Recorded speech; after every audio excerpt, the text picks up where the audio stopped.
Take a deep breath in and exhale out slowly.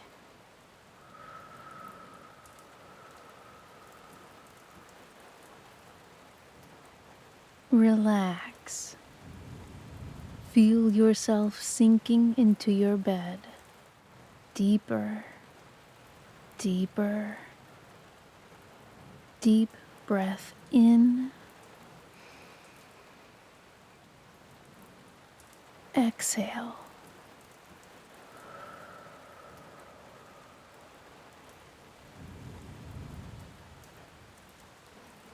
The Story of the Treasure Seekers by E. Nesbit. Narrated by Molly Mae, 2022, all rights reserved. Chapter 1. The Council of Ways and Means.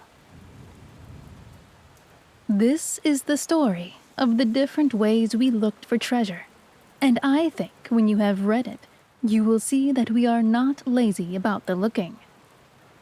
There are some things I must tell before I begin to tell about the treasure seeking, because I have read books myself, and I know how beastly it is when a story begins. Alas, said Hildegard, with a deep sigh, we must look our last on this ancestral home.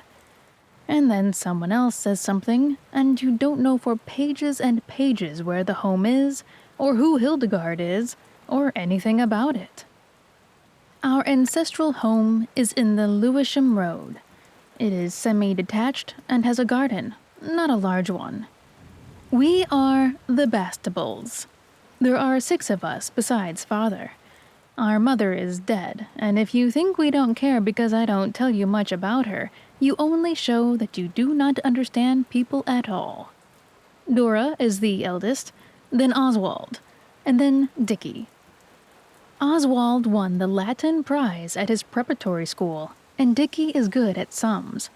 Alice and Noel are twins. They are 10, and Horace Octavius is my youngest brother. It is one of us that tells this story, but I shall not tell you which. Only at the very end, perhaps I will. While the story is going on, you may be trying to guess. Only, I bet you won't. It was Oswald who first thought of looking for treasure. Oswald often thinks of very interesting things, and directly he thought of it, he did not keep it to himself, as some boys would have done, but he told the others and said, I'll tell you what, we must go and seek for treasure. It is always what you do to restore the fallen fortunes of your house. Doris said it was all very well. She often says that. She was trying to mend a large hole in one of Noel's stockings. He tore it on a nail when we were playing shipwrecked mariners on top of the chicken house the day H.O. fell off and cut his chin. He has the scar still. Dora is the only one of us who ever tries to mend anything.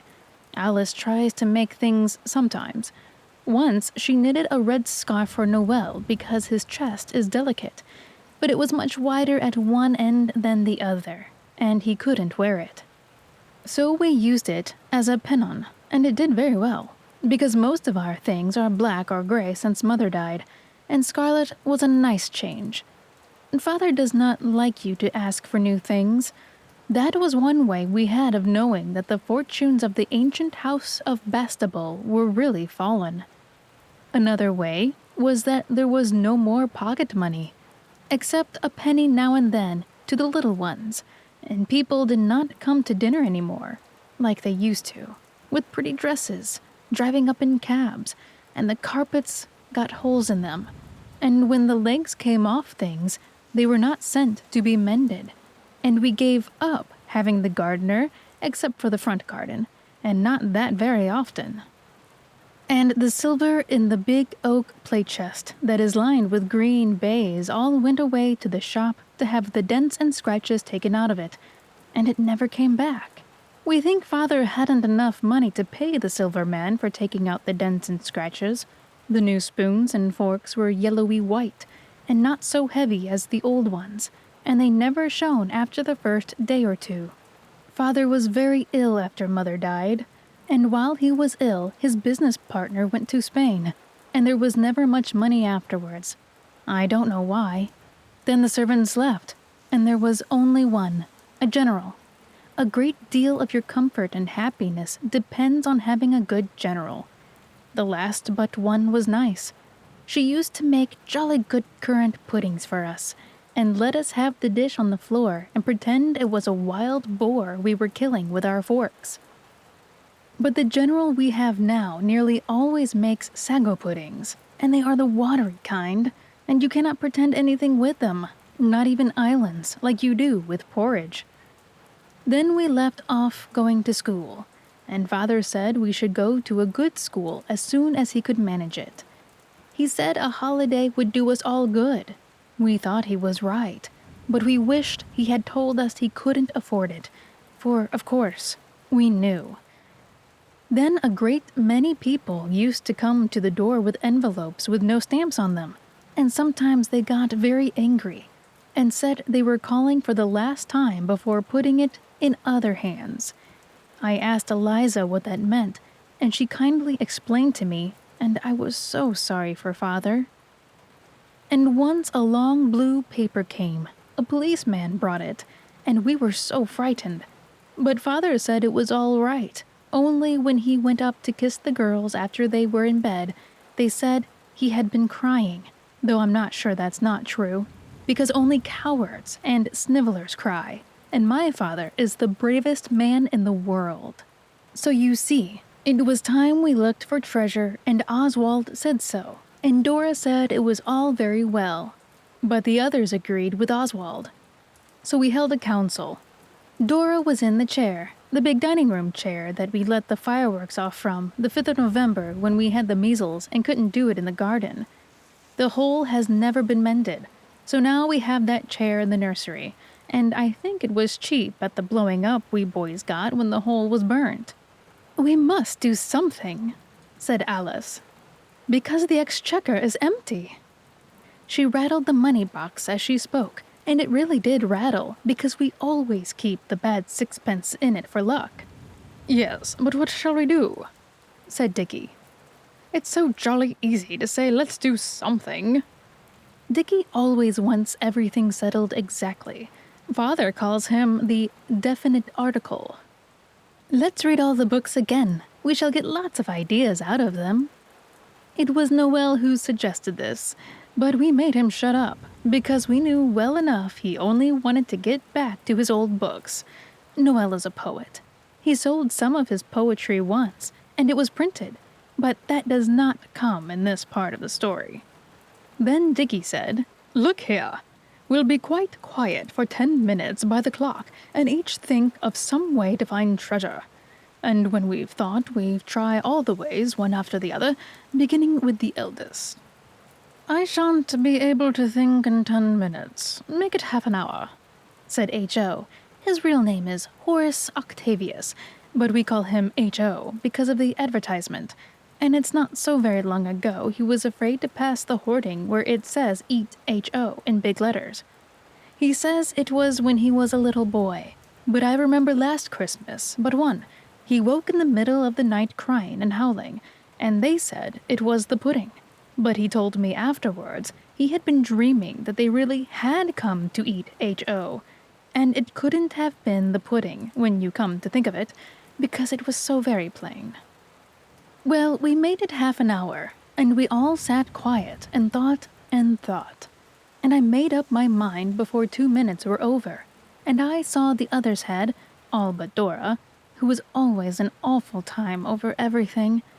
I got pins and needles in my leg from sitting still so long, and when it was 7 minutes, H.O. cried out, "Oh, it must be more than half an hour." H.O. is 8 years old, but he cannot tell the clock yet. Oswald could tell the clock when he was 6. We all stretched ourselves and began to speak at once, but Dora put up her hands to her ears and said, "One at a time, please. We aren't playing Babel." It is a very good game. Did you ever play it? So Dora made us all sit in a row on the floor, in ages, and then she pointed at us with the finger that had the brass thimble on it. Her silver one got lost when the last general but 2 went away. We think she must have forgotten it was Dora's and put it in her box by mistake. She was a very forgetful girl. She used to forget what she had spent money on, so that the change was never quite right. Oswald spoke first. I think we might stop people on Blackheath with crepe masks and horse pistols and say, your money or your life. Resistance is useless. We are armed to the teeth. Like Dick Turpin and Claude Duval, it wouldn't matter about not having horses because coaches have gone out too. Dora screwed up her nose the way she always does when she is going to talk like the good elder sister in books, and said, that would be very wrong. It's like pickpocketing, or taking pennies out of father's greatcoat when it's hanging in the hall. I must say, I don't think she need have said that, especially before the little ones, for it was when I was only 4. But Oswald was not going to let her see he cared, so he said, oh, very well. I can think of lots of other ways. We could rescue an old gentleman from deadly highwaymen. There aren't any, said Dora. Oh, well, it's all the same. From deadly peril, then. There's plenty of that. Then we would turn out to be the Prince of Wales, and he would say, my noble, my cherished preserver, here is £1,000,000 a year. Rise up, Sir Oswald Bastable. But the others did not seem to think so, and it was Alice's turn to say. She said, I think we might try the divining rod. I'm sure I could do it. I've often read about it. You hold a stick in your hands, and when you come to where there is gold underneath, the stick kicks about, so you know, and you dig. Oh, said Dora suddenly. I have an idea, but I'll say last. I hope the divining rod isn't wrong. I believe it's wrong in the Bible. So is eating pork and ducks, said Dickie. You can't go by that. Anyhow, we'll try the other ways first, said Dora. Now, H.O., let's be bandits, said H.O. I dare say it's wrong, but it would be fun pretending. I'm sure it's wrong, said Dora. And Dickie said she thought everything was wrong. She said she didn't, and Dickie was very disagreeable. So Oswald had to make peace, and he said, Dora needn't play if she doesn't want to. Nobody asked her. And Dickie, don't be an idiot. Do dry up and let's hear what Noelle's idea is.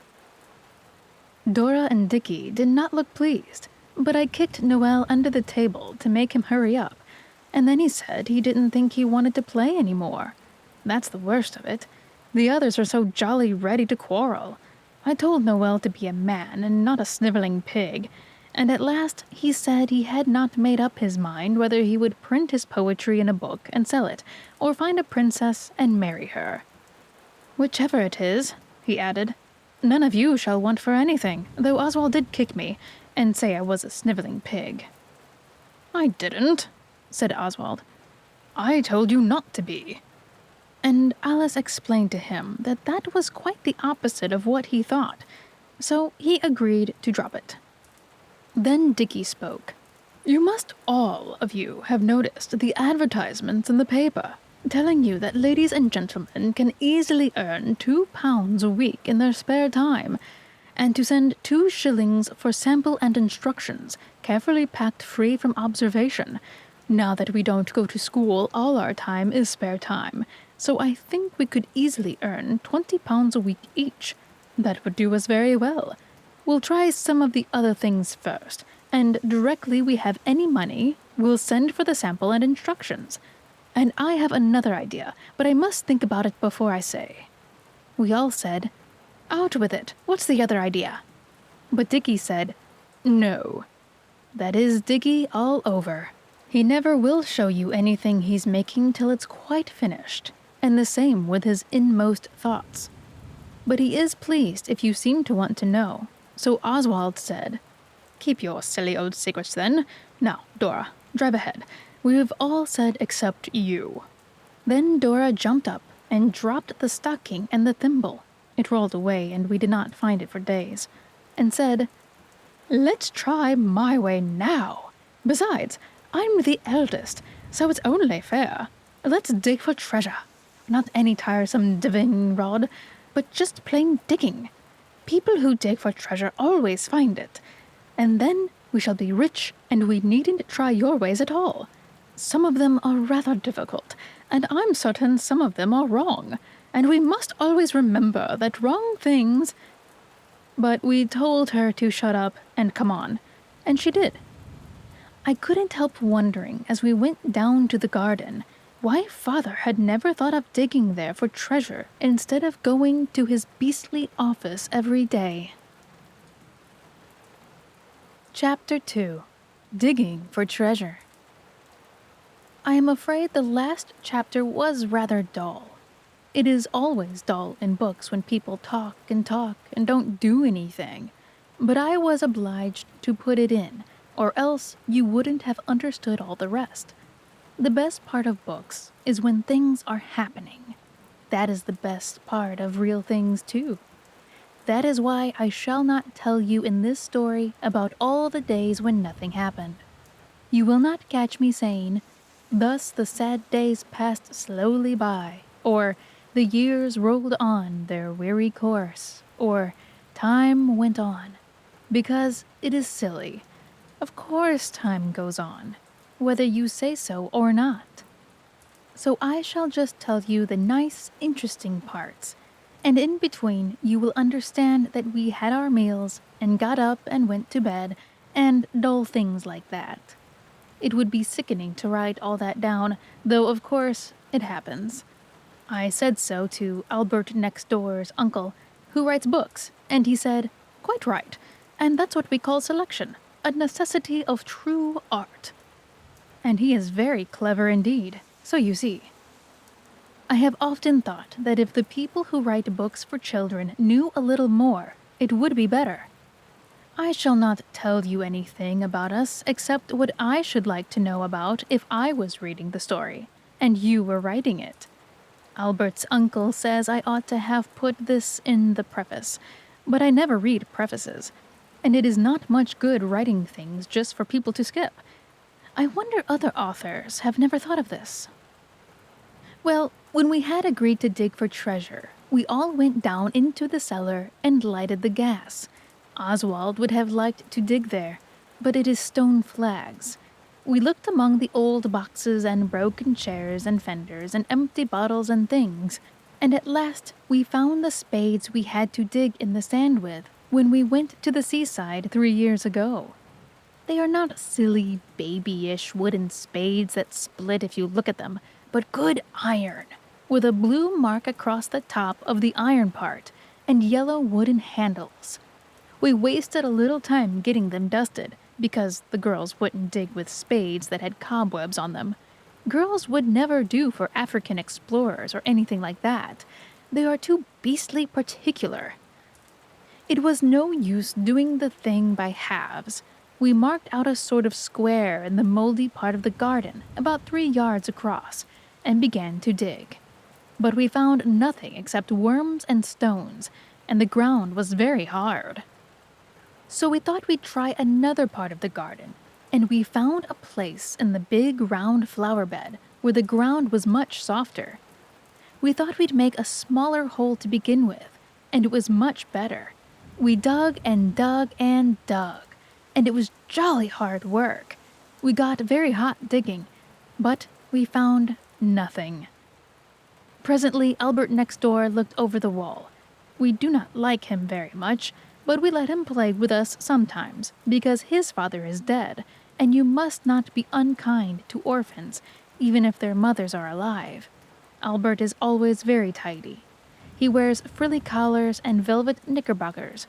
I can't think how he can bear to. So we said, "Hello," and he said, "What are you up to?" "We're digging for treasure," said Alice. "An ancient parchment revealed to us the place of concealment. Come over and help us.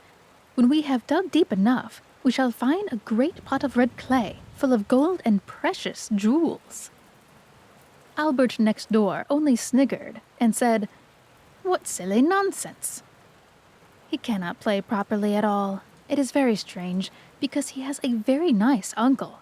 You see, Albert next door doesn't care for reading, and he has not read nearly so many books as we have, so he's very foolish and ignorant, but it cannot be helped, and you just have to put up with it when you want him to do anything. Besides, it is wrong to be angry with people for not being so clever as you are yourself. It is not always their faults. So Oswald said, "Come and dig, then you shall share the treasure when we've found it." But he said, "I shan't. I don't like digging, and I'm just going in to my tea." "Come along and dig, there's a good boy," Alice said. "You can use my spade. It's much the best." So he came along and dug, and when once he was over the wall, we kept him at it, and we worked as well, of course, and the hole got deep. Pincher worked too. He's our dog, and he's very good at digging.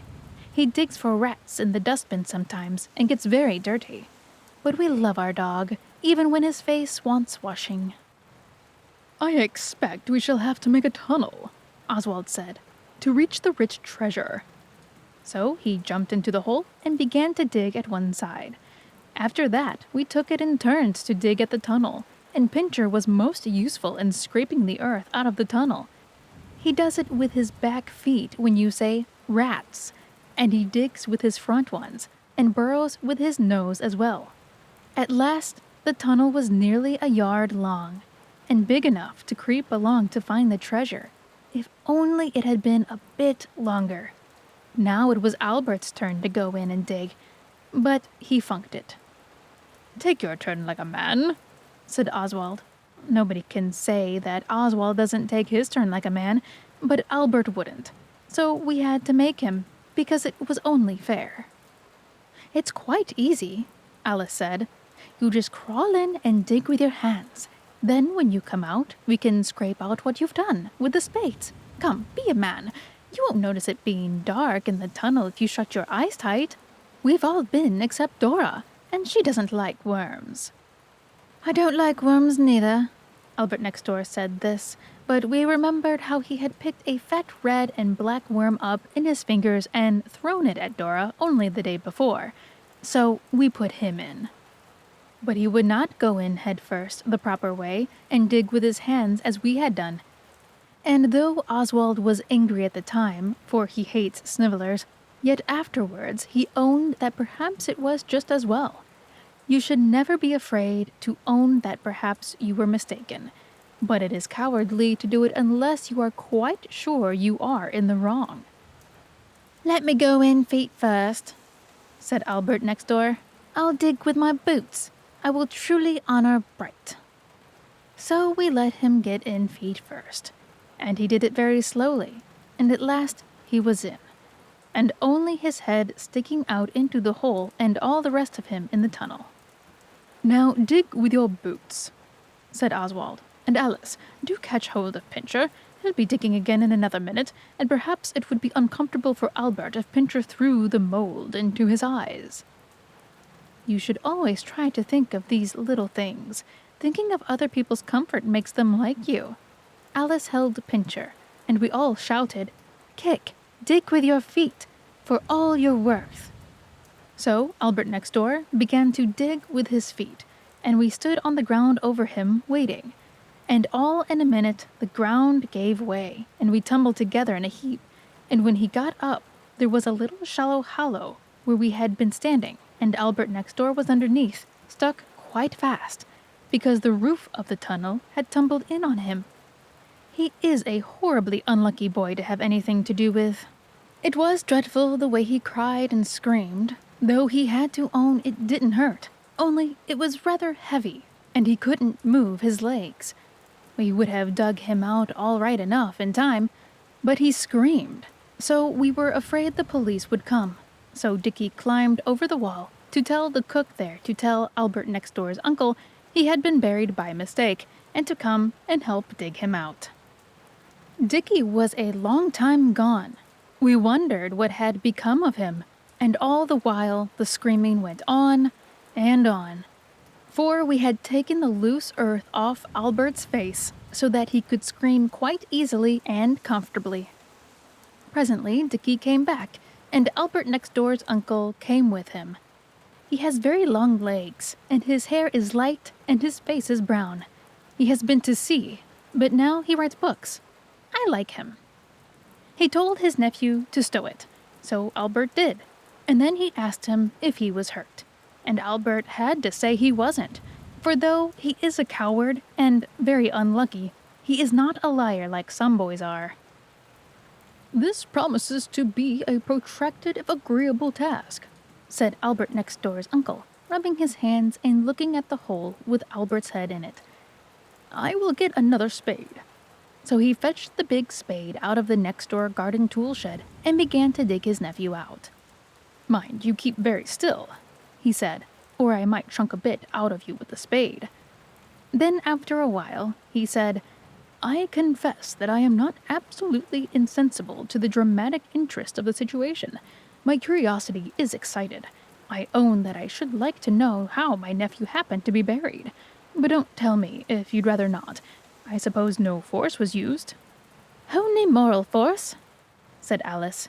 They used to talk a lot about moral force at the high school where she went, and in case you don't know what it means, I'll tell you that it is making people do what they don't want to, just by slanging them, or laughing at them, or promising them things if they're good.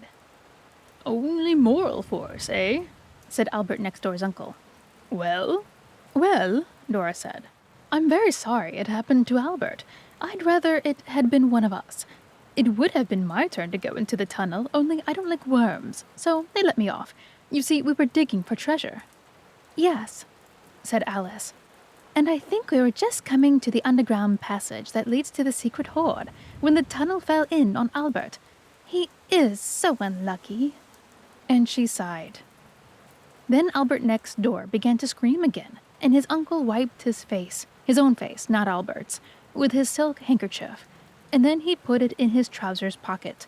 It seems a strange place to put a handkerchief, but he had his coat and waistcoat off, and I suppose he wanted the handkerchief handy.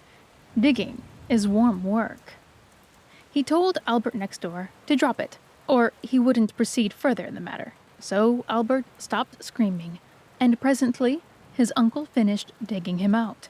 Albert did look so funny, with his hair all dusty and his velvet suit covered with mold, and his face muddy with earth and crying. We all said how sorry we were, but he wouldn't say a word back to us. He was most awfully sick to think he'd been the one buried, when it might just as well have been one of us. I felt myself that it was hard lines. So, you were digging for treasure, said Albert next door's uncle, wiping his face again with his handkerchief. Well, I fear that your chances of success are small. I have made a careful study of the whole subject. What I don't know about buried treasure is not worth knowing, and I never knew more than one coin buried in any one garden, and that is generally— Hello, what's that? He pointed to something shining in the hole he had just dragged Albert out of. Oswald picked it up. It was a half-crown. We looked at each other, speechless with surprise and delight, like in books. Well, that's lucky at all events, said Albert next door's uncle. Let's see, that's 5 pence each for you. It's 4 pence, something, I can't do fractions, said Dickie.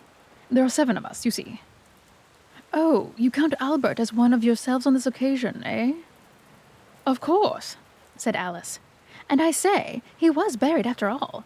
Why, shouldn't we let him have the odd somethings, and we'll have 4 pence each? We all agreed to this, and told Albert next door we would bring his share as soon as we could get the half-crown changed. He cheered up a little at that, and his uncle wiped his face again. He did look hot, and began to put on his coat and waistcoat.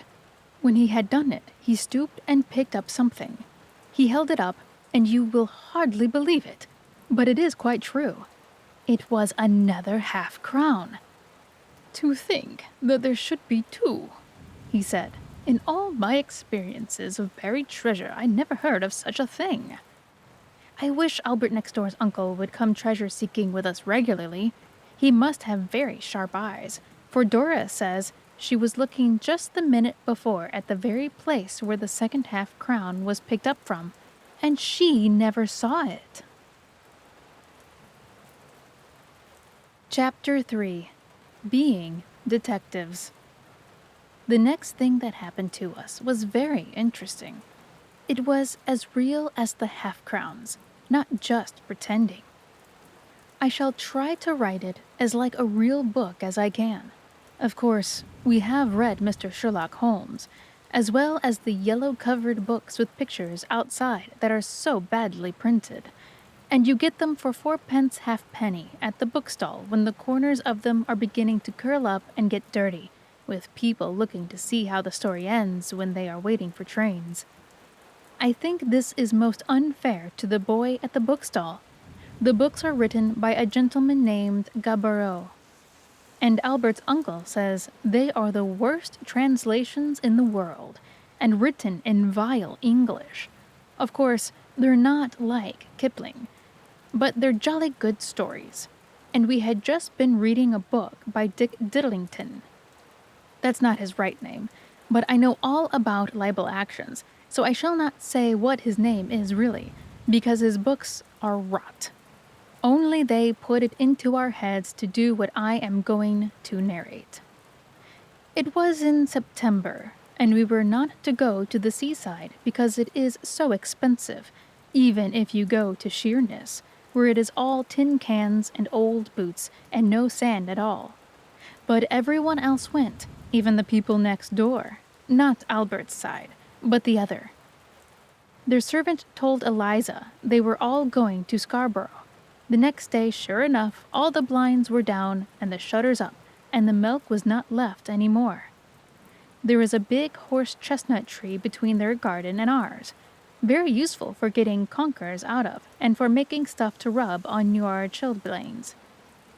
This prevented our seeing whether the blinds were down at the back as well, but Dickie climbed to the top of the tree and looked, and they were. It was jolly hot weather and very stuffy indoors. We used to play a good deal in the garden. We made a tent out of the kitchen clothes horse and some blankets off our beds, and though it was quite as hot in the tent as in the house, it was a very different sort of hotness. Albert's uncle called it the Turkish bath. It is not nice to be kept from the seaside, but we know that we have much to be thankful for. We might be poor little children living in a crowded alley where even at summer noon hardly a ray of sunlight penetrates, clothed in rags and with bare feet, though I do not mind holes in my clothes myself, and bare feet would not be at all bad in this sort of weather. Indeed we do, sometimes, when we are playing at things which require it. It was shipwrecked mariners that day, I remember, and we were all in the blanket tent. We had just finished eating the things we had saved, at the peril of our lives, from the sinking vessel. They were rather nice things. 2 pennyworth of coconut candy. It was got in Greenwich, where it was 4 ounces a penny. 3 apples, some macaroni, the straight sort that is so useful to suck things through, some raw rice, and a large piece of cold suet pudding that Alice nicked from the larder when she went to get the rice and macaroni. And when we had finished some, one said, "I should like to be a detective." I wish to be quite fair, but I cannot remember exactly who said it. Oswald thinks he said it, and Dora says it was Dickie. But Oswald is too much of a man to quarrel about a little thing like that. "I should like to be a detective," said perhaps it was Dickie, but I think not, "and find out strange and hidden crimes." "You have to be much cleverer than you are," said H.O. "Not so very," Alice said, "because when you've read the books, you know what the things mean. The red hair on the handle of the knife, or the grains of white powder on the velvet collar of the villain's overcoat. I believe we could do it." "I shouldn't like to have anything to do with murders," said Dora. "Somehow it doesn't seem safe." "And it always ends in the poor murderer being hanged," said Alice. We explained to her why murderers have to be hanged, but she only said, I don't care. I'm sure no one would ever do murdering twice. Think of the blood and things, and what you would see when you woke up in the night. I shouldn't mind being a detective to lie in wait for a gang of coiners now, and spring upon them unawares, and secure them, single-handed, or with only my faithful bloodhound. She stroked Pincher's ears, but he had gone to sleep because he knew well enough that all the suet pudding was finished. He is a very sensible dog. You always get hold of the wrong end of the stick, Oswald said. You can't choose what crimes you'll be a detective about. You just have to get a suspicious circumstance, and then you look for a clue and follow it up. Whether it turns out a murder or a missing will is just a fluke. That's one way, Dickie said. Another is to get a paper and find 2 advertisements, or bits of news that fit, like this. Young lady missing. And then it tells about all the clothes she had on, and the gold locket she wore, and the color of her hair, and all that. And then in another piece of the paper, you see, gold locket found, and then it all comes out. We sent H.O. for the paper at once, but we could not make any of the things fit in. The 2 best were about how some burglars broke into a place in Holloway where they had made preserved tongues and invalid delicacies and carried off a lot of them. And on another page there was Mysterious Deaths in Holloway. Oswald thought there was something in it, and so did Albert's uncle when we asked him, but the others thought not, so Oswald agreed to drop it. Besides, Holloway is a long way off. All the time we were talking about the paper, Alice seemed to be thinking about something else, and when we had done, she said, I believe we might be detectives ourselves, but I should not like to get anybody into trouble. Not murderers or robbers? Dickie asked. It wouldn't be murderers, she said, but I have noticed something strange, only I feel a little frightened. Let's ask Albert's uncle first. Alice is a jolly sight too fond of asking grown-up people things, and we all said it was tommyrot, and she was to tell us. Well, promise you won't do anything without me, Alice said, and we promised. Then she said, This is a dark secret, and anyone who thinks it is better not to be involved in a career of crime discovery had better go away ere yet it be too late. So Dora said she had had enough of tents, and she was going to look at the shops. H.O. went with her because she had 2p to spend. They thought it was only a game of Alice's, but Oswald knew by the way she spoke. He can nearly always tell. And when people are not telling the truth, Oswald generally knows by the way they look with their eyes. Oswald is not proud of being able to do this. He knows it is through no merit of his own that he is much cleverer than some people. When they had gone, the rest of us got closer together and said, Now then. Well, Alice said, you know the house next door. The people have gone to Scarborough, and the house is shut up. But last night I saw a light in the windows. We asked her how and when, because her room is in the front, and she couldn't possibly have seen. And then she said, I'll tell you if you boys will promise not ever to go fishing again without me. So we had to promise. Then she said, It was last night. I had forgotten to feed my rabbits, and I woke up and remembered it. And I was afraid I should find them dead in the morning, like Oswald did. It wasn't my fault, Oswald said. There was something the matter with the beasts. I fed them right enough. Alice said she didn't mean that, and she went on. I came down into the garden, and I saw a light in the house, and dark figures moving about. I thought perhaps it was burglars, but Father hadn't come home, and Eliza had gone to bed, so I couldn't do anything. Only I thought perhaps I would tell the rest of you. Why didn't you tell us in the morning? Noelle asked, and Alice explained that she did not want to get anyone into trouble, even burglars. But we might watch tonight, she said, and see if we see the light again. They might have been burglars, Noelle said. He was sucking the last bit of his macaroni. You know the people next door are very grand. They won't know us, and they go out in a real private carriage sometimes, and they have an at-home day. And people come in cabs, I dare say they have piles of plate and jewelry and rich brocades and furs of price and things like that. Let us keep watch tonight." "It's no use watching tonight," Dickie said. "If it's only burglars, they won't come again. But there are other things besides burglars that are discovered in empty houses where lights are seen moving." "You mean coiners?" said Oswald at once. "I wonder what the reward is for setting the police on their track." Dickie thought it ought to be something fat, because coiners are always a desperate gang, and the machinery they make the coins with is so heavy and handy for knocking down detectives. Then it was tea time, and we went in, and Dora and H.O. had clubbed their money together and bought a melon, quite a big one, and only a little bit squashy at one end. It was very good.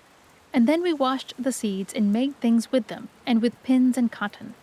And nobody said any more about watching the house next door. Only when we went to bed, Dickie took off his coat and waistcoat, but he stopped at his braces and said, "What about the coiners?" Oswald had taken off his collar and tie, and he was just going to say the same, so he said, "Of course I meant to watch, only my collar's rather tight, so I thought I'd take it off first." Dickie said he did not think the girls ought to be in it, because there might be danger, but Oswald reminded him that they had promised Alice, and that a promise is a sacred thing, even when you'd much rather not. So Oswald got Alice alone under pretense of showing her a caterpillar. Dora does not like them, and she screamed and ran away when Oswald offered to show it to her. Then Oswald explained, and Alice agreed to come and watch if she could. This made us later than we ought to have been, because Alice had to wait till Dora was quiet, and then creep out very slowly, for fear of the boards creaking. The girls sleep with their room door open for fear of burglars. Alice had kept on her clothes under her nightgown when Dora wasn't looking, and presently we got down, creeping past Father's study, and out at the glass door that leads on to the veranda and the iron steps into the garden. And we went down very quietly and got into the chestnut tree, and then I felt that we had only been playing what Albert's uncle calls our favorite instrument. I mean, the fool. For the house next door was as dark as dark. Then suddenly we heard a sound. It came from the gate at the end of the garden. All the gardens have gates. They lead into a kind of lane that runs behind them. It is a sort of back way, very convenient when you don't want to say exactly where you are going. We heard the gate at the end of the next garden click, and Dickie nudged Alice so that she would have fallen out of the tree if it had not been for Oswald's extraordinary presence of mind. Oswald squeezed Alice's arm tight, and we all looked, and the others were rather frightened, because really we had not exactly expected anything to happen except perhaps a light. But now a muffled figure, shrouded in a dark cloak, came swiftly up the path of the next-door garden, and we could see that under its cloak the figure carried a mysterious burden. The figure was dressed to look like a woman in a sailor hat. We held our breath as it passed under the tree where we were, and then it tapped very gently on the back door and was let in, and then a light appeared in the window of the downstairs back breakfast room, but the shutters were up. Dickie said, "My eye!" And wouldn't the others be sick to think they hadn't been in this? But Alice didn't half like it. And as she is a girl, I do not blame her. Indeed, I thought myself at first that perhaps it would be better to retire for the present and return later with a strongly armed force. "It's not burglars," Alice whispered. "The mysterious stranger was bringing things in, not taking them out. They must be coiners. And oh, Oswald, don't! Let's! The thing they coin with must hurt very much. Do let's go to bed." But Dickie said he was going to see. If there was a reward for finding out things like this, he would like to have the reward. "They locked the back door," he whispered. "I heard it go, and I could look in quite well through the holes in the shutters and be back over the wall long before they got the door open, even if they started to do it at once." There were holes at the top of the shutters the shape of hearts, and the yellow light came out through them as well as through the chinks of the shutters. Oswald said if Dickie went, he should, because he was the eldest, and Alice said, "If anyone goes, it ought to be me, because I thought of it." So Oswald said, "We'll go then." And she said, "Not for anything." And she begged us not to, and we talked about it in the tree till we were all quite hoarse with whispering. At last we decided on a plan of action. Alice was to stay in the tree and scream, "Murder!" if anything happened. Dickie and I were to get down into the next garden and take it in turns to peep. So we got down as quietly as we could, but the tree made much more noise than it does in the day, and several times we paused, fearing that all was discovered. But nothing happened. There was a pile of red flower pots under the window, and one very large one was on the window ledge. It seemed as if it was the hand of destiny had placed it there, and the geranium in it was dead, and there was nothing to stop your standing on it. So Oswald did. He went first because he is the eldest, and though Dickie tried to stop him because he thought of it first, it could not be, on account of not being able to say anything. So Oswald stood on the flower pot and tried to look through one of the holes. He did not really expect to see the coiners at their fell work, though he had pretended to when we were talking in the tree. But if he had seen them pouring the base molten metal into tin molds, the shape of half-crowns, he would not have been half so astonished as he was at the spectacle now revealed. At first he could see little, because the hole had unfortunately been made a little too high, so that the eye of the detective could only see the prodigal son in a shiny frame on the opposite wall. But Oswald held on to the window frame and stood on tiptoe, and then he saw.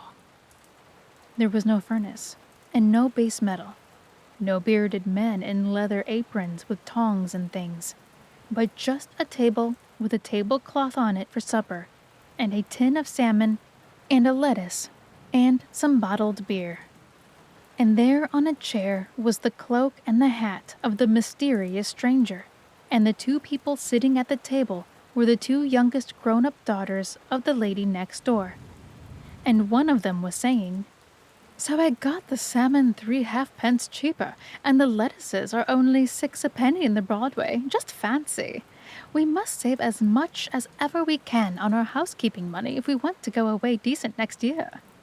And the other said, "I wish we could all go every year, or else, really, I almost wish." And all the time Oswald was looking, Dickie was pulling at his jacket to make him get down and let Dickie have a squint. And just as she said, "I almost," Dickie pulled too hard, and Oswald felt himself toppling on the giddy verge of the big flower pots. Putting forth all his strength, our hero strove to recover his what-its-name, but it was now lost beyond recall. "You've done it this time," he said. Then he fell heavily among the flower pots piled below. He heard them crash and rattle and crack, and then his head struck against an iron pillar used for holding up the next door veranda. His eyes closed, and he knew no more. Now you will perhaps expect that at this moment Alice would have cried, "Murder!" If you think so, you little know what girls are. Directly she was left alone in that tree, she made a bolt to tell Albert's uncle all about it and bring him to our rescue in case the coiner's gain was a very desperate one. And just when I fell, Albert's uncle was getting over the wall. Alice never screamed at all when Oswald fell, but Dickie thinks he heard Albert's uncle say, "Confound those kids," which would not have been kind or polite, so I hope he did not say it. The people next door did not come out to see what the row was. Albert's uncle did not wait for them to come out. He picked up Oswald and carried the insensible body of the gallant young detective to the wall, laid it on the top, and then climbed over and bore his lifeless burden into our house and put it on the sofa in Father's study. Father was out, so we needn't have crept so when we were getting into the garden. Then Oswald was restored to consciousness, and his head tied up, and sent to bed. The next day, there was a lump on his young brow, as big as a turkey's egg, and very uncomfortable. Albert's uncle came in next day and talked to each of us separately. To Oswald, he said many unpleasant things about ungentlemanly to spy on ladies, and about minding your own business. And when I began to tell him what I had heard, he told me to shut up, and altogether he made me more uncomfortable than the bump did.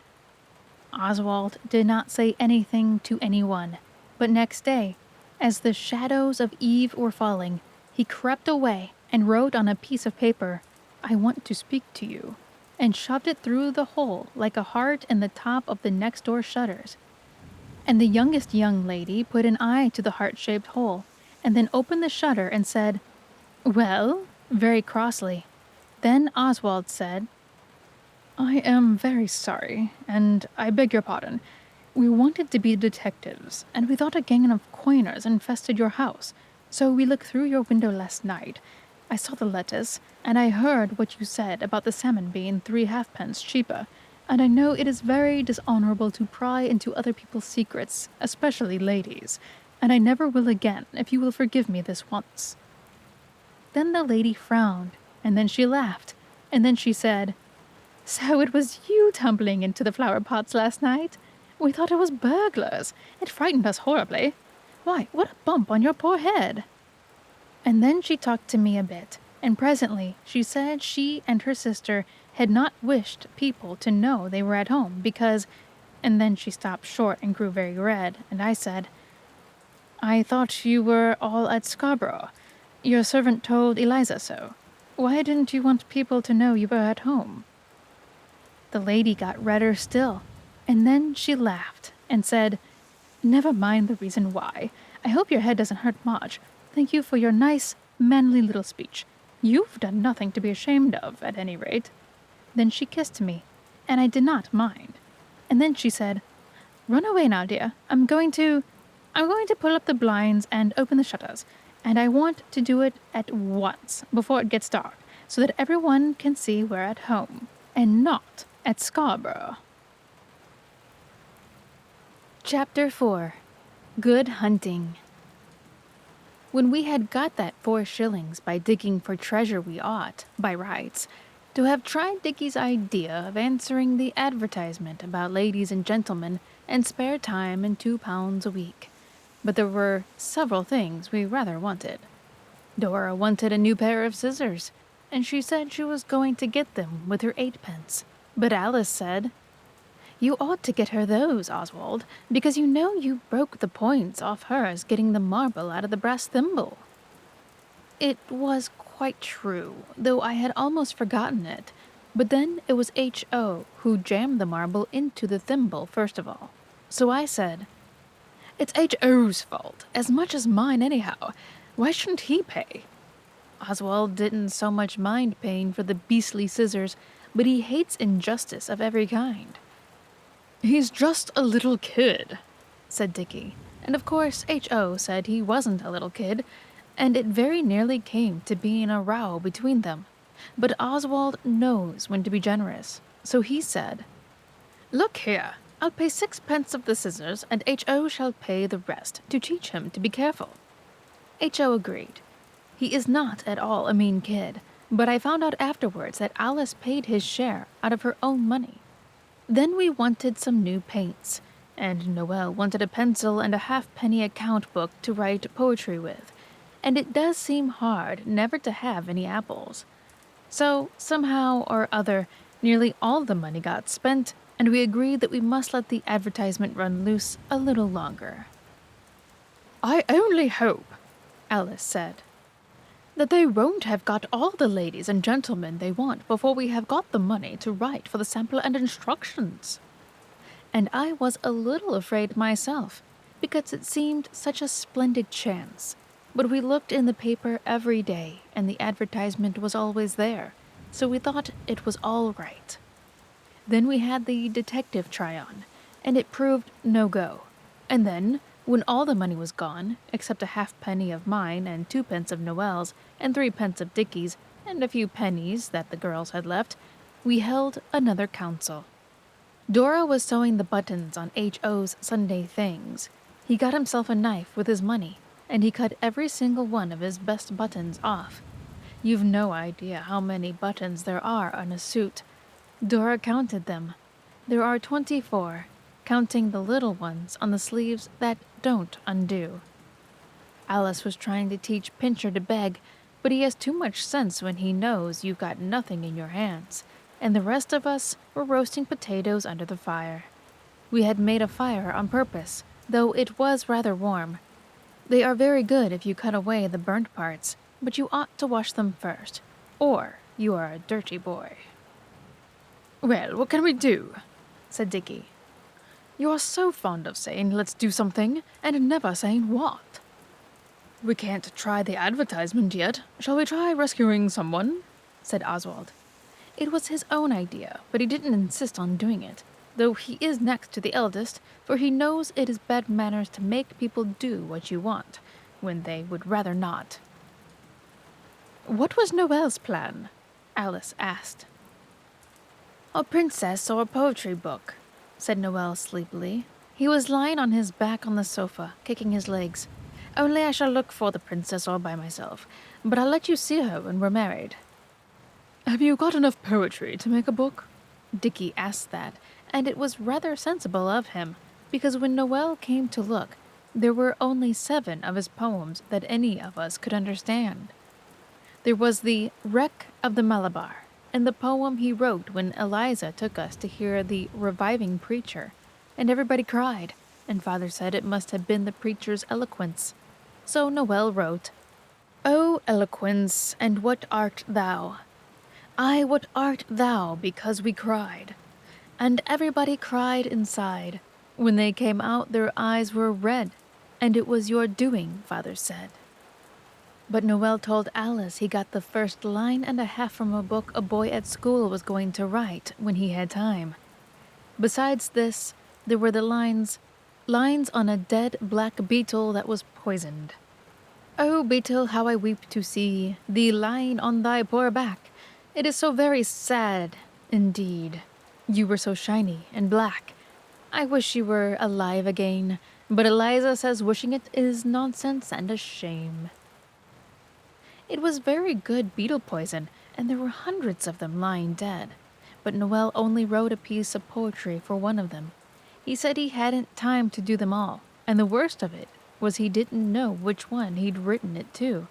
So Alice couldn't bury the beetle and put the lines on its grave, though she wanted to very much. Well, it was quite plain that there wasn't enough poetry for a book. "We might wait a year or two," said Noel. "I shall be sure to make some more sometime. I thought of a piece about a fly this morning that knew condensed milk was sticky." "But we want the money now," said Dickie. "And you can go on writing just the same. It will come in some time or other." "There's poetry in newspapers," said Alice. "Down, Pincher. You'll never be a clever dog, so it's no good trying." "Do they pay for it?" Dickie thought of that. He often thinks of things that are really important, even if they are a little dull. "I don't know, but I shouldn't think anyone would let them print their poetry without. I wouldn't, I know." That was Dora, but Noel said he wouldn't mind if he didn't get paid, so long as he saw his poetry printed and his name at the end. "We might try anyway," said Oswald. He's always willing to give other people's ideas a fair trial.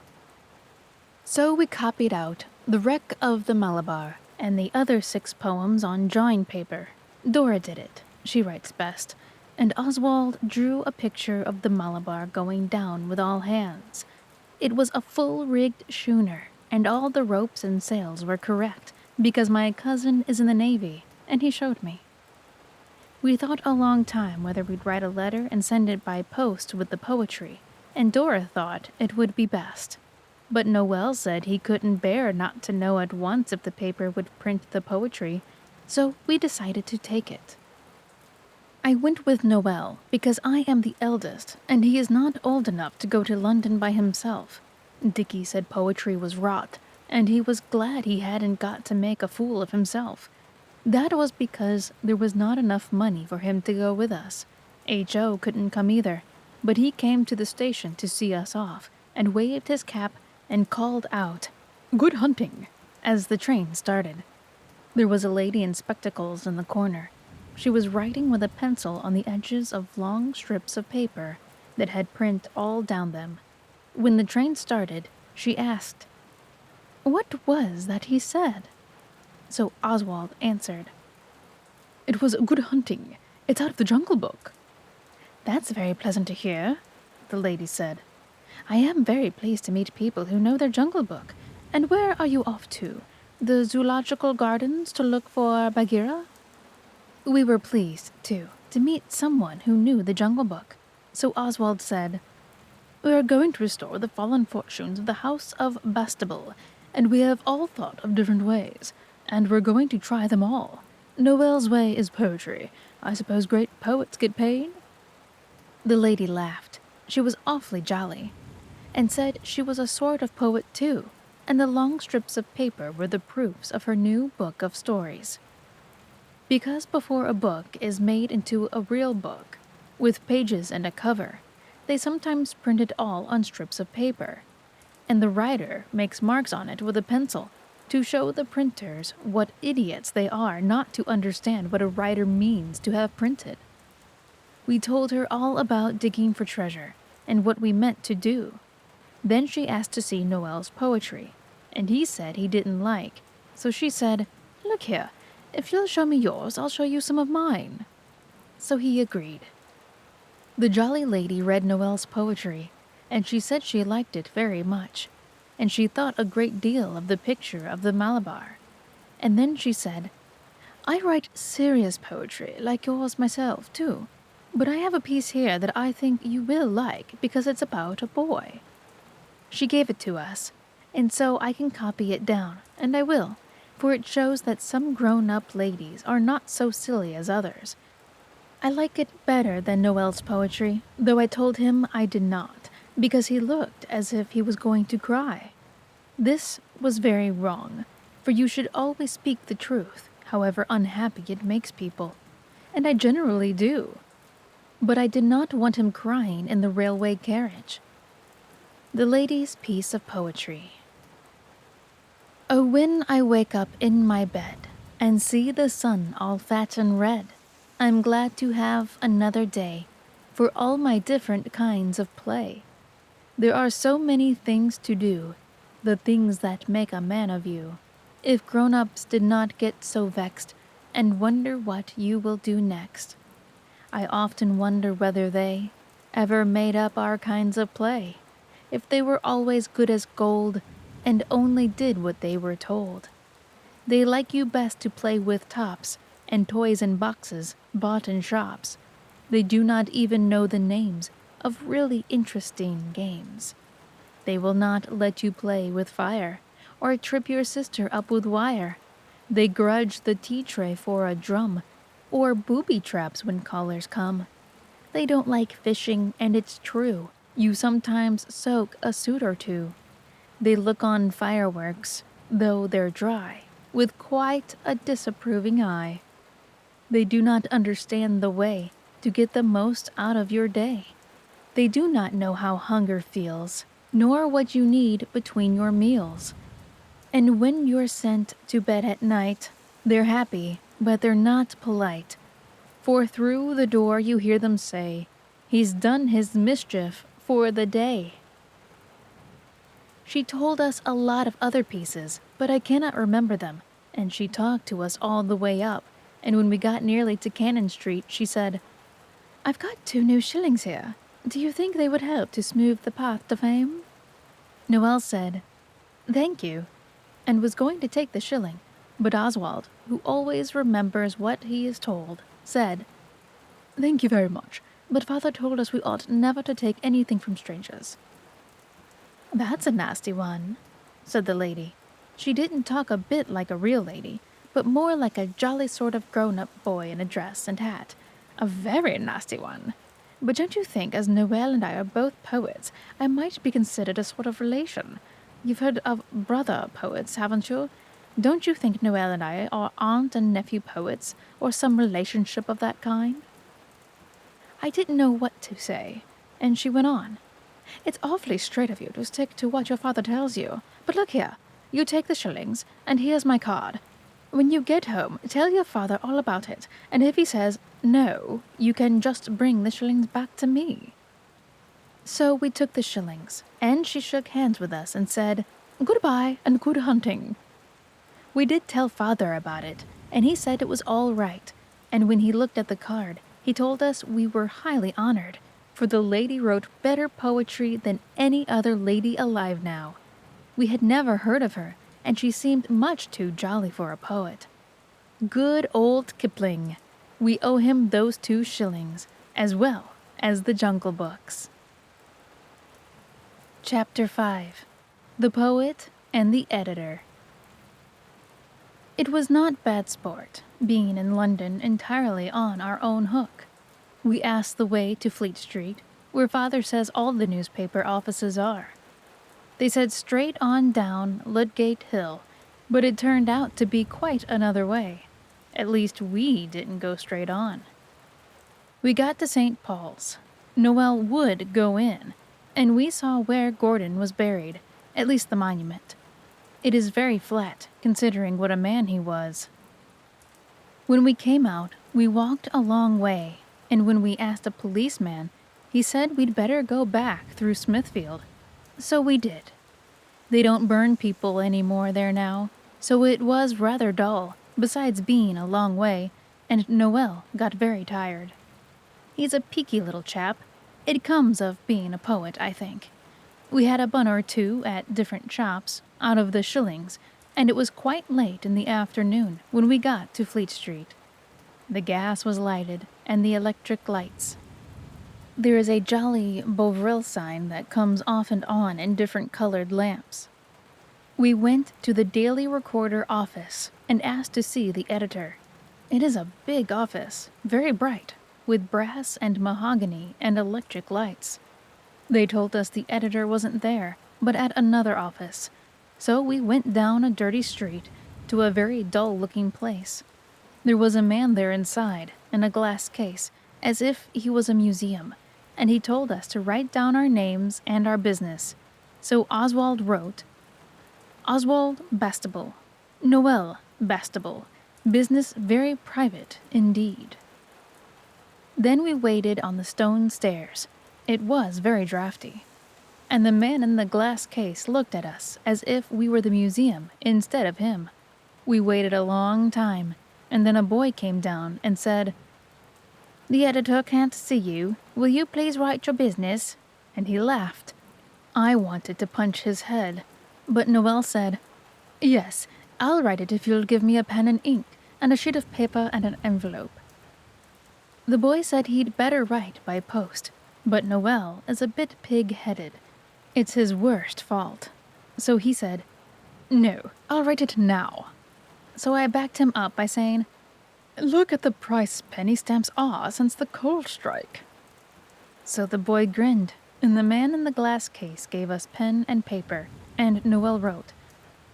Oswald writes better than he does, but Noelle would do it, and it took a very long time. And then it was inky.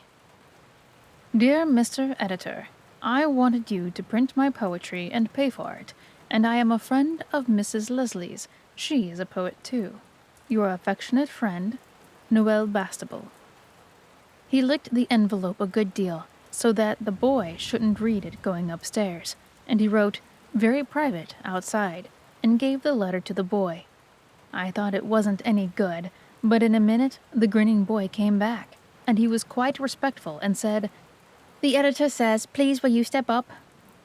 We stepped up, but there were a lot of stairs and passages, and a queer sort of humming, hammering sound, and a very funny smell. The boy was now very polite, and said it was the ink we smelt, and the noise was the printing machines. After going through a lot of cold passages, we came to a door. The boy opened it and let us go in. There was a large room with a big, soft blue and red carpet and a roaring fire, though it was only October, and a large table with drawers, and littered with papers, just like the one in Father's study. A gentleman was sitting at one side of the table. He had a light mustache and light eyes, and he looked very young to be an editor, not nearly so old as Father. He looked very tired and sleepy, as if he had got up very early in the morning, but he was kind, and we liked him. Oswald thought he looked clever. Oswald is considered a judge of faces. "Well," said he, "so you are Mrs. Leslie's friends?" "I think so," said Noel. "At least she gave us each a shilling, and she wished us good hunting." "Good hunting, eh? Well, what about this poetry of yours? Which is the poet?" I can't think of how he could have asked. Oswald is said to be a very manly-looking boy for his age. However, I thought it would look duffing to be offended, so I said, "This is my brother Noel. He is the poet." Noel had turned quite pale. He is disgustingly like a girl in some ways. The editor told us to sit down, and he took the poems from Noel and began to read them. Noel got paler and paler. I really thought he was going to faint, like he did when I held his hand under the cold water tap after I had accidentally cut him with my chisel. When the editor had read the first poem, it was the one about the beetle. He got up and stood with his back to us. It was not manners, but Noel thinks he did it to conceal his emotion, as they do in books. He read all the poems, and then he said, "I like your poetry very much, young man. I'll give you... let me see. How much shall I give you for it?" "As much as ever you can," said Noel. "You see, I want a good deal of money to restore the fallen fortunes of the House of Bastable." The gentleman put on some eyeglasses and looked hard at us. Then he sat down. "That's a good idea," said he. "Tell me how you came to think of it. And I say, have you had any tea? They've just sent out for mine." He rang a tingly bell, and the boy brought in a tray with a teapot and a thick cup and saucer and things, and he had to fetch another tray for us when he was told to, and we had tea with the editor of the Daily Recorder. I suppose it was a very proud moment for Noel, though I did not think of that till afterwards. The editor asked us a lot of questions, and we told him a good deal, though, of course, I did not tell a stranger all our reasons for thinking that the family fortunes wanted restoring. We stayed about half an hour, and when we were going away, he said again, "I shall print all your poems, my poet, and now what do you think they're worth?" "I don't know," Noel said. "You see, I didn't write them to sell." "Why did you write them then?" he asked. Noel said he didn't know. He supposed because he wanted to. "Art for art's sake, eh?" said the editor, and he seemed quite delighted, as though Noel had said something clever. "Well, would a guinea meet your views?" he asked. I have read of people being at a loss for words, and dumb with emotion, and I've read of people being turned to stone with astonishment, or joy, or something. But I never knew how silly it looked till I saw Noel standing staring at the editor with his mouth open. He went red, and he went white, and then he got crimson, as if you were rubbing more and more crimson lake on a palette. But he didn't say a word, so Oswald had to say, "I should jolly well think so." So the editor gave Noel a sovereign and a shilling, and he shook hands with us both, but he thumped Noel on the back and said, "Buck up, old man. It's your first guinea, but it won't be your last. Now go along home, and in about 10 years you can bring me some more poetry. Not before, see? I'm just taking this poetry of yours because I like it very much, but we don't put poetry in this paper at all. I shall have to put it in another paper I know of." "What do you put in your paper?" I asked, for Father always takes the Daily Chronicle, and I didn't know what the Recorder was like. We chose it because it has such a glorious office, and a clock outside lighted up. "Oh, news," said he. "And dull articles, and things about celebrities, if you know any celebrities now." Noel asked him what celebrities were. "Oh, the Queen and the Princess, and people with titles, and people who write, or sing, or act, or do something clever or wicked." "I don't know anybody wicked," said Oswald, wishing he had known Dick Turpin or Claude Duval.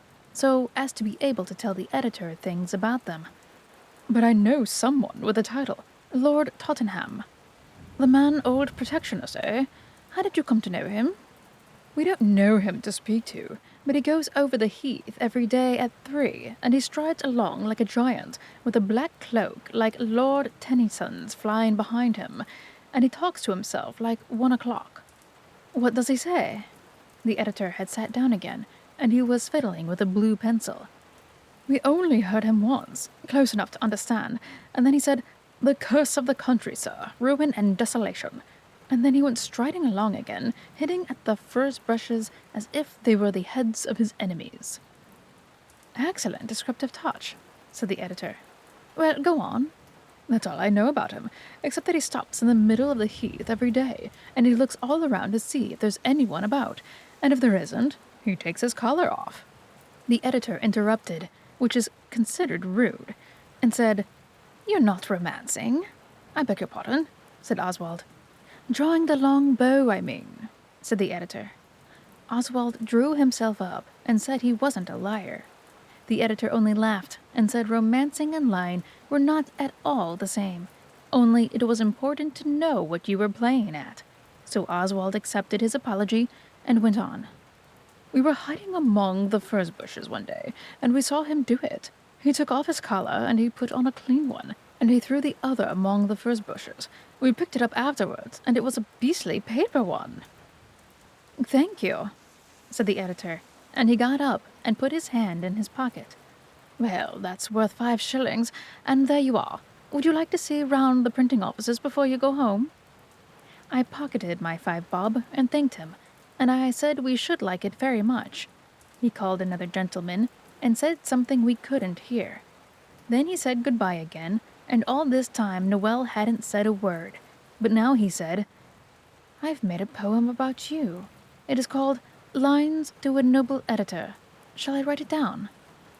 The editor gave him the blue pencil, and he sat down at the editor's table and wrote. It was this, he told me afterwards, as well as he could remember. May life's choicest blessings be your lot. I think you ought to be very blessed. For you are going to print my poems, and you may have this one as well as the rest. Thank you, said the editor. I don't think I ever had a poem addressed to me before. I shall treasure it, I assure you. Then the other gentleman said something about Messina's, and we went off to see the printing office with at least £1.7 in our pockets. It was good hunting, and no mistake. But he never put Noel's poetry in the Daily Recorder. It was quite a long time afterwards we saw a sort of story thing in a magazine on the station bookstall, and that kind, sleepy-looking editor had written it, I suppose.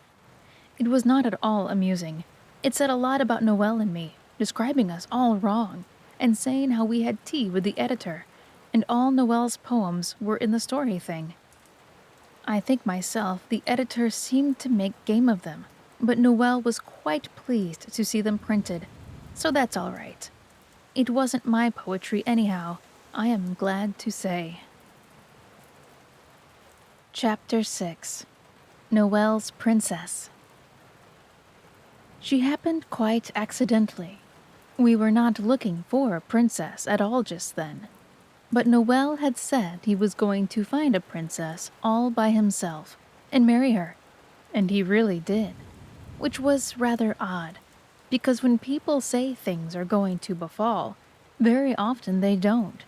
It was different, of course, with the prophets of old. We did not get any treasure by it, except 12 chocolate drops, but we might have done, and it was an adventure anyhow. Greenwich Park is a jolly good place to play in, especially the parts that aren't near Greenwich. The parts near the heath are first-rate. I often wish the park was nearer our house, but I suppose a park is a difficult thing to move. Sometimes we get Eliza to put lunch in a basket, and we go up to the park.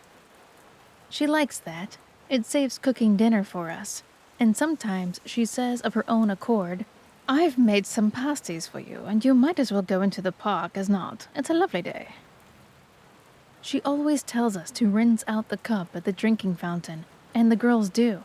But I always put my head under the tap and drink. Then you are an intrepid hunter at a mountain stream. And besides, you're sure it's clean. Dickie does the same, and so does H.O. But Noel always drinks out of the cup.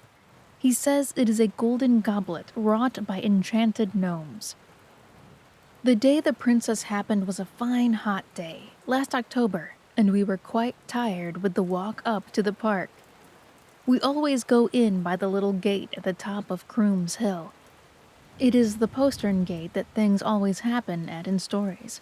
It was dusty walking, but when we got in the park it was ripping, so we rested a bit, and lay on our backs, and looked up at the trees, and wished we could play monkeys.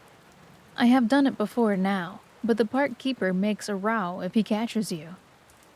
When we'd rested a little, Alice said, "It was a long way to the enchanted wood, but it is very nice now we are there. I wonder what we shall find in it." "We shall find deer," said Dickie. "If we go to look, but they go on the other side of the park because of the people with buns." Saying buns made us think of lunch, so we had it. And when we had done, we scratched a hole under a tree and buried the papers, because we know it spoils pretty places to leave beastly, greasy papers lying about. I remember Mother teaching me and Dora that, when we were quite little. I wish everybody's parents would teach them this useful lesson, and the same about orange peel. When we'd eaten everything there was, Alice whispered, "I see the white witch bear yonder among the trees. Let's track it and slay it in its lair." "I am the bear," said Noel. So he crept away, and we followed him among the trees. Often the witch bear was out of sight, and then you didn't know where it would jump out from. But sometimes we saw it, and just followed. "When we catch it, there'll be a great fight," said Oswald, "and I shall be Count Folko of Mount Faucon." "I'll be Gabriel," said Dora. She is the only one of us who likes doing girls' parts. "I'll be Sintram," said Alice, "and H.O. can be the little master." "What about Dickie?" "Oh, I can be the pilgrim with the bones." "Hist," whispered Alice. "See his white fairy fur gleaming amid yonder covert." And I saw a bit of white, too. It was Noel's collar, and it had come undone at the back. We hunted the bear in and out of the trees, and then we lost him altogether. And suddenly we found the wall of the park in a place where I'm sure there wasn't a wall before. Noel wasn't anywhere about, and there was a door in the wall, and it was open, so we went through. "The bear has hidden himself in these mountain fastnesses," Oswald said. "I will draw my good sword and after him." So I drew the umbrella, which Dora always will bring in case it rains, because Noel gets a cold on the chest at the least thing, and we went on. The other side of the wall, it was a stable yard, all cobblestones. There was nobody about, but we could hear a man rubbing down a horse and hissing in the stable. So we crept very quietly past, and Alice whispered, "'Tis the lair of the monster serpent. I hear his deadly hiss. Beware! Courage and dispatch." We went over the stones on tiptoe, and we found another wall with another door in it on the other side. We went through that too, on tiptoe.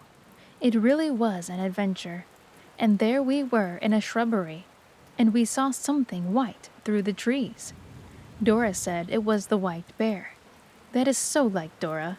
She always begins to take part in a play just when the rest of us are getting tired of it. I don't mean this unkindly, because I am very fond of Dora. I cannot forget how kind she was when I had bronchitis, and ingratitude is a dreadful vice, but it is quite true. "It is not a bear," said Oswald, and we all went on, still on tiptoe, round a twisty path, and on to a lawn, where there was Noel. His collar had come undone, as I said, and he had an inky mark on his face that he made just before we left the house, and he wouldn't let Dora wash it off, and one of his bootlaces was coming down. He was standing looking at a little girl. She was the funniest little girl you ever saw.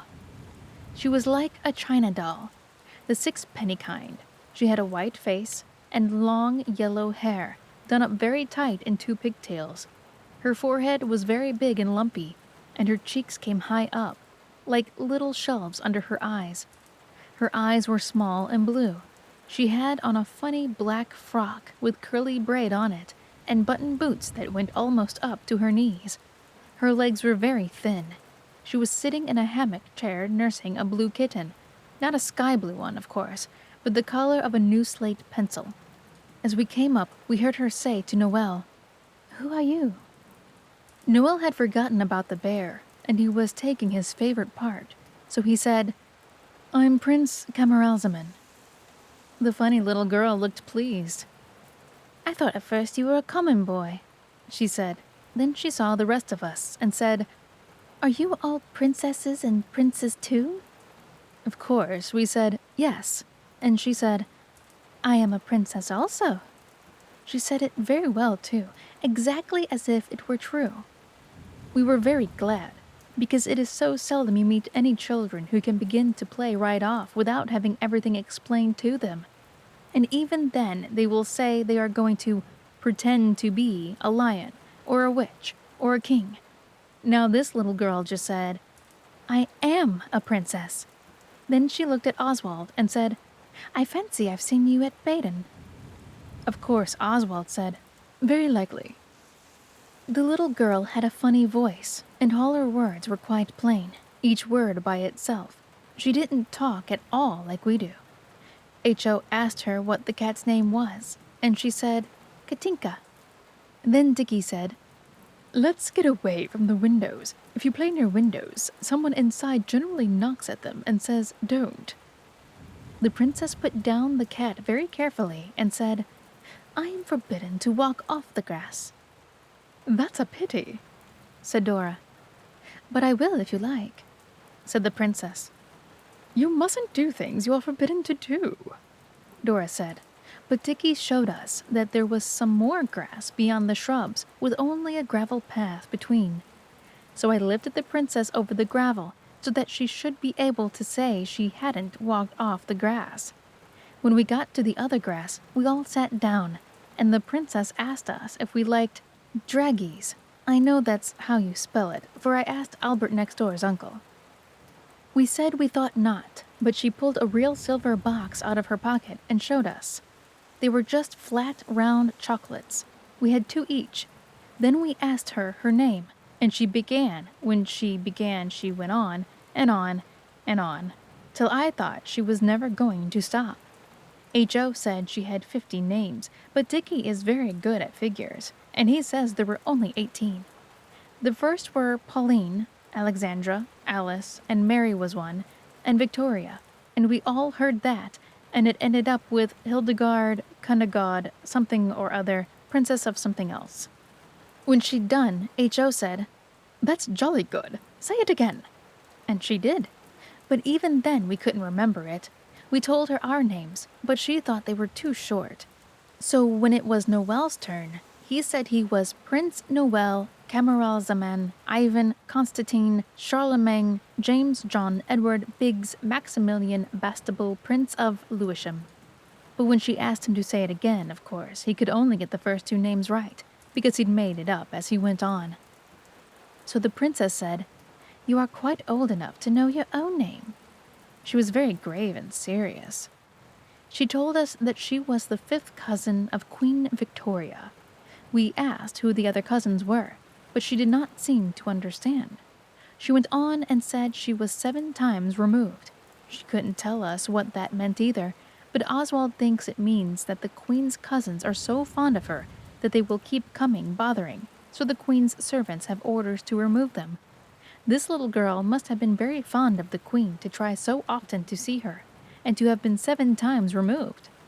We could see that it is considered something to be proud of, but we thought it was hard on the Queen that her cousins wouldn't let her alone.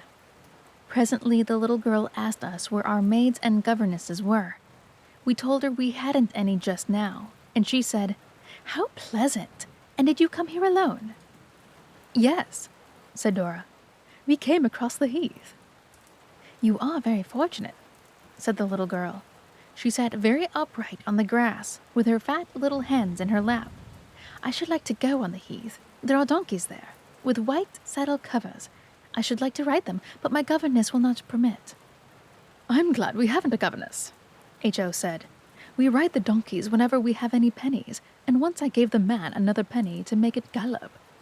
You are indeed fortunate, said the princess again, and when she looked sad, the shelves on her cheeks showed more than ever. You could have laid a sixpence on them quite safely if you had had one. Never mind, said Noel. I've got a lot of money. Come out and have a ride now.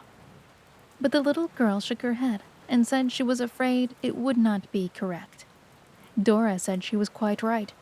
Then all of a sudden came one of those uncomfortable times when nobody can think of anything to say. So we sat and looked at each other. But at last, Alice said we ought to be going. Do not go yet, the little girl said. At what time do they order your carriage? Our carriage is a fairy one, drawn by griffins, and it comes when we wish for it, said Noel. The little girl looked at him very queerly and said, This is out of a picture book. Then Noel said he thought it was about time he was married if we were to be home in time for tea. The little girl was rather stupid over it, but she did what we told her, and we married them with Dora's pocket handkerchief for a veil, and the ring off the back of one of the buttons on H.O.'s blouse just went on her little finger. Then we showed her how to play cross-touch, and Puss in the Corner, and tag. It was funny. She didn't know any games but battledore and shuttlecock and le grace, but she really began to laugh at last and not to look quite so like a doll. She was Puss and was running after Dickie when suddenly she stopped short and looked as if she was going to cry. And we looked too, and there were two prim ladies with little mouths and tight hair. One of them said in quite an awful voice, Pauline, who are these children? And her voice was gruff, with very curly R's. The little girl said we were princes and princesses, which was silly to a grown-up person that is not a great friend of yours. The gruff lady gave a short, horrid laugh, like a husky bark, and said, Princesses indeed, they're only common children. Dora turned very red and began to speak, but the little girl cried out, Common children? Oh, I am so glad. When I am grown up, I'll always play with common children. And she ran at us and began to kiss us one by one, beginning with Alice. She had got to H.O. when the horrid lady said, Your Highness, go indoors at once. The little girl answered, I won't. Then the prim lady said, Wilson, carry Her Highness indoors. And the little girl was carried away screaming and kicking with her little thin legs and her buttoned boots, and between her screams she shrieked, Common children, I am glad, glad, glad. Common children, common children. The nasty lady then remarked, Go at once, or I will send for the police. So we went. H.O. made a face at her, and so did Alice, but Oswald took off his cap and said he was sorry if she was annoyed about anything, for Oswald has always been taught to be polite to ladies, however nasty. Dickie took his off too. When he saw me do it, he says he did it first, but that is a mistake. If I were really a common boy, I should say it was a lie. Then we all came away, and when we got outside, Dora said, So she was really a princess. Fancy a princess living there. Even princesses have to live somewhere, said Dickie. And I thought it was play, and it was real. I wish I'd known. I should have liked to ask her lots of things, said Alice. H.O. said he would have liked to ask her what she had for dinner and whether she had a crown. I felt myself we had lost a chance of finding out a great deal about kings and queens. I might have known such a stupid-looking little girl would never have been able to pretend as well as that. So we all went home across the heath and made dripping toast for tea. When we were eating it, Noel said, I wish I could give her some. It is very good. He sighed as he said it, and his mouth was very full, so we knew he was thinking of his princess. He says now that she was as beautiful as the day, but we remember her quite well, and she was nothing of the kind. Chapter 7. Being Bandits. Noel was quite tiresome for ever so long after we found the princess. He would keep on wanting to go to the park when the rest of us didn't. And though we went several times to please him, we never found that door open again, and all of us except him knew from the first that it would be no go. So now we thought it was time to do something to rouse him from the stupor of despair, which is always done to heroes when anything baffling has occurred. Besides, we were getting very short of money again. The fortunes of your house cannot be restored, not so that they will last, that is, even by the £1.8 we got when we had the good hunting. We spent a good deal of that on presents for Father's birthday. We got him a paperweight, like a glass bun, with a picture of Lewisham Church at the bottom, and a blotting pad, and a box of preserved fruits, and an ivory penholder with a view of Greenwich Park in the little hole where you look through at the top. He was most awfully pleased and surprised, and when he heard how Noel and Oswald had earned the money to buy the things, he was more surprised still. Nearly all the rest of our money went to get fireworks for the 5th of November.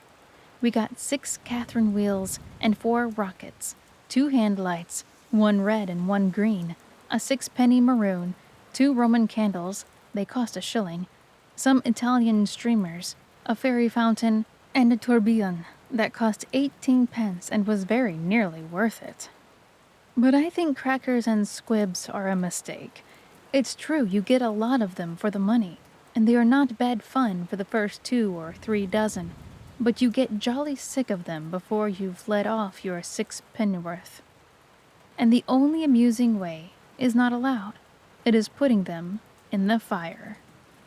It always seems a long time till the evening when you have got fireworks in the house, and I think as it was a rather foggy day, we should have decided to let them off directly after breakfast. Only Father had said he would help us to let them off at 8 o'clock after he had had his dinner. And you ought never to disappoint your father, if you can help it. You see, we had 3 good reasons for trying H.O.'s idea of restoring the fallen fortunes of our house by becoming bandits on the 5th of November. We had a 4th reason as well, and that was the best reason of the lot. You remember Dora thought it would be wrong to be bandits, and the 5th of November came while Dora was away at Stroud staying with her godmother. Stroud is in Gloucestershire. We were determined to do it while she was out of the way, because we did not think it wrong, and besides, we meant to do it anyhow. We held a council, of course, and laid our plans very carefully. We let H.O. be captain, because it was his idea. Oswald was lieutenant. Oswald was quite fair, because he let H.O. call himself captain, but Oswald is the eldest next to Dora, after all. Our plan was this. We were all to go up onto the heath. Our house is in the Lewisham Road, but it's quite close to the heath if you cut up the short way opposite the confectioner's, past the nursery gardens and the cottage hospital, and turn to the left again, and afterwards to the right. You come out then at the top of the hill, where the big guns are with the iron fence around them, and where the bands play on Thursday evenings in the summer. We were to lurk and ambush there, and waylay an unwary traveler. We were to call upon him to surrender his arms, and then bring him home and put him in the deepest dungeon below the castle moat. Then we were to load him with chains and send to his friends for ransom. You may think we had no chains, but you are wrong, because we used to keep 2 other dogs once, besides Pincher, before the fall of the fortunes of the ancient house of Bastable, and they were quite big dogs. It was latish in the afternoon before we started. We thought we could lurk better if it was nearly dark. It was rather foggy, and we waited a good while beside the railings, but all the belated travelers were either grown up or else they were board-school children. We weren't going to get into a row with grown-up people, especially strangers, and no true bandit would ever stoop to ask a ransom from the relations of the poor and needy, so we thought it better to wait. As I said, it was Guy Fawkes Day, and if it had not been, we should never have been able to be bandits at all, for the unwary traveler we did catch had had been forbidden to go out because he had a cold in his head. But he would run out to follow a guy without even putting on a coat or a comforter, and it was a very damp, foggy afternoon and nearly dark, so you see it was his own fault entirely and served him jolly well right. We saw him coming over the heath just as we were deciding to go home to tea. He had followed that guy right across to the village. We call Blackheath the village, I don't know why. And he was coming back dragging his feet and sniffing. "Ist, an unwary traveler approaches," whispered Oswald. "Muffle your horses' heads and see to the primming of your pistols," muttered Alice. She always will play boys' parts, and she makes Ellis cut her hair short on purpose. Ellis is a very obliging hairdresser. "Steal softly upon him," said Noel, "for lo, 'tis dusk, and no human eyes can mark our deeds." So we ran out and surrounded the unwary traveler. It turned out to be Albert next door, and he was very frightened indeed until he saw who we were. "Surrender!" hissed Oswald in a desperate-sounding voice as he caught the arm of the unwary. And Albert next door said, "All right, I'm surrendering as hard as I can. You needn't pull my arm off." We explained to him that resistance was useless, and I think he saw that from the first. We held him tight by both arms, and we marched him home down the hill in a hollow square of 5. He wanted to tell us about the guy, but we made him see that it was not proper for prisoners to talk to the guard, especially about guys that the prisoners had been told not to go after because of his cold. When we got to where we live, he said, "All right, I don't want to tell you. You'll wish I had afterwards. You never saw such a guy." "I can see you," said H.O. It was very rude, and Oswald told him so at once, because it is his duty as an elder brother. But H.O. is very young and does not know better yet, and besides, it wasn't bad for H.O. Albert next door said, "You haven't any manners, and I want to go in to my tea. Let go of me." But Alice told him, quite kindly, that he was not going in to his tea, but coming with us. "I'm not," said Albert next door. "I'm going home. Leave go. I've got a bad cold. You're making it worse." Then he tried to cough, which was very silly, because we'd seen him in the morning, and he told us where the cold was that he wasn't going out with. When he had tried to cough, he said, "Leave go of me. You see my cold's getting worse." "You should have thought of that before," said Dickie. "You're coming in with us." "Don't be silly," said Noel. "You know we told you at the very beginning that resistance was useless. There is no disgrace in yielding. We are 5 to your 1. By this time, Eliza had opened the door, and we thought it best to take him in without any more parleying. To parley with a prisoner is not done by bandits. Directly we got him safe into the nursery, H.O. began to jump about and say, "Now you're a prisoner really and truly." And Albert next door began to cry. He always does. I wonder he didn't begin long before. But Alice fetched him one of the dried fruits we gave father for his birthday. It was a green walnut. I have noticed the walnuts and the plums always get left till the last in the box. The apricots go first, and then the figs and pears, and the cherries, if there are any. So he ate it and shut up. Then we explained his position to him, so that there should be no mistake, and he couldn't say afterwards that he had not understood. "There will be no violence," said Oswald. He was now captain of the bandits, because we all know H.O. likes to be chaplain when we play prisoners. "No violence, but you will be confined in a dark subterranean dungeon where toads and snakes crawl, and but little of the light of day filters through the heavily mullioned windows. You'll be loaded with chains. Now, don't begin again, baby. There's nothing to cry about. Straw will be your pallet. Beside, you, the gaoler, will set an ewer.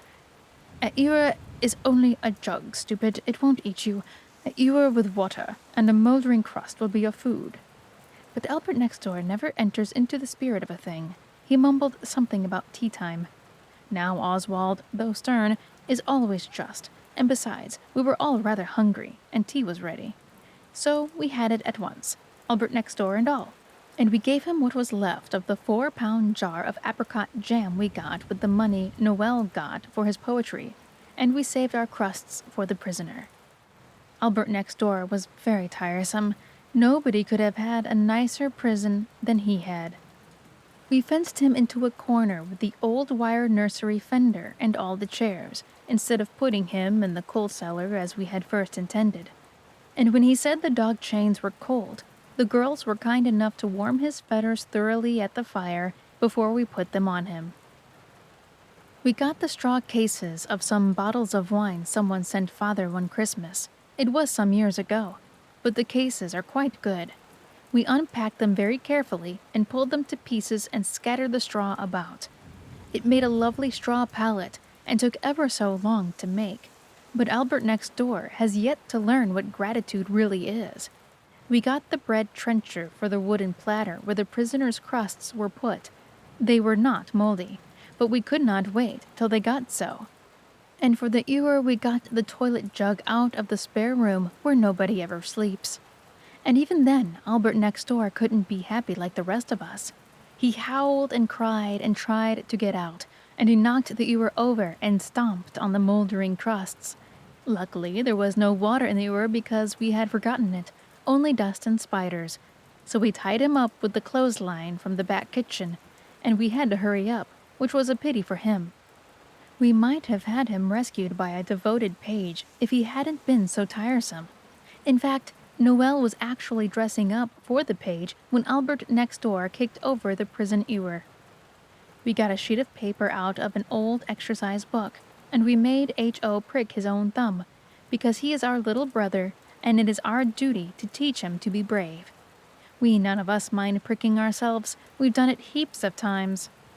H.O. didn't like it, but he agreed to do it, and I helped him a little because he was so slow, and when he saw the red bead of blood getting fatter and bigger as I squeezed his thumb, he was very pleased, just as I had told him he would be. This is what we wrote with H.O.'s blood, only the blood gave out when we got to restored, and we had to write the rest with crimson lake, which is not the same color, though I always use it, myself, for painting wounds. While Oswald was writing it, he heard Alice whispering to the prisoner that it would be over soon and it was only play. The prisoner left off howling, so I pretended not to hear what she said. A bandit captain has to overlook things sometimes. This was the letter. Albert Morrison is held a prisoner by bandits. On payment of £3,000, he will be restored to his sorrowing relatives, and all will be forgotten and forgiven. I was not sure about the last part, but Dickie was certain he had seen it in the paper, so I suppose it must have been all right. We let H.O. take the letter. It was only fair, as it was his blood it was written with, and told him to leave it next door for Mrs. Morrison. H.O. came back quite quickly, and Albert next door's uncle came with him. "What is all this, Albert?" he cried. "Alas, alas, my nephew, do I find you the prisoner of a desperate band of brigands?" "Bandits," said H.O. "You know it says bandits." "I beg your pardon, gentlemen," said Albert next door's uncle. "Bandits it is, of course. This, Albert, is the direct result of the pursuit of the guy on an occasion when your doting mother had expressly warned you to forego the pleasures of the chase." Albert said it wasn't his fault, and he hadn't wanted to play. "So ho," said his uncle. "Impotent too. Where's the dungeon?" We explained the dungeon, and showed him the straw pallet and the ewer and the mouldering crusts and other things. "Very pretty and complete," he said. "Albert, you are more highly privileged than ever I was. No one ever made me a nice dungeon when I was your age. I think I had better leave you where you are." Albert began to cry again, and said he was sorry, and he would be a good boy.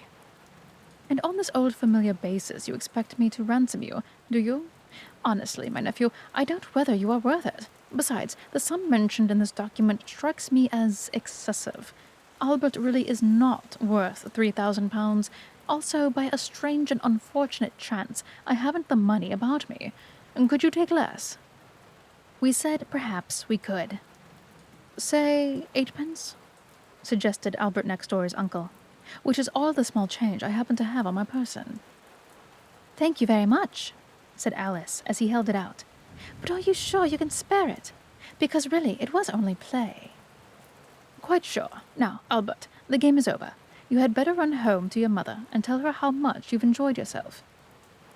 When Albert next door had gone, his uncle sat in the Guy Fawkes armchair and took Alice on his knee, and we sat round the fire waiting till it would be time to let off our fireworks. We roasted the chestnuts he sent Dickie out for, and he told us stories till it was nearly 7. His stories are first rate. He does all the parts in different voices. At last he said, "Look here, young'uns, I'd like to see you play and enjoy yourselves, and I don't think it hurts Albert to enjoy himself too." "I don't think he did much," said H.O. But I knew what Albert next door's uncle meant, because I am much older than H.O. He went on, "But what about Albert's mother? Didn't you think how anxious she would be at his not coming home? As it happens, I saw him come in with you, so we knew it was all right. But if I hadn't, eh?"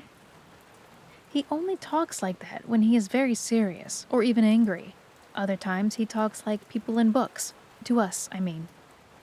We none of us said anything, but I was thinking. Then Alice spoke. Girls seem not to mind saying things that we don't say.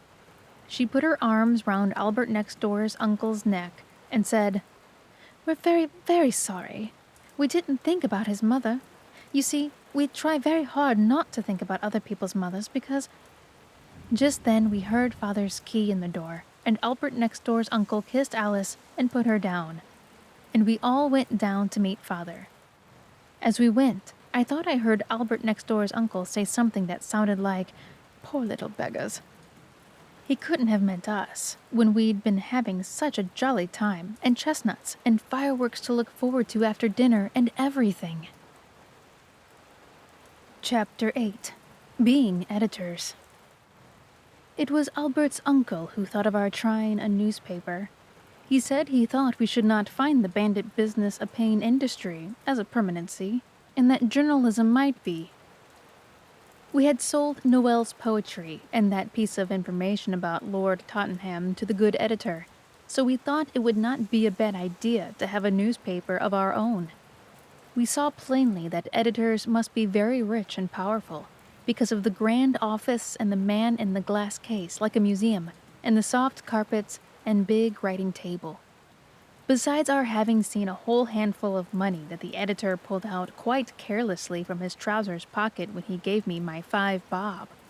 Dora wanted to be editor, and so did Oswald, but he gave way to her because she is a girl, and afterwards he knew that it is true what it says in the copybooks about virtue being its own reward.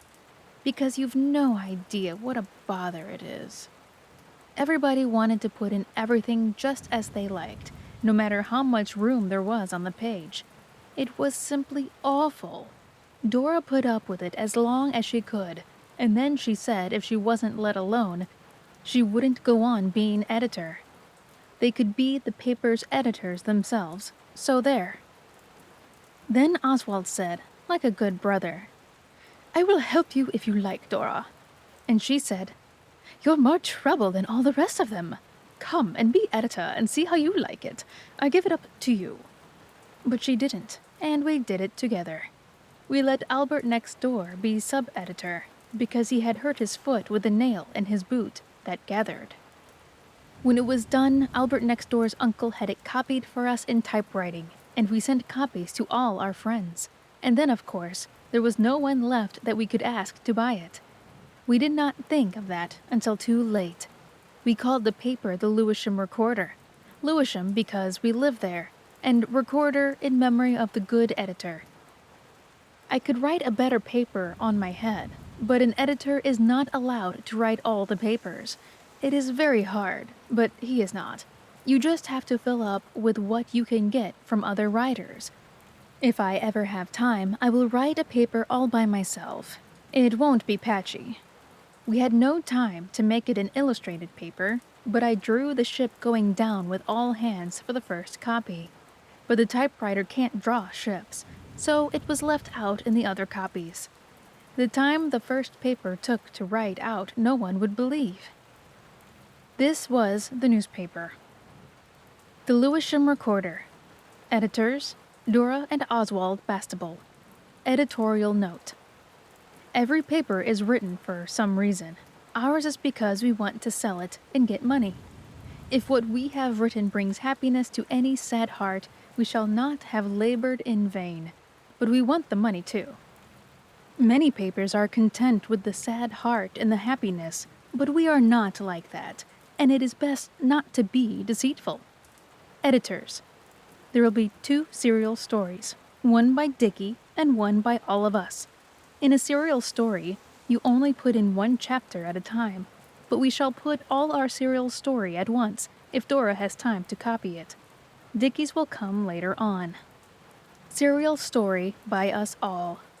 Chapter 1 by Dora. The sun was setting behind a romantic-looking tower when 2 strangers might have been observed descending the crest of the hill. The eldest, a man in the prime of his life. The other, a handsome youth who reminded everybody of Quentin Duar. They approached the castle in which the fair Lady Alicia awaited her deliverers. She leaned from the castellated window and waved her lily hand as they approached. They returned her signal and retired to seek rest and refreshment at a neighboring hostelry. Chapter 2 by Alice. The princess was very uncomfortable in the tower, because her fairy godmother had told her all sorts of horrid things would happen if she didn't catch a mouse every day. And she had caught so many mice that now there were hardly any left to catch. So she sent her carrier pigeon to ask the noble strangers if they could send her a few mice, because she would be of age in a few days, and then it wouldn't matter. So the fairy godmother, I'm very sorry, but there's no room to make the chapters any longer. E.D. Chapter 3 by the sub-editor. I can't. I'd much rather not. I don't know how. Chapter 4 by Dickie. I must now retrace my steps and tell you something about our hero. You must know he had been to an awfully jolly school, where they had turkey and goose every day for dinner, and never any mutton, and as many helps of pudding as a fellow cared to send up his plate for. So, of course, they had all grown up very strong, and before he left school he challenged the head to have it out man to man, and he gave it to him, I tell you. That was the education that made him able to fight Red Indians, and to be the stranger who might have been observed in the first chapter. Chapter 5 by Noel. I think it's time something happened in this story. So then the dragon, he came out, blowing fire out of his nose, and he said, "Come on, you valiant man and true, I'd like to have a set to along of you." That's bad English. E.D. I don't care. It's what the dragon said. Who told you dragons didn't talk bad English? Noel. So the hero, whose name was Noel la Ninris, replied, "My blade is sharp, my axe is keen. You're not nearly as big as a good many dragons I've seen." Don't put in so much poetry, Noel. It's not fair, because none of the others can do it. E.D. And then they went at it, and he beat the dragon, just as he did the head in Dickie's part of the story, and so he married the princess, and they lived. No, they didn't. Not till the last chapter. E.D. Chapter 6 by H.O. I think it's a very nice story, but what about the mice? I don't want to say any more. Dora can have what's left of my chapter. Chapter 7 by the editors. And so when the dragon was dead, there were lots of mice, because he used to kill them for his tea. But now they rapidly multiplied and ravaged the country, so the fair Lady Alicia, sometimes called the princess, had to say she would not marry anyone unless they could rid the country of this plague of mice. Then the prince, whose real name didn't begin with N, but was Osrawaldo, waved his magic sword, and the dragon stood before them, bowing gracefully. They made him promise to be good, and then they forgave him. And when the wedding breakfast came, all the bones were saved for him, and so they were married and lived happily ever after. What became of the other stranger? Noel. The dragon ate him because he asked too many questions. Editors. This is the end of the story. Instructive. It only takes 4 hours and a quarter now to get from London to Manchester, but I should not think anyone would if they could help it. A dreadful warning. A wicked boy told me a very instructive thing about ginger. They had opened one of the large jars, and he happened to take out quite a lot. And he made it all right by dropping marbles in, till there was as much ginger as before. But he told me that on the Sunday, when it was coming near the part where there is only juice generally, I had no idea what his feelings were. I don't see what he could have said when they asked him. I should be sorry to act like it. Scientific. Experiments should always be made out of doors, and don't use benzoline. Dickie. That was when he burnt his eyebrows off. Edie. The Earth is 2,400 miles round and 800 through. At least, I think so, but perhaps it's the other way. Dickie. You ought to have been sure before you began. Ed. Scientific column. In this so-called 19th century science is but too little considered in the nurseries of the rich and proud. But we are not like that. It is not generally known that if you put bits of camphor in lukewarm water, it will move about. If you drop sweet oil in, the camphor will dart away and then stop moving. But don't drop any till you are tired of it, because the camphor won't any more afterwards. Much amusement and instruction is lost by not knowing things like this. If you put a sixpence under a shilling in a wine glass and blow hard down the side of the glass, the sixpence will jump up and sit on the top of the shilling. At least I can't do it myself, but my cousin can. He is in the Navy. Answers to correspondence. Noel, you are very poetical, but I am sorry to say it will not do. Alice, nothing will ever make your hair curl, so it's no use. Some people say it's more important to tidy up as you go along. I don't mean you in particular, but everyone. H.O. We never said you were tubby, but the editor does not know any cure. Noel, if there is any of the paper over when this newspaper is finished, I will exchange it for your shut-up inkstand, or the knife that has the useful thing in it for taking stones out of horses' feet, but you can't have it without. H.O. There are many ways how your steam engine might stop working. You might ask Dickie. He knows one of them. I think it is the way yours stopped. Noel, if you think that by filling the garden with sand you can make crabs build their nests, there you are not at all sensible. You have altered your poem about the Battle of Waterloo so often that we cannot read it except where the Duke waves his sword and says something we can't read either. Why did you write it on blotting paper and purple chalk? Ed. Because you know who sneaked my pencil. Noel. Poetry. The Assyrian came down like a wolf on the fold, and the way he came down was awful, I'm told. But it's nothing to the way one of the editors comes down on me, if I crumble my bread and butter or spill my tea. Noel. Curious facts. If you hold a guinea pig up by his tail, his eyes drop out. You can't do half the things yourself that children in books do. Making models are soon. I wonder why. Alice. If you take a date's stone out and put in an almond and eat them together, it is prime. I found this out. Sub-editor. If you put your wet hand into boiling lead, it will not hurt you if you draw it out quickly enough. I have never tried this. Dora. The purring class. Instructive article. If I ever keep a school, everything shall be quite different. Nobody shall learn anything they don't want to. And sometimes, instead of having masters and mistresses, we will have cats. And we will dress up in cat skins and learn purring. Now, my dears, the old cat will say, 1, 2, 3, all purr together. And we shall purr like anything. She won't teach us to mew, but we shall know how without teaching. Children do know some things without being taught. Alice. Poetry. Translated into French by Dora.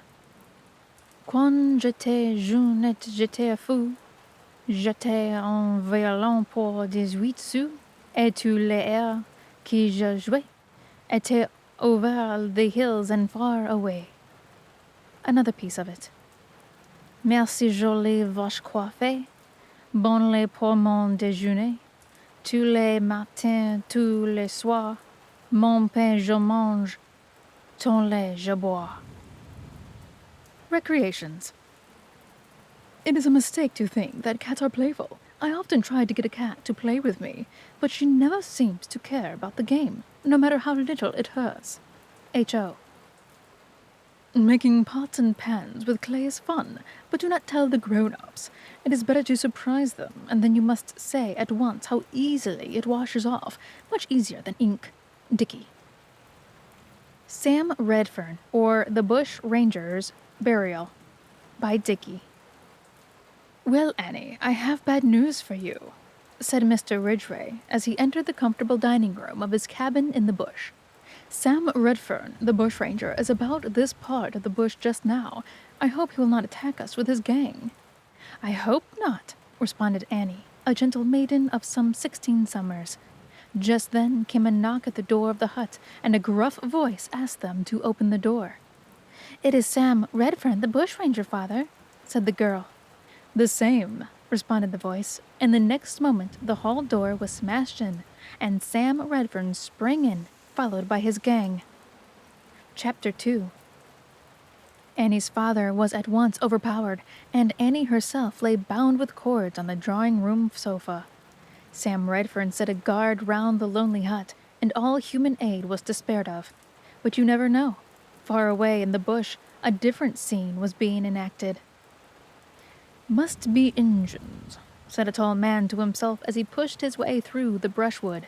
It was Jim Carleton, the celebrated detective. I know them, he added. They are Apaches. Just then, 10 Indians in full war paint appeared. Carleton raised his rifle and fired, and slinging their scalps on his arm, he hastened toward the humble log hut where resided his affianced bride, Annie Ridgway, sometimes known as the Flower of the Bush. Chapter 3. The moon was low on the horizon, and Sam Redfern was seated at a drinking bout with some of his boon companions. They had rifled the cellars of the hut, and the rich wines flowed like water in the golden goblets of Mr. Ridgway. But Annie had made friends with one of the gang, a noble, good-hearted man, who had joined Sam Redfern by mistake, and she had told him to go and get the police as quickly as possible. "Ha ha!" cried Redfern. "Now I can enjoy myself." He little knew that his doom was near upon him. Just then Annie gave a piercing scream, and Sam Redfern got up, seizing his revolver. "Who are you?" he cried, as a man entered. "I am Jim Carleton, the celebrated detective," said the new arrival. Sam Redfern's revolver dropped from his nervously fingers, but the next moment he had sprung upon the detective with the well-known activity of the mountain sheep, and Annie shrieked, for she had grown to love the rough bushranger. To be continued at the end of the paper, if there is room. Scholastic. A new slate is horrid till it is washed in milk. I like the green spots on them to draw patterns round. I know a good way to make a slate pencil squeak, but I won't put it in because I don't want to make it common. Sub-editor. Peppermint is a great help with arithmetic. The boy who was second in the Oxford local always did it. He gave me 2. The examiner said to him, "Are you eating peppermints?" And he said, "No, sir." He told me afterwards it was quite true, because he was only sucking one. I'm glad I wasn't asked. I should never have thought of that, and I could have had to say yes. Oswald. The Wreck of the Malabar, by Noel, author of A Dream of Ancient Ancestors. He isn't really, but he put it in to make it seem more real. Hark! What is that noise of rolling, waves and thunder in the air? 'Tis the death knell of the sailors, and officers and passengers of the good ship Malabar. It was a fair and lovely noon, when the good ship put out of port, and people said, "Ah, little we think, how soon she will be the element's sport." She was indeed a lovely sight, upon the billows with sails spread, but the captain folded his gloomy arms. Ah, if she had been a lifeboat instead! See the captain stern yet gloomy, flings his son upon a rock, hoping that there his darling boy may escape the wreck. Alas, in vain the loud winds roared, and nobody was saved. That was the wreck of the Malabar. Then let us toll for the brave. Noel. Gardening notes. It is useless to plant cherry stones in the hope of eating the fruit, because they don't. Alice won't lend her gardening tools again, because the last time Noel left them out in the rain, and I don't like it. He said he didn't. Seeds and bulbs. These are useful to play at shop with until you are ready. Not at dinner parties, for they will not grow unless uncooked. Potatoes are not grown with seed, but with chopped up potatoes. Apple trees are grown from twigs, which is less wasteful. Oak trees come from acorns. Everyone knows this. When Noel says he could grow one from a peach stone wrapped up in oak leaves, he shows that he knows nothing about gardening but marigolds, and when I passed by his garden, I thought they seemed just like weeds. Now the flowers had been picked. A boy once dared me to eat a bulb. Dogs are very industrious and fond of gardening. Pincher is always planting bones, but they never grow up. There couldn't be a bone tree. I think this is what makes him bark so unhappily at night. He has never tried planting dog biscuit, but he is fonder of bones, and perhaps he wants to be quite sure about them first. Sam Redfern, or the Bushranger's Burial, by Dickey. Chapter 4, and last. This would have been a jolly good story if they had let me finish it at the beginning of the paper, as I wanted to. But now I have forgotten how I meant it to end, and I have lost my book about Red Indians, and all my boys of England have been sneaked. The girls say, "Good riddance," so I expect they did it. They want me just to put in which Annie married, but I shan't, so they will never know. We have now put everything we can think of into the paper. It takes a lot of thinking about. I don't know how grown-ups manage to write all they do. It must make their heads ache, especially lesson books. Albert next door only wrote one chapter of the serial story, but he could have done some more if he had wanted to. He could not write out any of the things because he cannot spell. He says he can, but it takes him such a long time, he might just as well not be able. There are one or two things more. I am sick of it, but Dora says she will write them in. Legal answer wanted. A quantity of excellent string is offered if you know whether there really is a law passed about not buying gunpowder under 13. Dickey. The price of this paper is 1 shilling each, and 6 pence extra for the picture of the Malabar going down with all hands. If we sell 100 copies, we will write another paper. And so we would have done, but we never did. Albert next door's uncle gave us 2 shillings, that was all. You can't restore fallen fortunes with 2 shillings. Chapter 9. The GB. Being editors is not the best way to wealth. We all feel this now, and highwaymen are not respected any more like they used to be. I am sure we had tried our best to restore our fallen fortunes. We felt their fall very much, because we knew the Bastables had been rich once. Dora and Oswald can remember when Father was always bringing nice things home from London, and there used to be turkeys and geese and wine and cigars come by the carrier at Christmas time, and boxes of candied fruit and French plums in ornamental boxes with silk and velvet and gilding on them. They were called prunes, but the prunes you buy at the grocer's are quite different. But now there is seldom anything nice brought from London, and the turkey and the prune people have forgotten Father's address. "How can we restore those beastly fallen fortunes?" said Oswald. "We've tried digging and writing and princesses and being editors." "And being bandits," said H.O. "When did you try that?" asked Dora quickly. "You know I told you it was wrong." "It wasn't wrong the way we did it," said Alice, quicker still, before Oswald could say, "Who asked you to tell us anything about it?" Which would have been rude, and he is glad he didn't. "We only caught Albert next door." "Oh, Albert next door," said Dora contemptuously, and I felt more comfortable, for even after I didn't say, "Who asked you?" and etc., I was afraid Dora was going to come the good elder sister over us. She does that a jolly sight too often.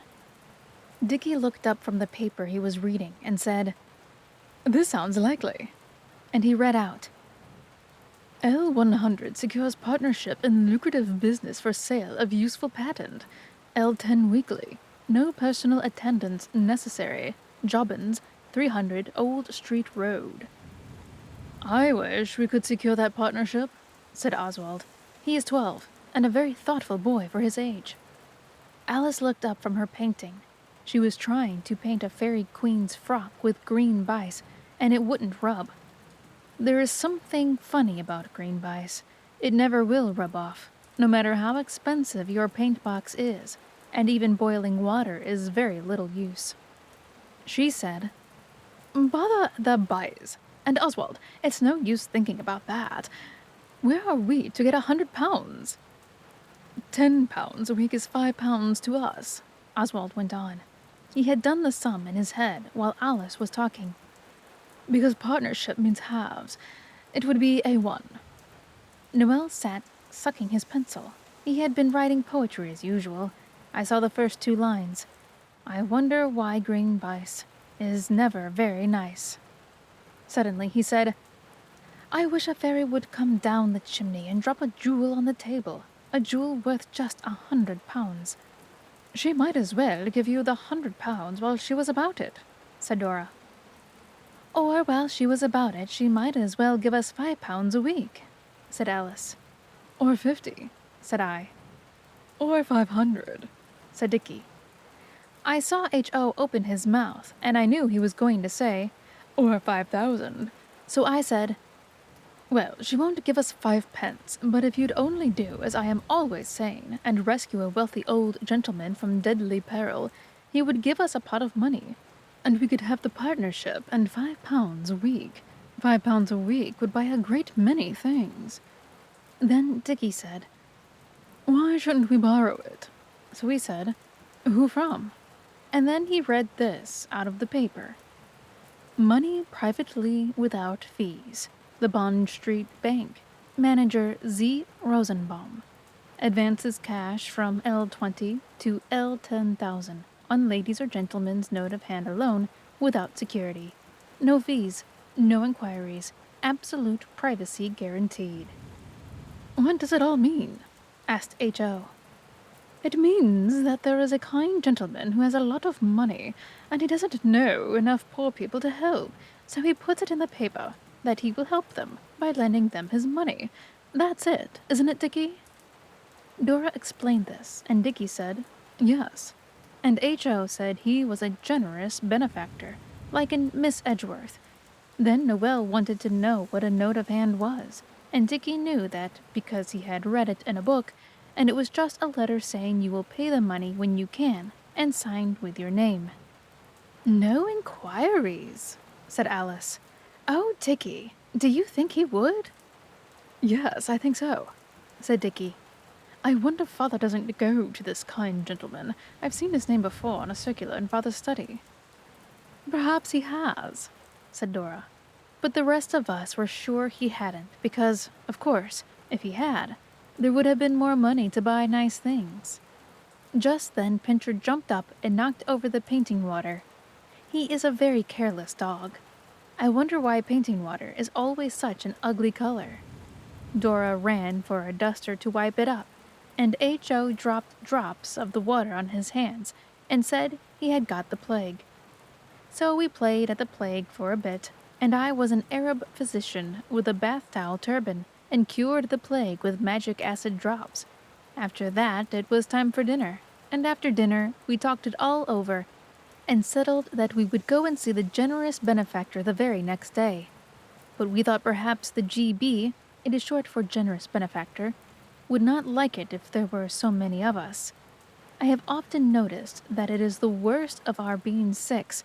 People think 6 is a great many, when it's children. That sentence looks wrong somehow. I mean, they don't mind 6 pairs of boots, or 6 pounds of apples, or 6 oranges, especially in equations. But they seem to think you ought not to have 5 brothers and sisters. Of course, Dickie was to go because it was his idea. Dora had to go to Blackheath to see an old lady, a friend of Father's, so she couldn't go. Alice said she ought to go because it said ladies and gentlemen, and perhaps the GB wouldn't let us have the money unless there were both kinds of us. H.O. said Alice wasn't a lady, and she said he wasn't going anyway. Then he called her a disagreeable cat, and she began to cry. But Oswald always tries to make up quarrels, so he said, "You're little sillies, both of you." And Dora said, "Don't cry, Alice. He only meant you weren't a grown-up lady." Then H.O. said, "What else do you think I meant disagreeable?"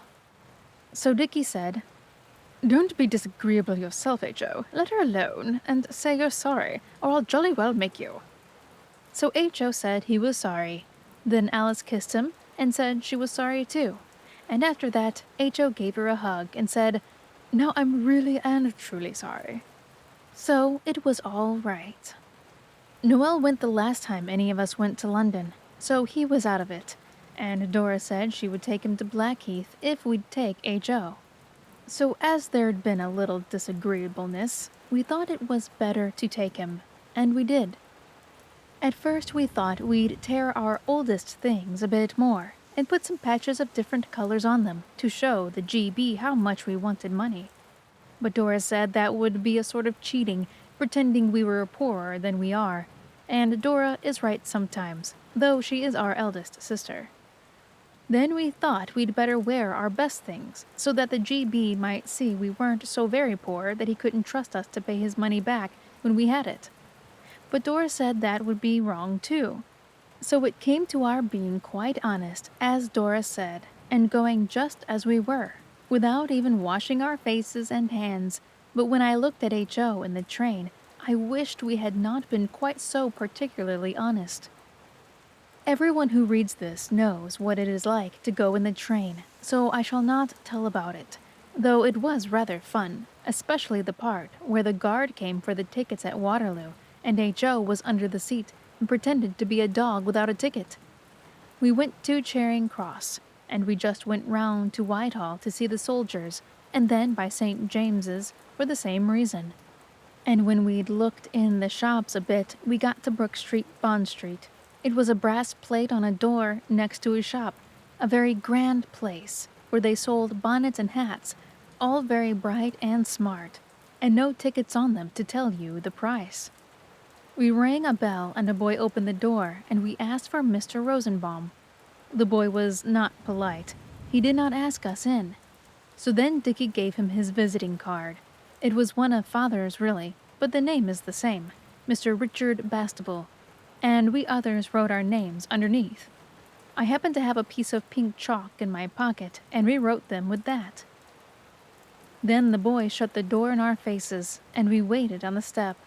But presently he came down and asked our business, so Dickie said, "Money advanced, young shaver, and don't be all day about it."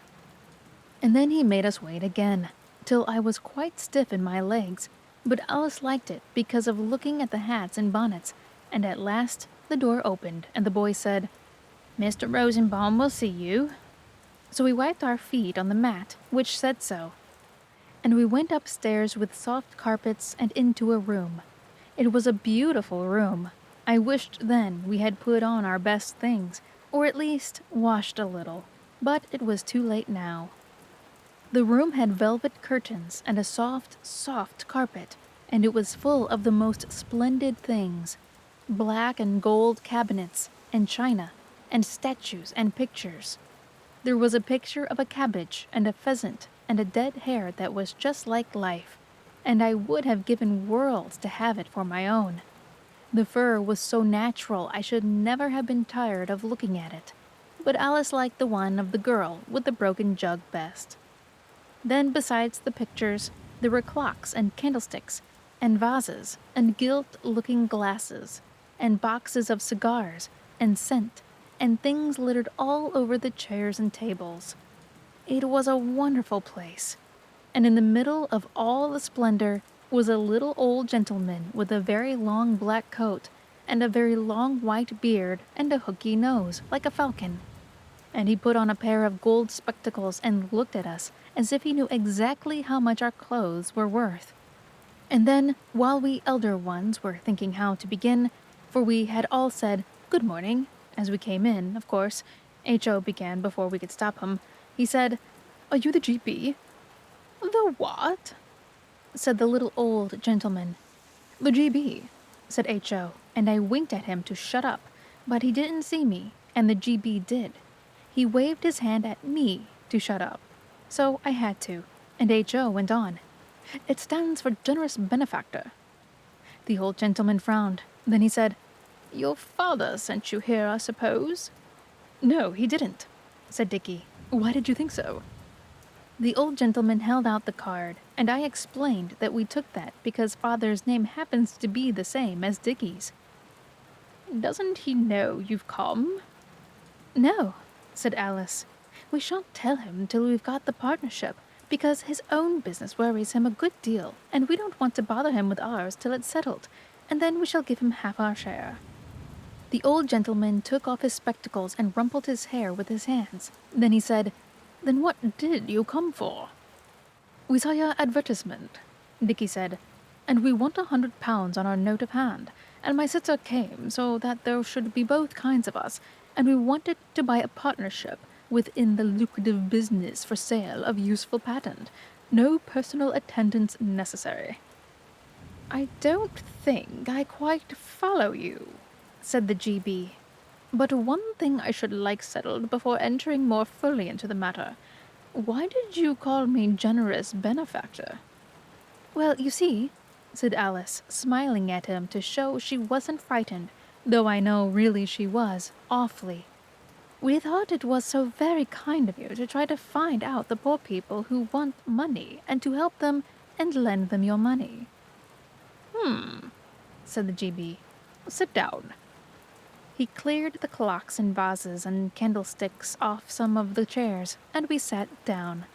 The chairs were velvety, with gilt legs. It was like a king's palace. "Now," he said, "you ought to be at school instead of thinking about money. Why aren't you?"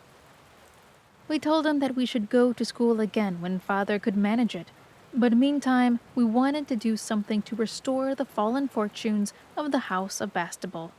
And we said we thought the lucrative patent would be a very good thing. He asked a lot of questions, and we told him everything we didn't think father would mind our telling, and at last he said, "You wish to borrow money. When will you repay it?" "As soon as we've got it, of course," Dickie said. Then the GB said to Oswald, "You seem the eldest," but I explained to him that it was Dickie's idea, so my being eldest didn't matter. Then he said to Dickie, "You are a miner, I presume?" Dickie said he wasn't yet, but he had thought of being a mining engineer some day and going to Klondike. "Miner, not miner," said the GB. "I mean, you're not of age." "I shall be in 10 years, though," said Dickie. "Then you might repudiate the loan," said the GB, and Dickie said, "What?" Of course, he ought to have said, "I beg your pardon, I didn't quite catch what you said." That is what Oswald would have said. It is more polite than "what." "Repudiate the loan," the GB repeated. "I mean, you might say you would not pay me back the money, and the law could not compel you to do so." "Oh, well, if you think we're such sneaks," said Dickie, and he got up off his chair. But the GB said, sit down, I was only joking." Then he talked some more, and at last he said, "I don't advise you to enter into that partnership. It's a swindle. My advertisements are, and I have not £100 by me today to lend you, but I will lend you £1, and you can spend it as you like, and when you are 21 you shall pay me back." "I shall pay you back long before that," said Dickie. "Thanks, awfully. And what about the note of hand?" "Oh," said the GB, "I'll trust to your honor. Between gentlemen, you know, and ladies." He made a beautiful bow to Alice. "A word is as good as a bond." Then he took out a sovereign and held it in his hand while he talked to us.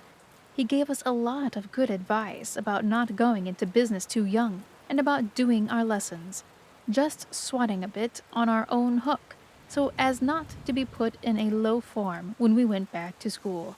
And all the time, he was stroking the sovereign and looking at it as if he thought it very beautiful.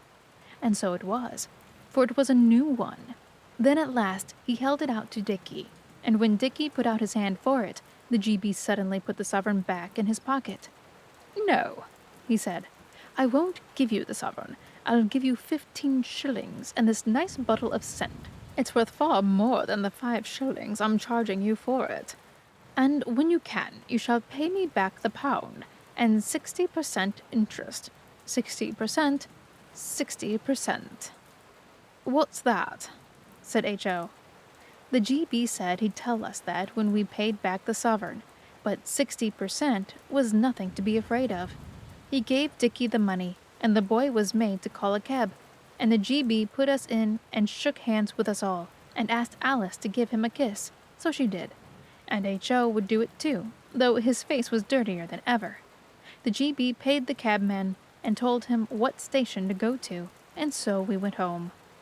That evening, Father had a letter by the 7 o'clock post, and when he had read it, he came up into the nursery. He did not look quite so unhappy as usual, but he looked grave.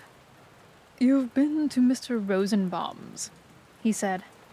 So we told him all about it. It took a long time, and Father sat in the armchair. It was jolly. He doesn't often come and talk to us now. He has to spend all his time thinking about business, and when we'd told him all about it, he said, "You haven't done any harm this time, children. Rather good than harm indeed. But Mr. Rosenbaum has written me a very kind letter." "Is he a friend of yours, Father?" Oswald asked. "He is an acquaintance," said my father, frowning a little. "We have done some business together, in this letter." He stopped, and then said, "No, you didn't do any harm today, but I want you, for the future, not to do anything so serious as to try to buy a partnership without consulting me. That's all. I don't want to interfere with your plays and pleasures, but you will consult me about your business matters, won't you?" Of course we said we should be delighted, but then Alice, who was sitting on his knee, said, "We didn't like to bother you." Father said, "I haven't much time to be with you, for my business takes most of my time. It's an anxious business, but I can't bear thinking of your being left all alone like this." He looked so sad. We all said we liked being alone, and then he looked sadder than ever. Then Alice said, "We don't mean that exactly, Father. It is rather lonely sometimes, since Mother died." Then we were all quiet a little while. Father stayed with us till we went to bed, and when he said good night, he looked quite cheerful. So we told him so, and he said, "Well, the fact is, the letter took a weight off my mind." I can't think what he meant, but I am sure the GB would be pleased if he could know he had taken a weight off somebody's mind. He is that sort of man, I think. We gave the scent to Dora. It is not quite such good scent as we thought it would be, but we had 15 shillings, and they were all good. So is the GB. And until those 15 shillings were spent, we felt almost as jolly as though our fortunes had been properly restored. You do not notice your general fortune so much as long as you have money in your pocket. This is why so many children with regular pocket money have never felt it their duty to seek for treasure. So perhaps our not having pocket money was a blessing in disguise. But the disguise was quite impenetrable, like the villains in the books, and it seemed still more so when the 15 shillings were all spent. Then at last the others agreed to let Oswald try his way of seeking for treasure. But they were not at all keen about it, and many a boy less firm than Oswald would have chucked the whole thing. But Oswald knew that a hero must rely on himself alone, so he stuck to it, and presently the others saw their duty and backed him up. Chapter 10. Lord Tottenham. Oswald is a boy of firm and unswerving character, and he had never wavered from his first idea. He felt quite certain that the books were right, and that the best way to restore fallen fortunes was to rescue an old gentleman in distress. Then he brings you up as his own son. But if you preferred to go on being your own father's son, I expect the old gentleman would make it up to you some other way.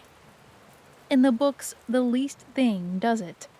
You put up the railway carriage window, or you pick up his purse when he drops it, or you say a hymn when he suddenly asks you to, and then your fortune is made. The others, as I said, were very slack about it and did not seem to care much about trying the rescue. They said there wasn't any deadly peril, and we should have to make one before we could rescue the old gentleman from it, but Oswald didn't see that that mattered. However, he thought he would try some of the easier ways first, by himself. So he waited about the station, pulling up railway carriage windows for old gentlemen who looked likely, but nothing happened. And at last the porters said he was a nuisance, so that was a no-go.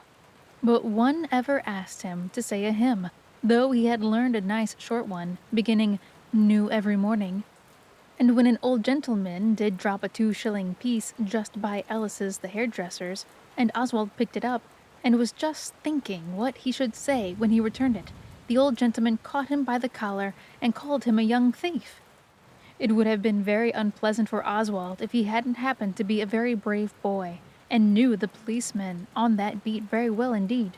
So the policeman backed him up, and the old gentleman said he was sorry, and offered Oswald 6pence.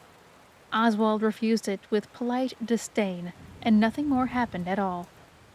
When Oswald had tried by himself, and it had not come off, he said to the others, "We're wasting our time, not trying to rescue the old gentleman in deadly peril.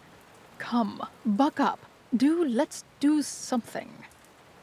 It was dinner time, and Pincher was going round biting the bits off the plates. There were plenty, because it was cold mutton day, and Alice said, "It's only fair to try Oswald's way. He has tried all the things the others thought of. Why couldn't we rescue Lord Tottenham?" Lord Tottenham is the old gentleman who walks over the heath every day in a paper collar at 3 o'clock, and when he gets halfway, if there is no one about, he changes his collar and throws the dirty one into the furze bushes. Dickie said, "Lord Tottenham's all right, but where's the deadly peril?" And we couldn't think of any. There are no highwaymen on Blackheath now, I am sorry to say. And though Oswald said half of us could be highwaymen and the other half rescue party, Dora kept on saying it would be wrong to be a highwayman, and so we had to give that up. Then Alice said, "What about Pincher?" And we all saw at once that it could be done. Pincher is very well bred, and he does know 1 or 2 things, though we never could teach him to beg. But if you tell him to hold on, he will do it, even if you only say, "Seize him," in a whisper. So we arranged it all. Dora said she wouldn't play. She said she thought it was wrong, and she knew it was silly. So we left her out, and she went and sat in the dining room with a goody book so as to be able to say she didn't have anything to do with it if we got into a row over it. Alice and H.O. were to hide in the furze bushes just by where Lord Tottenham changed his collar, and they were to whisper, "Seize him," to Pincher, and then when Pincher had seized Lord Tottenham, we were to go and rescue him from his deadly peril. And he would say, "How can I reward you, my noble young preservers?" And it would be all right. So we went up to the heath. We were afraid of being late. Oswald told the others what procrastination was, so they got to the furze bushes a little after 2 o'clock, and it was rather cold. Alice and H.O. and Pincher hid, but Pincher did not like it any more than they did, and as we 3 walked up and down, we heard him whining, and Alice kept saying, "I am so cold. Isn't he coming yet?" And H.O. wanted to come out and jump about to warm himself, but we told him he must learn to be a Spartan boy, and that he ought to be very thankful he hadn't got a beastly fox eating his inside all the time. H.O. is our little brother, and we're not going to let it be our fault if he grows up a milksop. Besides, it was not really cold. It was his knees. He wears socks. So they stayed where they were. And at last, when even the other three who were walking about were beginning to feel rather chilly, we saw Lord Tottenham's big black coat coming along, flapping in the wind like a great bird. So we said to Alice, "Hist! He approaches. You'll know when to set Pincher on by hearing Lord Tottenham talking to himself. He always does while he is taking off his collar." Then we three walked slowly away, whistling to show we were not thinking of anything. Our lips were rather cold, but we managed to do it. Lord Tottenham came striding along, talking to himself. People call him the Mad Protectionist. I don't know what it means, but I don't think people ought to call a lord such names. As he passed us, he said, "Ruin of the country, sir. Fatal error, fatal error." And then we looked back and saw he was getting quite near where Pincher was, and Alice and H.O. We walked on so that he shouldn't think we were looking, and in a minute we heard Pincher's bark, and then nothing for a bit. And then we looked around, and sure enough, good old Pincher had got Lord Tottenham by the trouser leg and was holding on like Billy Ho, so we started to run. Lord Tottenham had got his collar half off. It was sticking out sideways under his ear, and he was shouting, "Help! Help! Murder!" Exactly as if someone had explained to him beforehand what he was to do. Pincher was growling and snarling and holding on. When we got to him, I stopped and said, "Dickie, we must rescue this good old man." Lord Tottenham roared in his fury. "Good old man be..." something or othered. "Call the dog off." So Oswald said, "It is a dangerous task, but who would hesitate to do an act of true bravery?" And all the while Pincher was worrying and snarling, and Lord Tottenham shouting to us to get the dog away. He was dancing about in the road with Pincher hanging on like grim death, and his collar flapping about where it was undone. Then Noel said, "Haste, ere yet it be too late." So I said to Lord Tottenham, "Stand still, aged sir, and I will endeavour to alleviate your distress." He stood still, and I stooped down and caught hold of Pincher and whispered, "Drop it, sir, drop it." So then Pincher dropped it, and Lord Tottenham fastened his collar again. He never does change it, if there's anyone looking. And he said, "I'm much obliged, I'm sure. Nasty, vicious brute. Here's something to drink my health." But Dickie explained that we are teetotalers, and do not drink people's healths. So Lord Tottenham said, "Well, I'm much obliged anyway. And now I come to look at you, of course. You're not young ruffians, but gentlemen's sons, eh? Still, you won't be above taking a tip from an old boy. I wasn't when I was your age." And he pulled out half a sovereign. It was very silly, but now we've done it, I felt it would be beastly mean to take the old boy's chink after putting him in such a funk. He didn't say anything about bringing us up as his own sons, so I didn't know what to do. I let Pincher go, and was just going to say he was very welcome, and we'd rather not have the money, which seemed the best way out of it, when that beastly dog spoiled the whole show. Directly I let him go, he began to jump about at us and bark for joy, and try to lick our faces. He was so proud of what he'd done. Lord Tottenham opened his eyes, and he just said, "The dog seems to know you." And then Oswald saw it was all up, and he said, "Good morning," and tried to get away. But Lord Tottenham said, "Not so fast," and he caught Noel by the collar. Noel gave a howl, and Alice ran out from the bushes. Noel is her favorite. I'm sure I don't know why. Lord Tottenham looked at her, and he said, "So, there are more of you." And then H.O. came out. "Do you complete the party?" Lord Tottenham asked him, and H.O. said there were only 5 of us this time. Lord Tottenham turned sharp off and began to walk away, holding Noel by the collar. We caught up with him and asked him where he was going, and he said, "To the police station." So then I said quite politely, "Well, don't take Noel, he's not strong, and he easily gets upset. Besides, it wasn't his doing. If you want to take anyone, take me. It was my very own idea. Dickie behaved very well. He said, "If you take Oswald, I'll go too. But don't take Noel. He's such a delicate little chap." Lord Tottenham stopped, and he said, "You should have thought of that before." Noel was howling all the time, and his face was very white, and Alice said, "Oh, do let Noel go, dear. Good, kind Lord Tottenham. He'll faint if you don't. I know he will. He does sometimes. Oh, I wish we'd never done it. Dora said it was wrong." "Dora displayed considerable common sense," said Lord Tottenham, and he let Noel go, and Alice put her arm around Noel and tried to cheer him up, but he was all trembly and as white as paper. Then Lord Tottenham said, "Will you give me your word of honor not to try to escape?" So we said we would. "Then follow me," he said, and led the way to a bench. We all followed, and Pincher too, with his tail between his legs. He knew something was wrong. Then Lord Tottenham sat down, and he made Oswald and Dickie and H.O. stand in front of him, but he let Alice and Noel sit down, and he said, "You set your dog on me, and you tried to make me believe you were saving me from it, and you would have taken my half-sovereign. Such conduct is most— No, you shall tell me what it is, sir, and speak the truth." So I had to say it was most ungentlemanly, but I said I hadn't been going to take the half-sovereign. "Then what did you do it for?" he asked. "The truth, mind." So I said, "I see now it was very silly, and Dora said it was wrong, but it didn't seem so till we did it.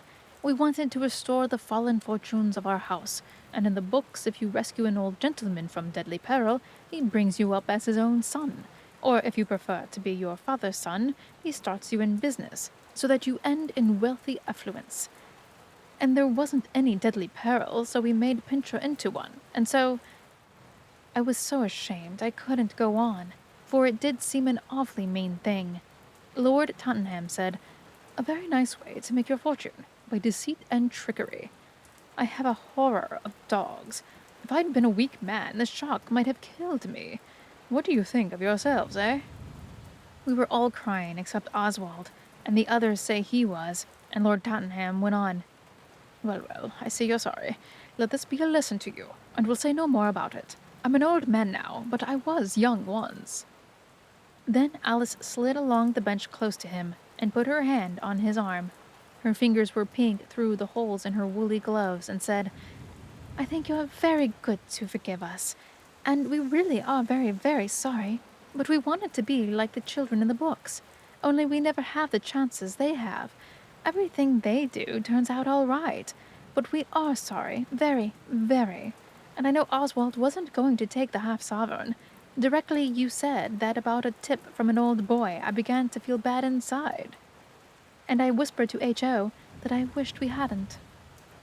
Then Lord Tottenham stood up, and he looked like the death of Nelson, for he is clean-shaved, and it is a good face, and he said, "Always remember never to do a dishonorable thing for money or for anything else in the world."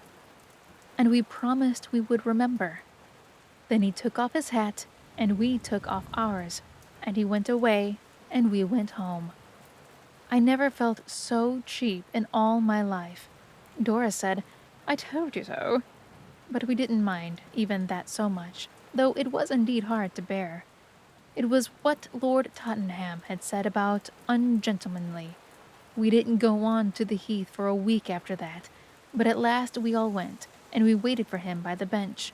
When he came along, Alice said, "Please, Lord Tottenham, we have not been on the heath for a week, to be a punishment because you let us off, and we have brought you a present each if you will take them to show you are willing to make it up." He sat down on the bench, and we gave him our presents. Oswald gave him a 6-penny compass. He bought it with my own money on purpose to give him. Oswald always buys useful presents. The needle would not move after I'd have it a day or two. But Lord Tottenham used to be an admiral, so he will be able to make that go all right. Alice had made him a shaving case with a rose worked on it, and H.O. gave him his knife, the same one he once cut all the buttons off his best suit with. Dicky gave him his prize, Naval Heroes, because it was the best thing he had, and Noel gave him a piece of poetry he had made himself. When sin and shame bow down the brow, then people feel just like we do now. We are so sorry with grief and pain. We never will be so ungentlemanly again. Lord Tottenham seemed very pleased. He thanked us and talked to us for a bit, and when he said goodbye, he said, "All's fair weather now, mates," and shook hands. And whenever we meet him, he nods to us, and if the girls are with us, he takes off his hat. So he can't really be going on thinking us ungentlemanly now. Chapter 11. Castilian Amoroso. One day, when we suddenly found that we had half a crown, we decided that we really ought to try Dicky's way of restoring our fallen fortunes while yet the deed was in our power, because it might easily have happened to us never to have half a crown again. So we decided to dally no longer with being journalists and bandits and things like them, but to send for sample and instructions how to earn £2 a week each in our spare time. We had seen the advertisement in the paper, and we had always wanted to do it, but we had never had the money to spare before somehow. The advertisement says, "Any lady or gentleman can easily earn £2 a week in their spare time, sample and instructions 2 shillings, packed free from observation." A good deal of the half-crown was Dora's. It came from her godmother, but she said she would not mind letting Dicky have it if he would pay her back before Christmas, and if we were sure it was right to try to make our fortune that way. Of course, that was quite easy, because out of £2 a week in your spare time, you can easily pay all your debts, and have almost as much left as you begin with, and as to the right, we told her to dry up. Dicky had always thought that this was really the best way to restore our fallen fortunes, and we were glad that now he had a chance of trying, because of course we wanted the £2 a week each, and besides, we were rather tired of Dicky's always saying when our ways didn't turn out well, "Why don't you try the sample and instructions about our spare time?" When we found out about our half-crown, we got the paper. Noel was playing admirals in it, but he had made the cocked hat without tearing the paper, and we found the advertisement, and it said just the same as ever. So we got a 2-shilling postal order and a stamp, and what was left of the money it was agreed we would spend in ginger beer to drink success to trade. We got some nice paper out of Father's study, and Dicky wrote the letter, and we put in the money and put on the stamp, and made H.O. post it. Then we drank the ginger beer, and then we waited for the sample and instructions. It seemed a long time coming, and the postman got quite tired of us running out and stopping him in the street to ask if he had come. But on the 3rd morning it came. It was quite a large parcel, and it was packed, as the advertisement said it would be, free from observation. That means it was in a box, and inside the box was some stiff browny cardboard, crinkled like the galvanized iron on the tops of chicken houses, and inside that was a lot of paper, some of it printed on some scrappy, and in the very middle of it all, a bottle, not very large, and black, and sealed on the top of the cork with yellow sealing wax. We looked at it as it lay on the nursery table, and while all the others grabbed at the papers to see what the printing said, Oswald went to look for the corkscrew, so as to see what was inside the bottle. He found the corkscrew in the dresser drawer. It always gets there, though it is supposed to be in the sideboard drawer in the dining room, and when he got back, the others had read most of the printed papers. "I don't think it's much good, and I don't think it's quite nice to sell wine," Dora said. "And besides, it's not easy to suddenly begin to sell things when you aren't used to it."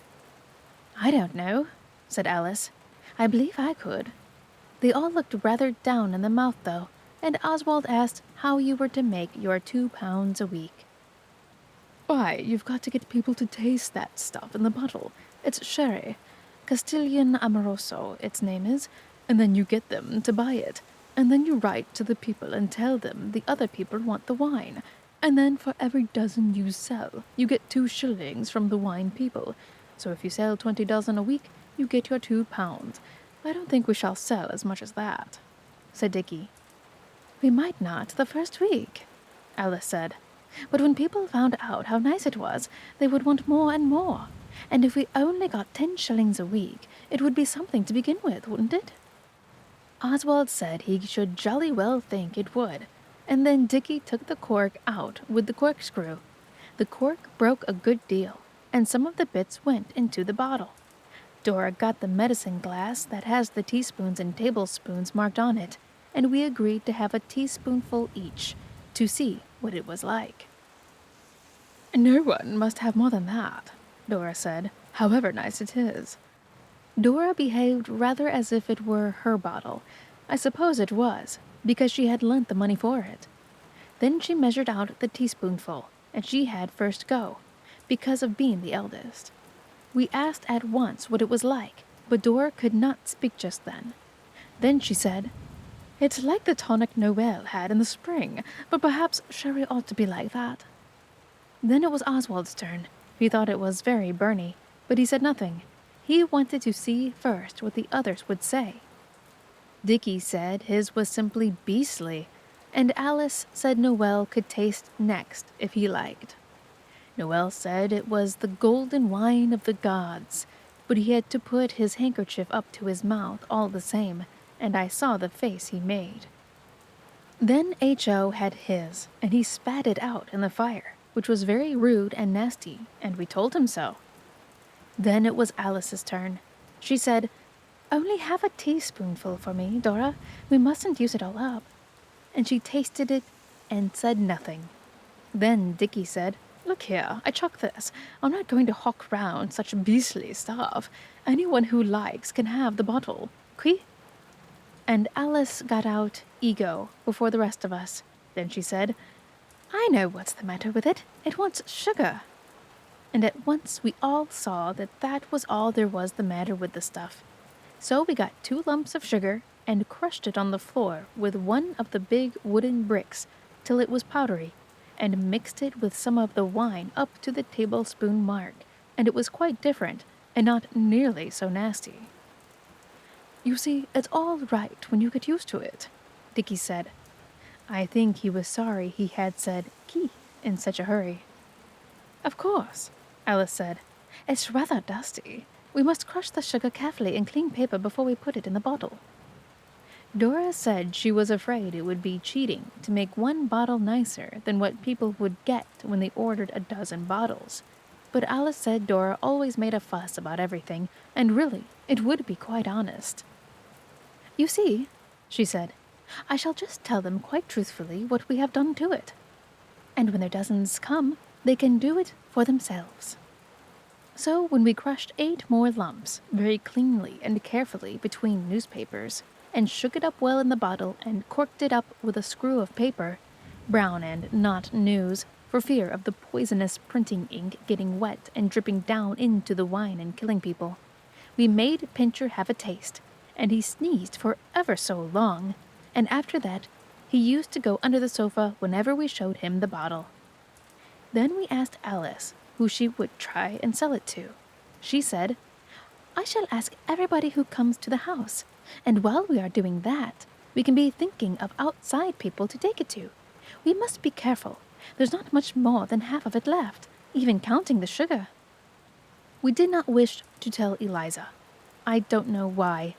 And she opened the door very quickly that day, so that the taxes and a man who came to our house by mistake for next door got away before Alice had a chance to try them with the Castilian Amoroso. But about 5, Eliza slipped out for half an hour to see a friend who was making her a hat for Sunday, and while she was gone, there was a knock. Alice went, and we looked over the banisters. When she opened the door, she said at once, Will you walk in, please? The person at the door said, I called to see your pa, miss. Is he at home? Alice said again, Will you walk in, please? Then the person, it sounded like a man, said, "He is in then." But Alice only kept on saying, "Will you walk in, please?" So at last, the man did, rubbing his boots very loudly on the mat. Then Alice shut the front door, and we saw that it was the butcher, with an envelope in his hand. He was not dressed in blue, like when he is cutting up the sheep and things in the shop, and he wore knickerbockers. Alice says he came on a bicycle. She led the way into the dining room, where the Castilian Amoroso bottle and the medicine glass were standing on the table all ready. The others stayed on the stairs, but Oswald crept down and looked through the door crack. "Please sit down," said Alice quite calmly, though she told me afterwards I had no idea how silly she felt. And the butcher sat down. Then Alice stood quite still and said nothing, but she fiddled with the medicine glass and put the screw of brown paper straight in the Castilian bottle. "Will you tell your pa I'd like a word with him?" the butcher said, when he got tired of saying nothing. "He'll be in very soon, I think," Alice said. And then she stood still again and said nothing. It was beginning to look very idiotic of her, and H.O. laughed. I went back and cuffed him for it quite quietly, and I don't think the butcher heard. But Alice did, and it roused her from her stupor. She spoke suddenly, very fast indeed, so fast that I knew she had made up what she was going to say before. She had got most of it out of the circular.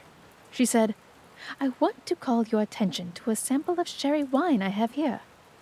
It is called Castilian something or other, and at the price it is unequaled for flavor and bouquet." The butcher said, "Well, I never." And Alice went on, "Would you like to taste it?" "Thank you very much, I'm sure, miss," said the butcher. Alice poured some out. The butcher tasted a very little. He licked his lips, and we thought he was going to say how good it was, but he did not. He put down the medicine glass with nearly all the stuff left in it. We put it back in the bottle afterwards to save waste, and said, "Excuse me, miss, but isn't it a little sweet? For sherry, I mean." "The real isn't," said Alice. "If you order a dozen, it will come quite different to that. We like it best with sugar. I wish you would order some." The butcher asked why.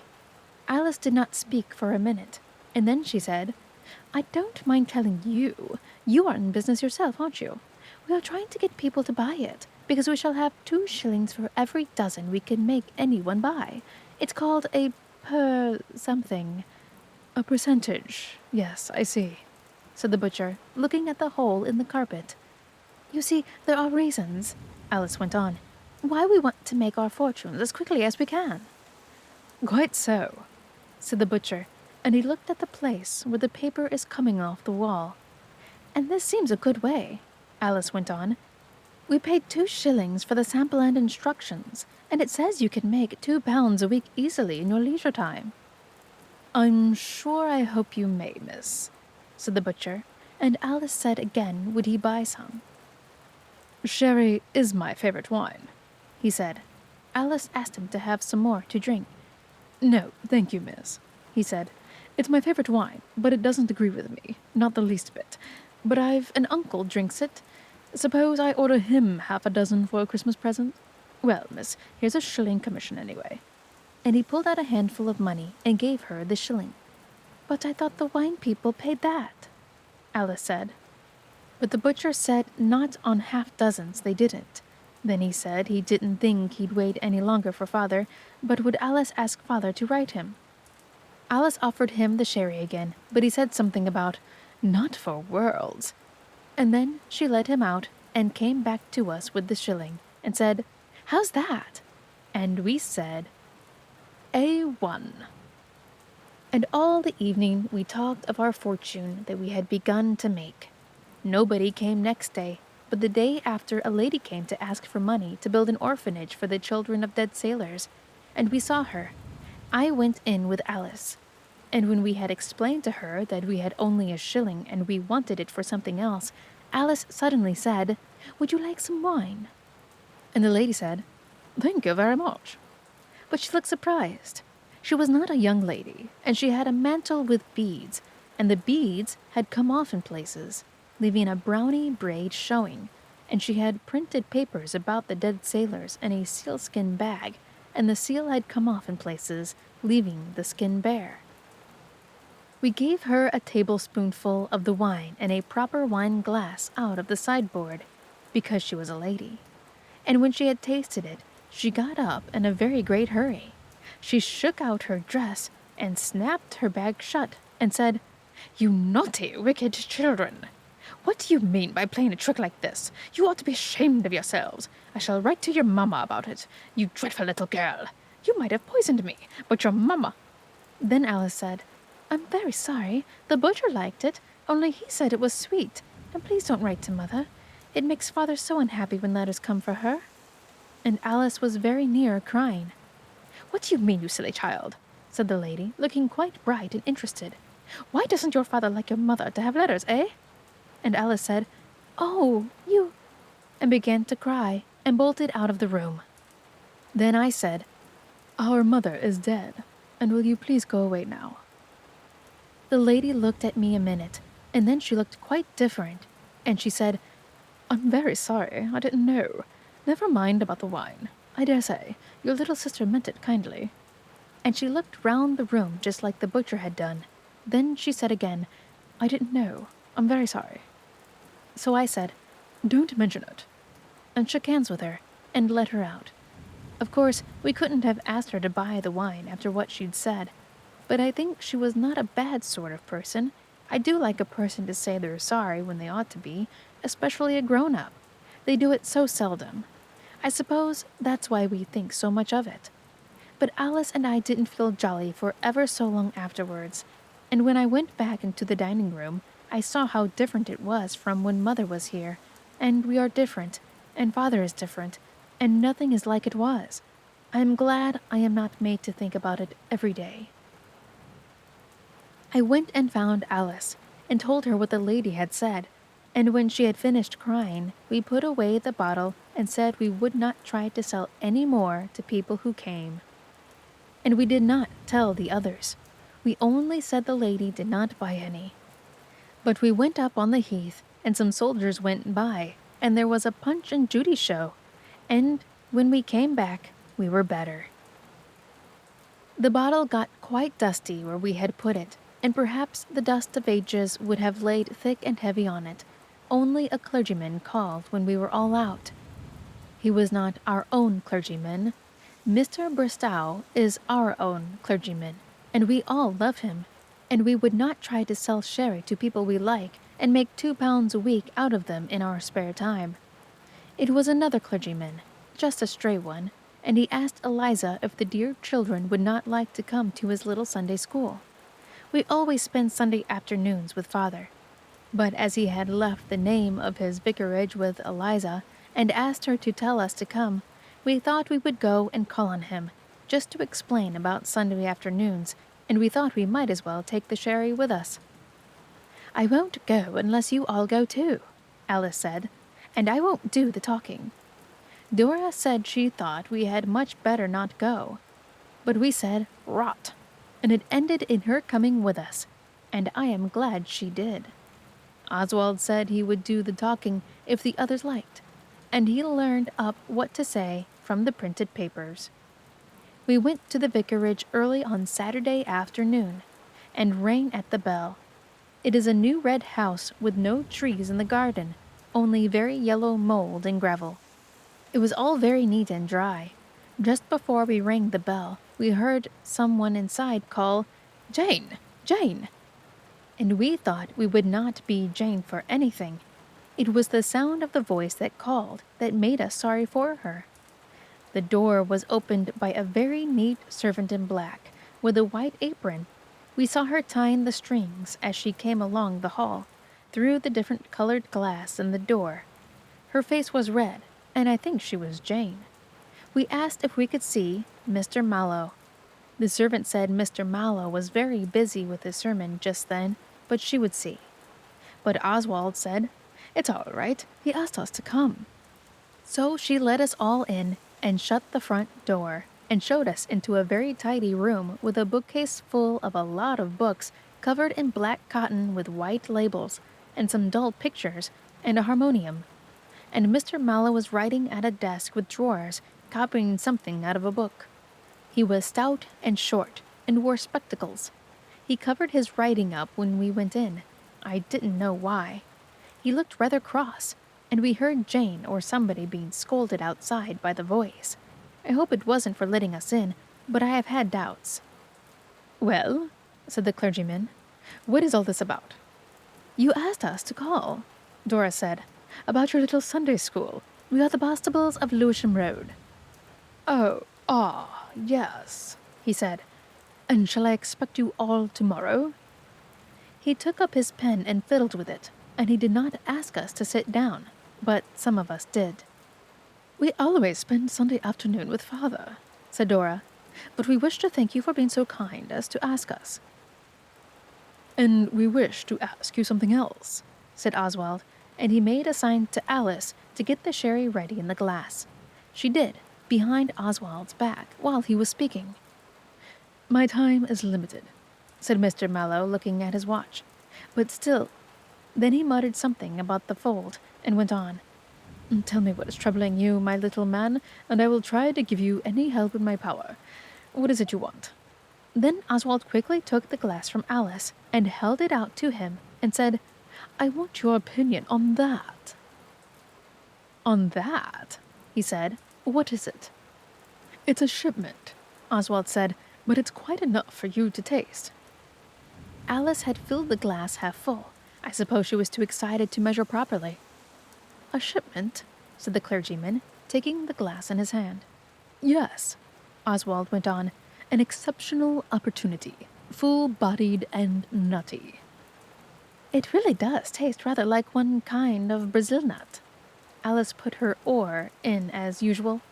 The vicar looked from Alice to Oswald and back again, and Oswald went on with what he had learned from the printing. The clergyman held the glass at half-arm's length, stiffly, as if he had caught cold. "It is of a quality never before offered at the price. Old, delicate, what's its name?" "Amarillo," said H.O. "Amoroso," said Oswald. "H.O., you just shut up. Castilian Amoroso. It's a true after-dinner wine, stimulating and yet—" "Wine?" said Mr. Mallow, holding the glass further off. "Do you know?" he went on, making his voice very thick and strong. "I expect he does it like that in church. Have you never been taught that it is the drinking of wine and spirits, yes, and beer, which makes half the homes in England full of wretched little children and degraded miserable parents?" "Not if you put sugar in it," Alice said firmly. 8 lumps and shake the bottle.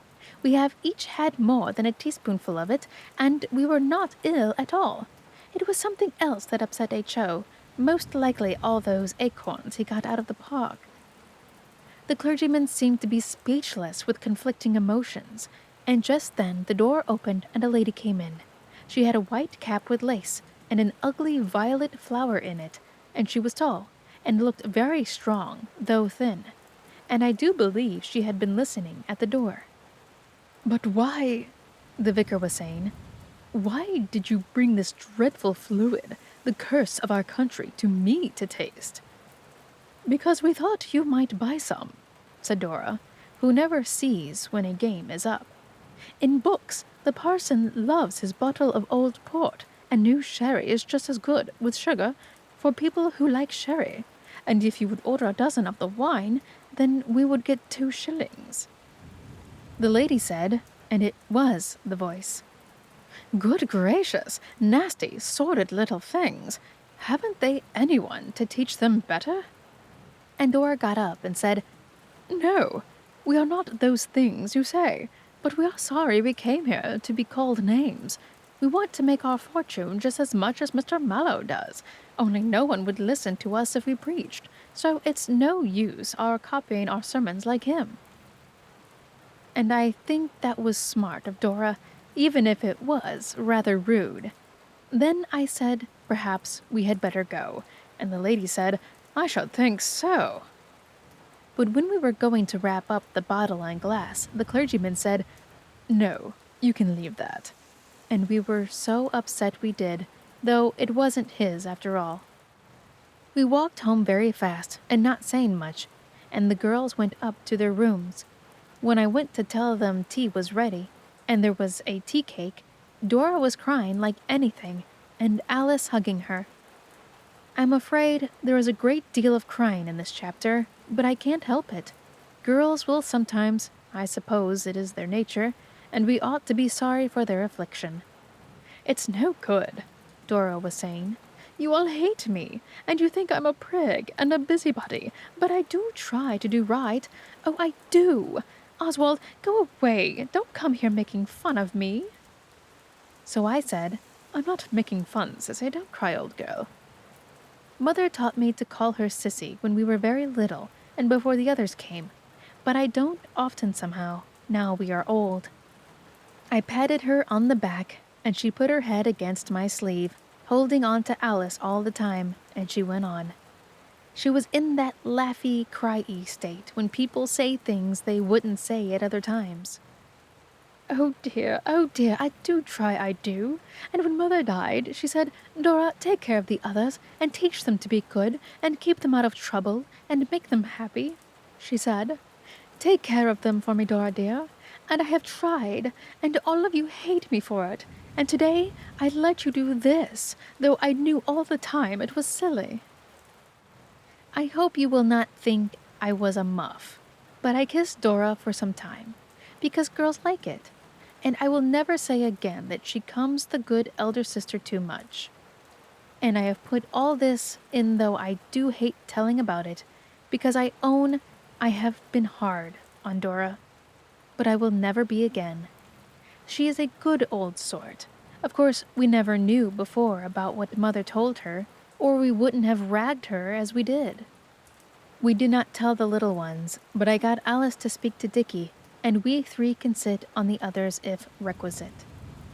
This made us forget all about the sherry, but about 8 o'clock there was a knock, and Eliza went, and we saw it was poor Jane, if her name was Jane, from the vicarage. She handed in a brown paper parcel and a letter, and 3 minutes later Father called us into his study. On the table was the brown paper parcel, open, with our bottle and glass on it, and Father had a letter in his hand. He pointed to the bottle and sighed and said, What have you been doing now? The letter in his hand was covered with little black writing all over the 4 large pages. So Dickie spoke up, and he told Father the whole thing, as far as he knew it, for Alice and I had not told about the dead sailor's lady. And when he had done, Alice said, Has Mr. Mallow written to you to say he will buy a dozen of the sherry after all? It is really not half bad with sugar in it. Father said no. He didn't think clergymen could afford such expensive wine, and he said he would like to taste it. So we gave him what there was left, for we had decided coming home that we would give up trying for the 2 pounds a week in our spare time. Father tasted it, and then he acted just as H.O. had done when he had his teaspoonful. Of course, we did not say anything. Then he laughed till I thought he would never stop. I thought it was the sherry, because I am sure I have read somewhere about wine that maketh glad the heart of man. He had only a very little, which shows that it was a good after-dinner wine, stimulating, and yet I forget the rest.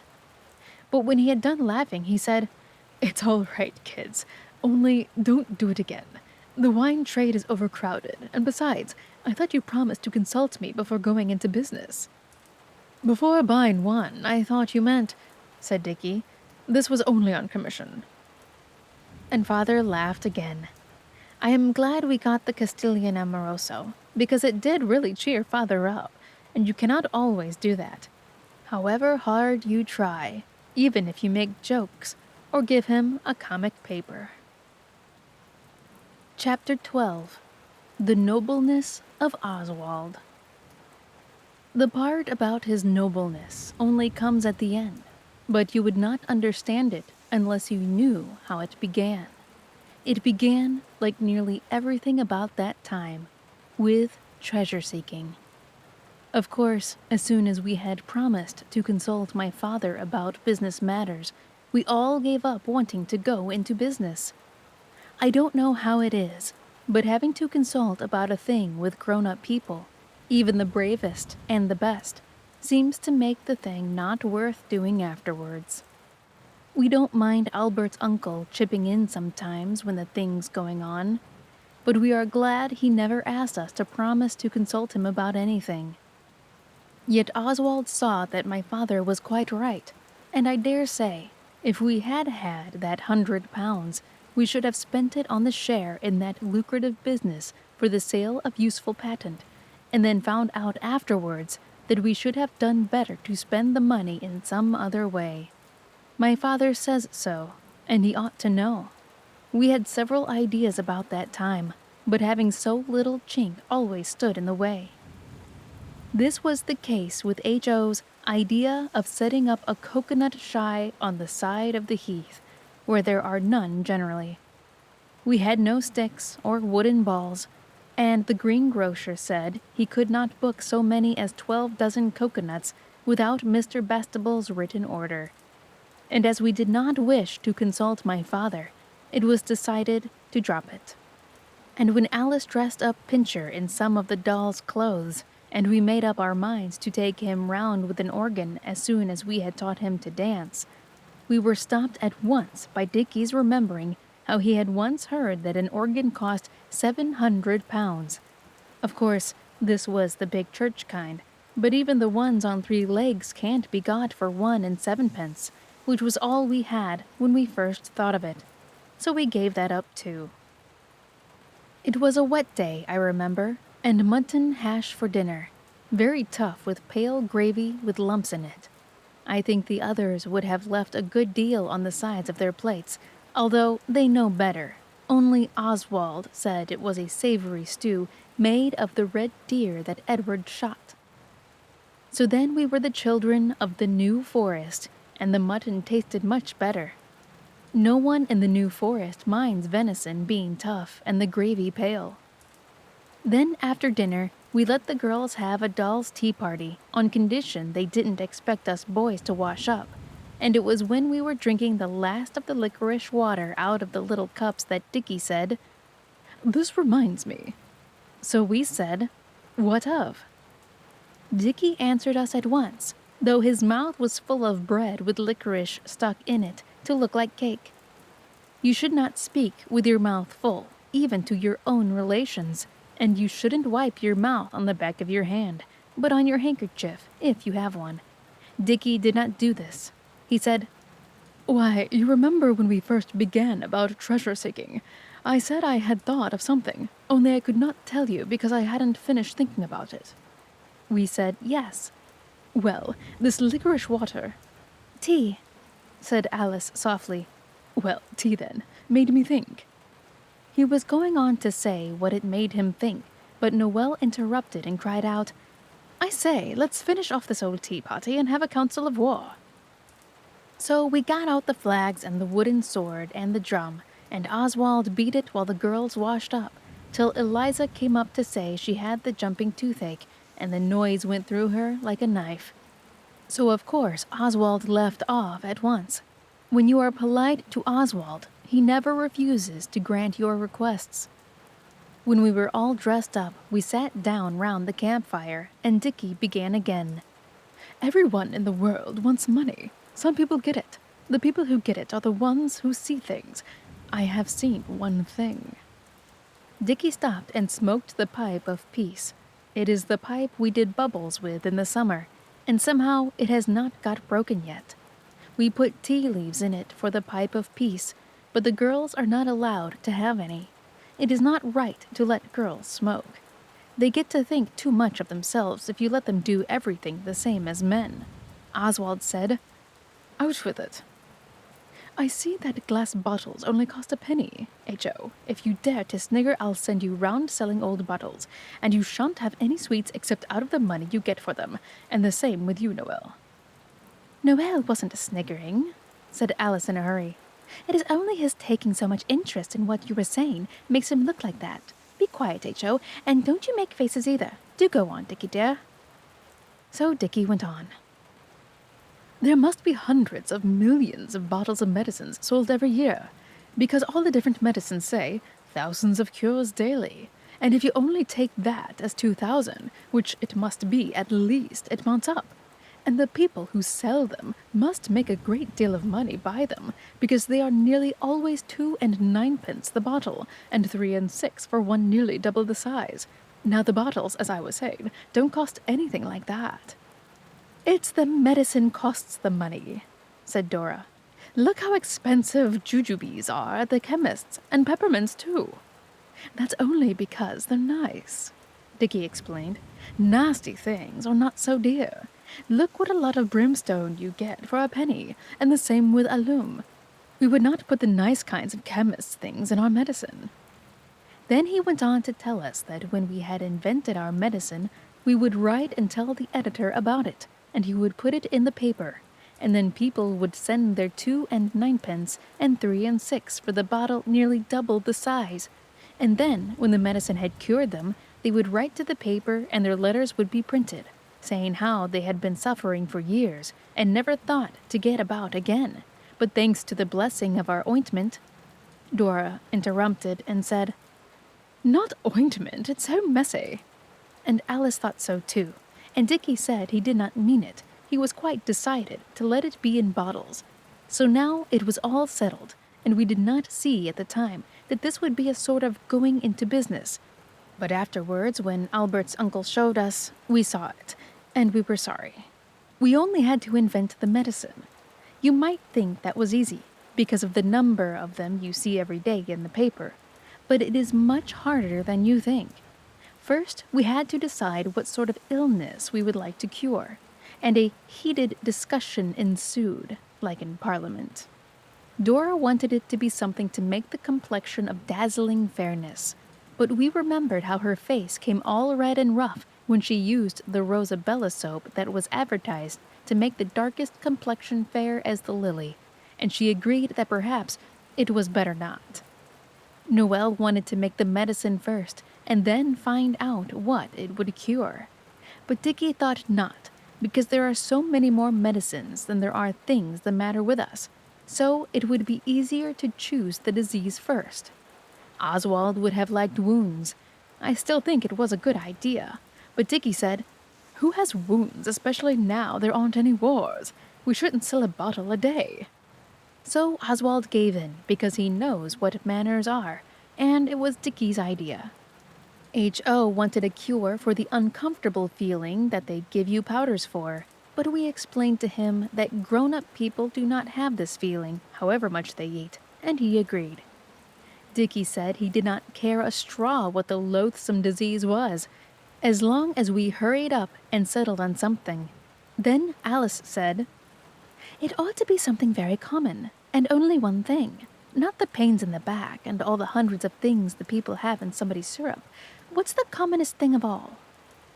And at once we said, colds. So that was settled. Then we wrote a label to go on the bottle. When it was written, it would not go on the vinegar bottle that we had got, but we knew it would go small when it was printed. It was like this. Bastable's certain cure for colds, coughs, asthma, shortness of breath, and all inflictions of the chest. 1 dose gives immediate relief.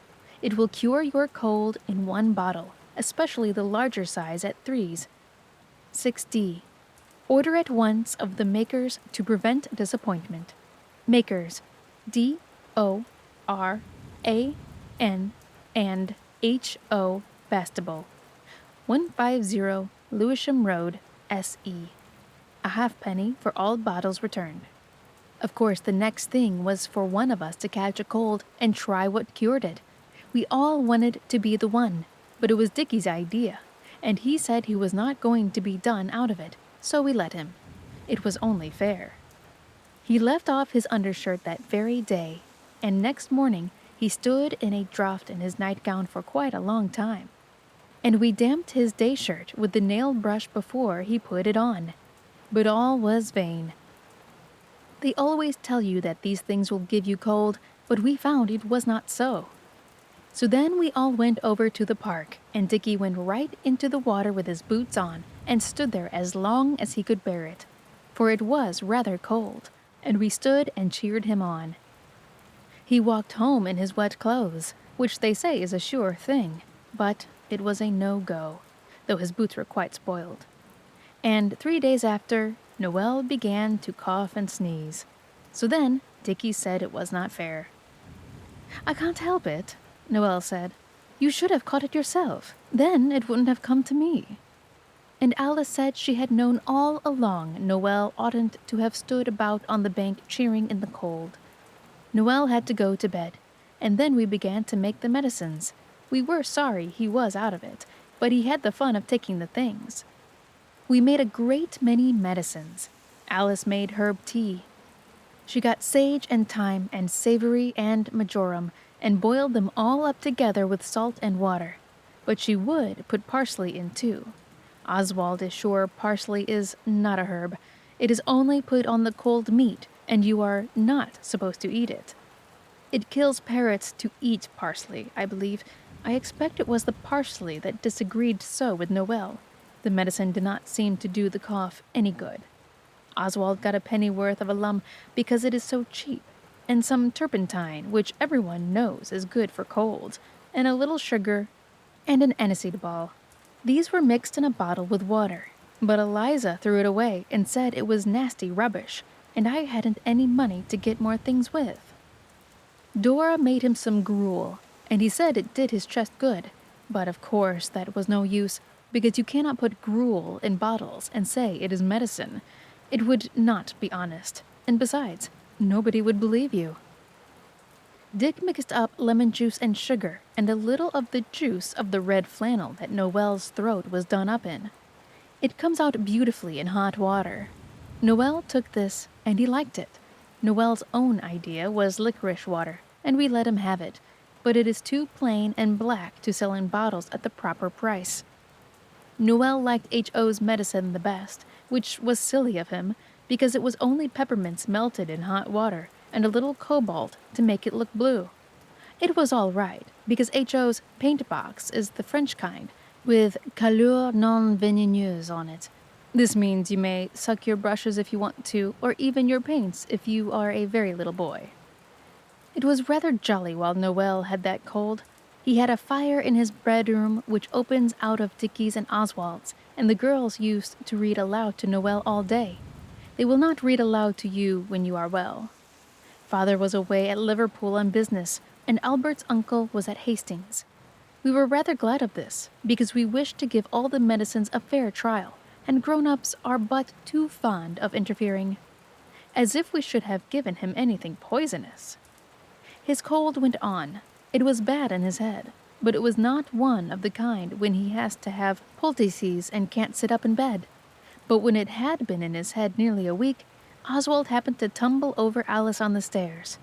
When we got up, she was crying. "Don't cry, silly," said Oswald. "You know I didn't hurt you." I was very sorry if I had hurt her, but you ought not to sit on the stairs in the dark and let other people tumble over you. You ought to remember how beastly it is for them if they do hurt you. "Oh, it's not that, Oswald," Alice said. "Don't be a pig. I am so miserable. Do be kind to me." So Oswald thumped her on the back and told her to shut up. "It's about Noel," she said. "I'm sure he's very ill, and playing about with medicines is all very well, but I know he's ill, and Eliza won't send for the doctor. She says it's only a cold, and I know the doctor's bills are awful. I hear Father telling Aunt Emily so in the summer, but he is ill, and perhaps he'll die or something." Then she began to cry again. Oswald thumped her again, because he knows how a good brother ought to behave, and said, "Cheer up." If we had been in a book, Oswald would have embraced his little sister tenderly and mingled his tears with hers. Then Oswald said, "Why not write to Father?" And she cried more and said, "I've lost the paper with the address. H.O. had it to draw on the back of, and I can't find it now. I've looked everywhere. I'll tell you what I'm going to do. No, I won't. But I'm going out. Don't tell the others. And I say, Oswald, do pretend I'm in if Eliza asks. Promise?" "Tell me what you're going to do," I said. But she said, "No." And there was a good reason why not. So I said I wouldn't promise if it came to that. Of course, I meant to all right, but it did seem mean of her not to tell me. So Alice went out by the side door while Eliza was setting tea, and she was a long time gone. She was not in to tea. When Eliza asked Oswald where she was, he said he did not know, but perhaps she was tidying her corner drawer. Girls often do this, and it takes a long time. Noelle coughed a good bit after tea and asked for Alice. Oswald told him she was doing something and it was a secret. Oswald did not tell any lies, even to save his sister. When Alice came back, she was very quiet, but she whispered to Oswald that it was all right. When it was rather late, Eliza said she was going out to post a letter. This always takes her an hour because she will go to the post office across the heath instead of the pillar box, because once a boy dropped fusees in our pillar box and burnt the letters. It was not any of us. Eliza told us about it. And when there was a knock at the door a long time after, we thought it was Eliza come back, and that she had forgotten the back door key. We made H.O. go down to open the door, because it is his place to run about. His legs are younger than ours. And we heard boots on the stairs beside H.O.'s, and we listened spellbound till the door opened, and it was Albert's uncle. He looked very tired. "I am glad you've come," Oswald said. "Alice began to think Noelle—" Alice stopped me, and her face was very red. Her nose was shiny too, with having cried so much before tea. She said, "I only said I thought Noelle ought to have the doctor. Don't you think he ought?" She got hold of Albert's uncle and held on to him. "Let's have a look at you, young man," said Albert's uncle, and he sat down on the edge of the bed. It is a rather shaky bed. The bar that keeps it steady underneath got broken when we were playing burglars last winter. It was our crowbar. He began to feel Noelle's pulse and went on talking. "It was revealed to the Arab physician as he made merry in his tents on the wild plains of Hastings that the presence had a cold in its head. So he immediately seated himself on the magic carpet and bade it bear him hither, only pausing in the flight to purchase a few sweetmeats in the bazaar. He pulled out a jolly lot of chocolate and some butterscotch and grapes for Noelle. When we had all said thank you, he went on. The physicians are the words of wisdom. It's high time this kid was asleep. I have spoken. Ye have my leave to depart." So we bunked, and Dora and Albert's uncle made Noelle comfortable for the night. Then they came to the nursery, which we had gone down to, and he sat down in the Guy Fawkes chair and said, "Now then." Alice said, "You may tell them what I did. I dare say they'll all be in a wax, but I don't care." "I think you were very wise," said Albert's uncle, pulling her close to him to sit on his knee. "I am very glad you telegraphed." So then Oswald understood what Alice's secret was. She had gone out and sent a telegram to Albert's uncle at Hastings, but Oswald thought she might have told him. Afterwards, she told me what she had put in the telegram. It was, "Come home. We have given Noelle a cold, and I think we are killing him." With the address, it came to 10 pence halfpenny. Then Albert's uncle began to ask questions, and it all came out, how Dickie had tried to catch the cold, but the cold had gone to Noelle instead, and about the medicines and all. Albert's uncle looked very serious. "Look here," he said. "You're old enough not to play the fool like this. Heath is the best thing you've got. You ought to know better than to risk it. You might have killed your little brother with your precious medicines. You've had a lucky escape, certainly, but poor Noelle." "Oh, do you think he's going to die?" Alice asked that, and she was crying again. "No, no," said Albert's uncle. "But look here, do you see how silly you've been? And I thought you promised your father." And then he gave us a long talking to. He can make you feel most awfully small. At last he stopped, and we said we were very sorry. And he said, "You know I promised to take you all to the pantomime." So we said yes, and knew but too well that now he wasn't going to. Then he went on. "Well, I will take you if you like, or I will take Noelle to the sea for a week to cure his cold.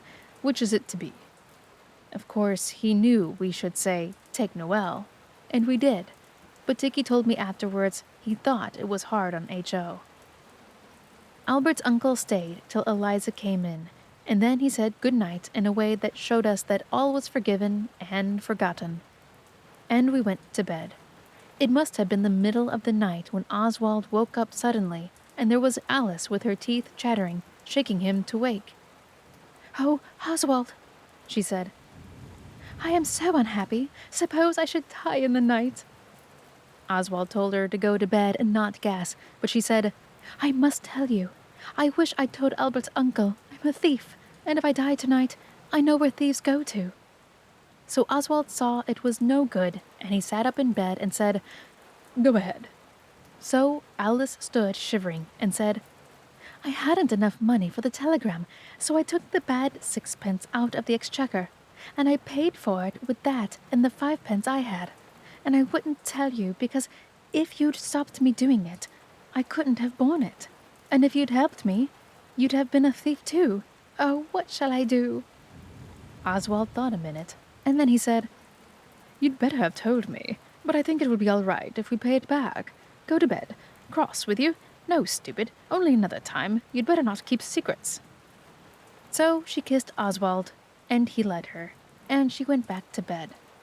The next day, Albert's uncle took Noel away before Oswald had time to persuade Alice that we ought to tell him about the 6 pence.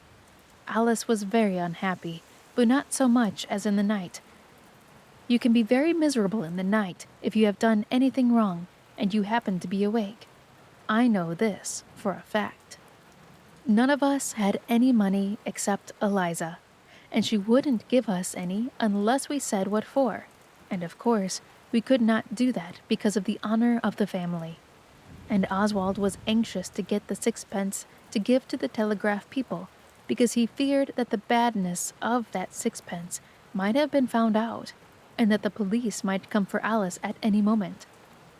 I don't think I ever had such an unhappy day. Of course, we could have written to Albert's uncle, but it would have taken a long time, and every moment of delay added to Alice's danger. We thought and thought, but we couldn't think of any way to get that 6 pence. It seems a small sum, but you see, Alice's liberty depended on it. It was quite late in the afternoon when I met Mrs. Leslie on the parade. She had a brown fur coat and a lot of yellow flowers in her hands. She stopped to speak to me and asked me how the poet was. I told her he had a cold, and I wondered whether she would lend me 6 pence if I asked her, but I could not make up my mind how to begin to say it. It is a hard thing to say, much harder than you would think. She talked to me for a bit, and then she suddenly got into a cab and said, "I'd no idea it was so late," and told the man where to go. And just as she started, she shoved the yellow flowers through the window and said, "For the sick poet, with my love," and was driven off. Gentle reader, I will not conceal from you what Oswald did. He knew all about not disgracing the family, and he did not like doing what I am going to say, and they were really Noel's flowers, only he could not have sent them to Hastings, and Oswald knew he would say yes if Oswald asked him. Oswald sacrificed his family pride because of his little sister's danger. I do not say he was a noble boy. I just tell you what he did, and you can decide for yourself about the nobleness. He put on his oldest clothes. They're much older than any you would think he had if you saw him when he was tidy. And he took those yellow chrysanthemums and he walked with them to Greenwich Station and waited for the trains bringing people from London. He sold those flowers in penny bunches and got 10 pence. Then he went to the telegraph office at Lewisham and said to the lady there, "A little girl gave you a bad 6 pence yesterday. Here are 6 good pennies." The lady said she had not noticed it, and never mind, but Oswald knew that honesty is the best policy, and he refused to take back the pennies. So at last she said she should put them in the plate on Sunday. She is a very nice lady. I like the way she does her hair. Then Oswald went home to Alice and told her, and she hugged him, and said he was a dear, good, kind boy, and he said, "Oh, it's all right." We bought peppermint bullseyes with the 4 pence I had over, and the others wanted to know where we got the money, but we would not tell. Only afterwards, when Noel came home, we told him, because they were his flowers, and he said it was quite right. He made some poetry about it. I only remember one bit of it. The noble youth of high degree consents to play a menial part, all for his sister Alice's sake, who was so dear to his faithful heart. But Oswald himself has never bragged about it. We got no treasure out of this, unless you count the peppermint bullseyes. Chapter 13. The Robber and the Burglar. A day or two after Noel came back from Hastings, there was snow. It was jolly, and we cleared it off the path. A man to do it is 6 pence at least, and you should always save when you can. A penny saved is a penny earned. And then we thought it would be nice to clear it off the top of the portico, where it lies so thick, and the edges as if they had been cut with a knife. And just as we had got out of the landing window onto the portico, the water rates came up the path with his book that he tears the thing out of that says how much you have got to pay. And the little ink bottle hung on to his buttonhole in case you should pay him. Father says the water rates is a sensible man, and knows it is always well to be prepared for whatever happens, however unlikely. Alice said afterwards that she rather liked the water rates really, and Noel said he had a face like a good vizier, or the man who rewards the honest boy for restoring the purse, but we did not think about these things at the time, and as the water rates came up the steps, we shoveled down a great square slab of snow like an avalanche, and it fell right on his head. 2 of us thought of it at the same moment, so it was quite a large avalanche, and when the water rates had shaken himself, he rang the bell. It was Saturday, and Father was at home. We know now that it is very wrong and ungentlemanly to shovel snow off porticos onto the water rates or any other person, and we hope he did not catch a cold, and we are very sorry. We apologized to the water rates when Father told us to. We were all sent to bed for it. We all deserved the punishment, because the others would have shoveled down snow just as we did if they'd thought of it, only they are not so quick at thinking of things as we are. And even quite wrong things sometimes lead to adventures, as everyone knows who has ever read about pirates or highwaymen. Eliza hates us to be sent to bed early, because it means her having to bring meals up, and it means lighting the fire in Noel's room ever so much earlier than usual. He had to have a fire because he still had a bit of a cold, but this particular day we got Eliza into a good temper by giving her a horrid brooch with pretending amethysts in it that an aunt once gave to Alice. So Eliza brought up an extra scuttle of coals, and when the greengrocer came with the potatoes, he is always late on Saturdays, she got some chestnuts from him. So that when we heard Father go out after his dinner, there was a jolly fire in Noel's room, and we were able to go in and be Red Indians in blankets most comfortably. Eliza had gone out. She says she gets things cheaper on Saturday nights. She has a great friend who sells fish at a shop, and he is very generous and lets her have herrings for less than half the natural price. So we were all alone in the house. Pincher was out with Eliza, and we talked about robbers, and Dora thought it would be a dreadful trade, but Dickie said, "I think it would be very interesting, and you would only rob rich people, and be very generous to the poor and needy, like Claude Duval." Dora said, "It is wrong to be a robber." "Yes," said Alice. "You would never know a happy hour. Think of trying to sleep with the stolen jewels under your bed, and remembering all the quantities of policemen and detectives that there are in the world." "There are ways of being robbers that are not wrong," said Noel. "If you can rob a robber, it is a right act." "But you can't," said Dora. "He is too clever, and besides, it's wrong anyway." "Yes, you can, and it isn't, and murdering him with boiling oil is a right act too, so there," said Noel. "What about Ali Baba? Now then?" And we felt it was a score for Noel. "What would you do if there was a robber?" said Alice. H.O. said he would kill him with boiling oil, but Alice explained that she meant a real robber, now, this minute, in the house. Oswald and Dickie did not say. But Noel said he thought it would only be fair to ask the robber quite politely and quietly to go away, and then if he didn't, you could deal with him. Now what I am going to tell you is a very strange and wonderful thing, and I hope you will be able to believe it. I should not, if a boy told me, unless I knew him to be a man of honor, and perhaps not then unless he gave his sacred word. But it is true all the same.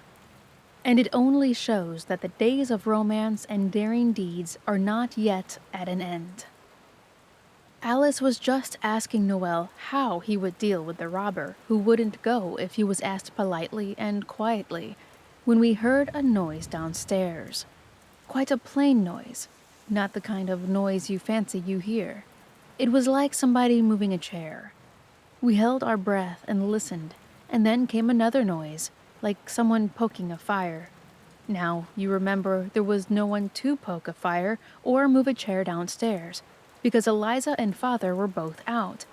They could not have come in without our hearing them, because the front door is as hard to shut as the back one, and whichever you go in by, you have to give a slam that you can hear all down the street.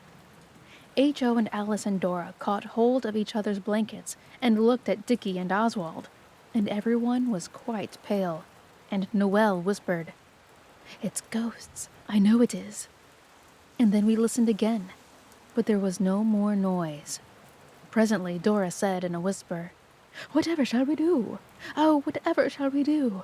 What shall we do?" And she kept on saying it till we had to tell her to shut up. Oh, reader, have you ever been playing Red Indians and blankets round a bedroom fire in a house where you thought there was no one but you, and then suddenly heard a noise like a chair and a fire being poked downstairs? Unless you have, you will not be able to imagine at all what it feels like. It was not like in books. Our hair did not stand on end at all, and we never said, "Hist," once. But our feet got very cold, though we were in blankets by the fire, and the insides of Oswald's hands got warm and wet, and his nose was cold like a dog's, and his ears were burning hot. The girls said afterwards that they shivered with terror, and their teeth chattered, but we did not see or hear this at the time. "Shall we open the window and call police?" said Dora, and then Oswald suddenly thought of something, and he breathed more freely, and he said, "I know it's not ghosts. I don't believe it's robbers. I expect it's a stray cat got in when the coals came this morning, and she's been hiding in the cellar, and now she's moving about. Let's go down and see." The girls wouldn't, of course, but I could see that they breathed more freely too. But Dickie said, "All right, I will if you will." H.O. said, "Do you think it's really a cat?" So we said he had better stay with the girls. And of course, after that we had to let him and Alice both come. Dora said if we took Noel down with his cold, she would scream, "Fire!" and "Murder!" and she didn't mind if the whole street heard. So Noel agreed to be getting his clothes on, and the rest of us said we would go down and look for the cat. Now Oswald said that about the cat, and it made it easier to go down. But in his inside, he did not feel at all sure that it might not be robbers after all. Of course, we had often talked about robbers before, but it is very different when you sit in a room and listen and listen and listen. And Oswald felt somehow that it would be easier to go down and see what it was than to wait and listen and wait and wait and listen and wait, and then perhaps to hear it, whatever it was, come creeping slowly up the stairs as softly as it could, with its boots off, and the stairs creaking towards the room where we were, with the door open in case of Eliza coming back suddenly, and all dark on the landings. And then it would have been just as bad, and it would have lasted longer, and you would have known you were a coward besides. Dickie says he felt all these same things. Many people would say we were young heroes to go down as we did, so I have tried to explain, because no young hero wishes to have more credit than he deserves. The landing gas was turned down low, just a blue bead, and we four went out very softly, wrapped in our blankets, and we stood on the top of the stairs a good long time before we began to go down, and we listened and listened till our ears buzzed. And Oswald whispered to Dickie, and Dickie went into our room and fetched the large toy pistol that is a foot long and that has the trigger broken, and I took it because I am the eldest, and I don't think either of us thought it was the cat now. But Alice and H.O. did. Dickie got the poker out of Noelle's room and told Dora it was to settle the cat with when we caught her. Then Oswald whispered, "Let's play at burglars. Dickie and I are armed to the teeth. We will go first. You keep a flight behind us and be a reinforcement if we are attacked. Or you can retreat and defend the women and children in the fortress, if you'd rather." But they said they would be a reinforcement. Oswald's teeth chattered a little when he spoke. It was not with anything else except cold. So Dickie and Oswald crept down, and when we got to the bottom of the stairs, we saw Father's study door just ajar and the crack of light. And Oswald was so pleased to see the light, knowing that burglars prefer the dark, or at any rate the dark lantern, that he felt really sure it was the cat after all. And then he thought it would be fun to make the others upstairs think it was really a robber. So he cocked the pistol. You can cock it, but it doesn't go off. And he said, "Come on, Dick." And he rushed at the study door and burst into the room, crying, "Surrender! You are discovered! Surrender or I fire! Throw up your hands!" And, as he finished saying it, he saw before him, standing on the study hearthrug, a real robber. There was no mistake about it. Oswald was sure it was a robber because it had a screwdriver in its hands and was standing near the cupboard door that H.O. broke the lock off. And there were gimlets and screws and things on the floor. There is nothing in that cupboard but old ledgers and magazines and the tool chest. But of course, a robber could not know that beforehand. When Oswald saw that there really was a robber, and that he was so heavily armed with the screwdriver, he did not feel comfortable. But he kept the pistol pointed at the robber, and you will hardly believe it, but it is true. The robber threw down the screwdriver, clattering on the other tools, and he did throw up his hands and said, "I surrender, don't shoot me. How many of you are there?" So Dickie said, "You are outnumbered. Are you armed?" And the robber said, "No, not in the least." And Oswald said, still pointing the pistol and feeling very strong and brave as if he was in a book, "Turn out your pockets." The robber did, and while he turned them out, we looked at him. He was of the middle height and clad in a black frock coat and gray trousers. His boots were a little gone at the sides, and his shirt cuffs were a bit frayed, but otherwise he was of gentlemanly demeanor. He had a thin, wrinkled face with big, light eyes that sparkled, and then looked soft very queerly, and a short beard.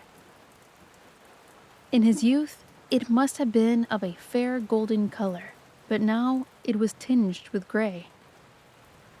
Oswald was sorry for him, especially when he saw that one of his pockets had a large hole in it, and that he had nothing in his pockets but letters and string and 3 boxes of matches, and a pipe and a handkerchief and a thin tobacco pouch and 2 pennies. We made him put all the things on the table, and then he said, "Well, you've caught me.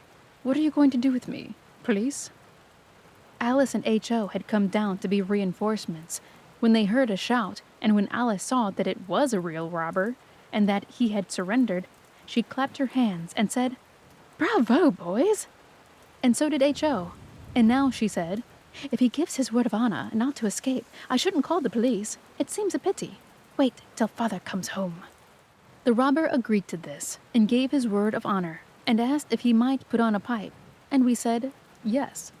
And he sat in Father's armchair and warmed his boots, which steamed, and I sent H.O. and Alice to put on some clothes and tell the others, and bring down Dickie's and my knickerbockers and the rest of the chestnuts.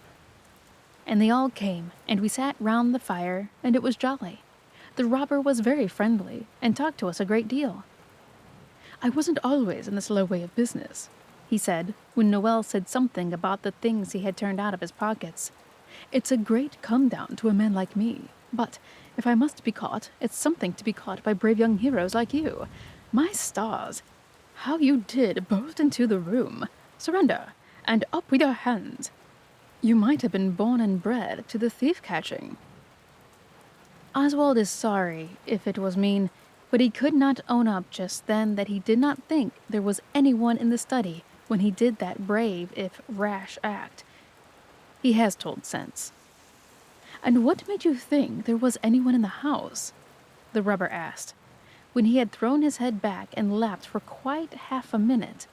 So we told him, and he applauded our valor, and Alice and H.O. explained that they would have said surrender too, only they were reinforcements.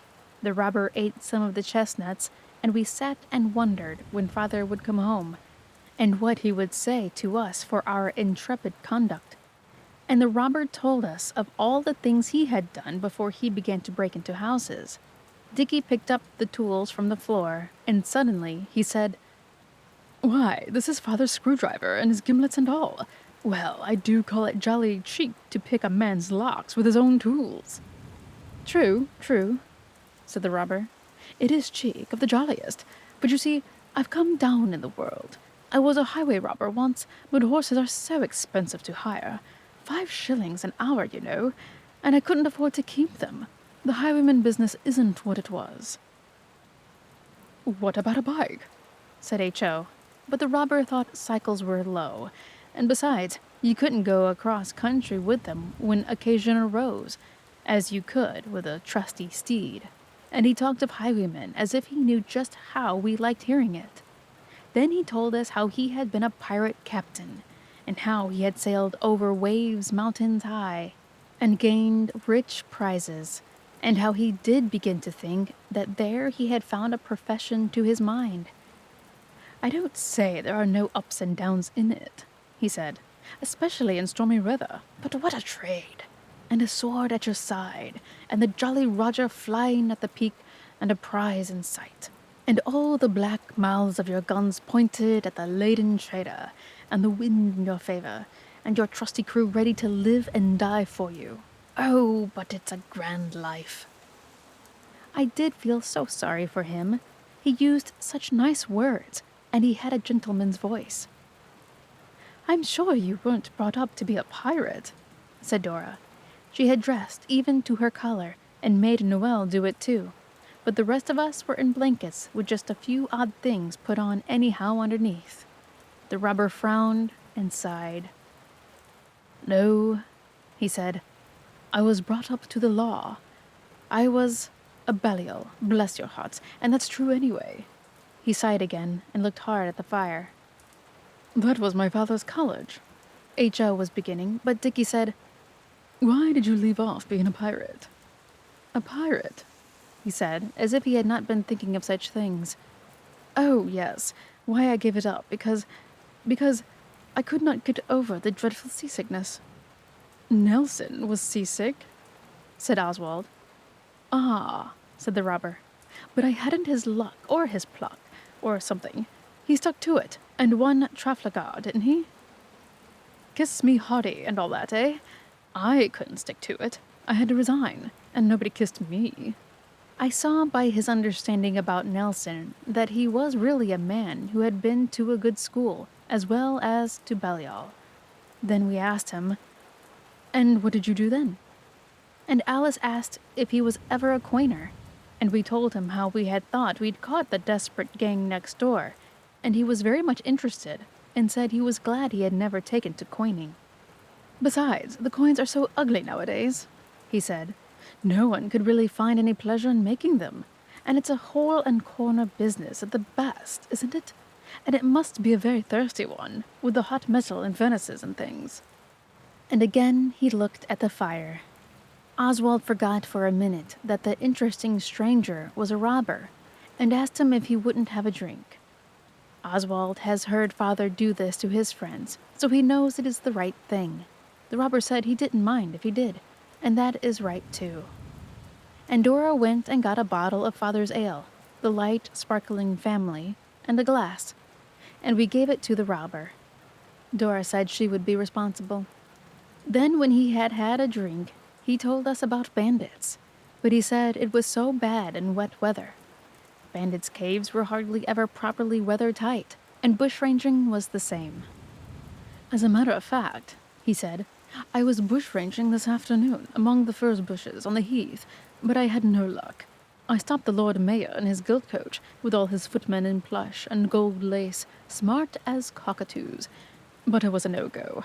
The Lord Mayor hadn't a stiver in his pockets. One of the footmen had 6 new pennies. The Lord Mayor always pays his servants' wages in new pennies. I spent 4 pence of that in bread and cheese.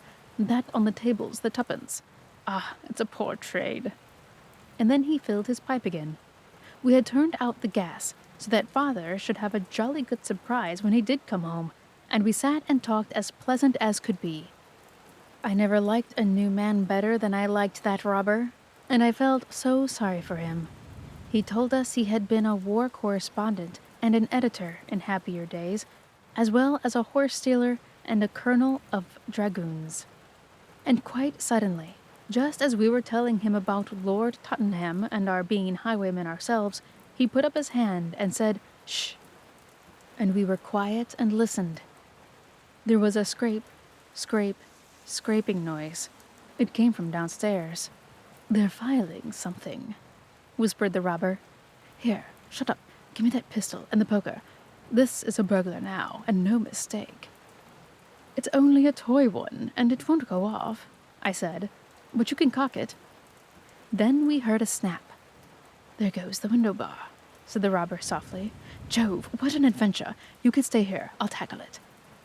But Dickie and I said we should come, so he let us go as far as the bottom of the kitchen stairs, and we took the tongs and shovel with us.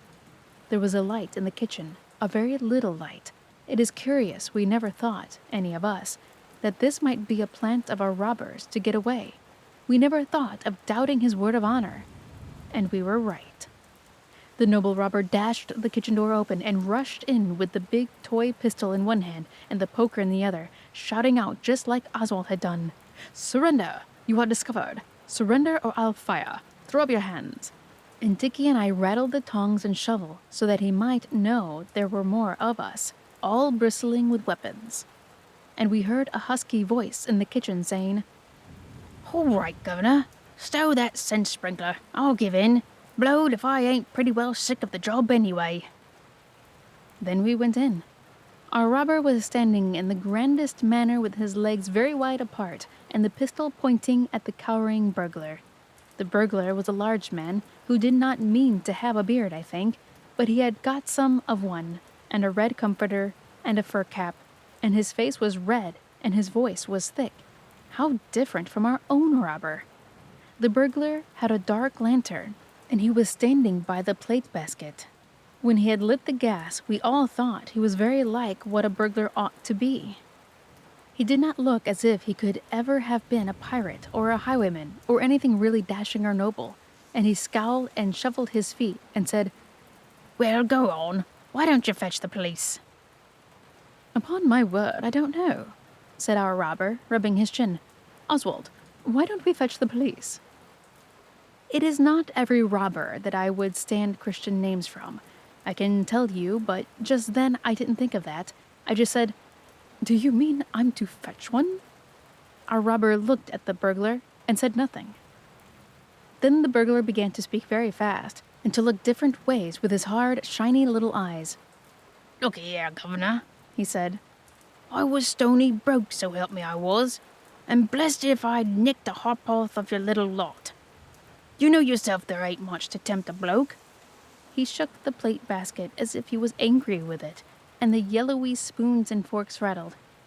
I was just a-looking through this 'ere bank all the day show, when you come. Let me off, sir, come now. I've got kids of my own at home. Strike me if I ain't, same as yours. I've got a nipper just about his size, and what'll come of it if I'm lagged? I ain't been in it long, sir, and I ain't handy at it. No, said our robber, you certainly are not. Alice and the others had come down by now to see what was happening. Alice told me afterwards they thought it really was the cat this time. No, I ain't Andy, as you say, sir. And if you let me off this once, I'll chuck the whole blooming biz. Break my civvy, I will. Don't be hard on a cove, mister. Think of the missus and the kids. I'll go on just a cute little missy there, bless her pretty heart. Your family certainly fits your circumstances very nicely, said our robber. Then Alice said, Oh, do let him go. If he's got a little girl like me, whatever will she do? Suppose it was father. I don't think he's got a little girl like you, my dear, said our robber, and I think he'll be safer under lock and key. You ask your father to let me go, miss, said the burglar. He won't have the heart to refuse you. If I do, said Alice, will you promise never to come back? Not me, miss, the burglar said very earnestly, and he looked at the plate basket again, as if that alone would be enough to keep him away. Our robber said afterwards, And will you be good and not rob any more? Said Alice. I'll turn over a new leaf, miss, so help me. Then Alice said, Oh, do let him go. I'm sure he'll be good. But our robber said no, it wouldn't be right. We must wait till father came home.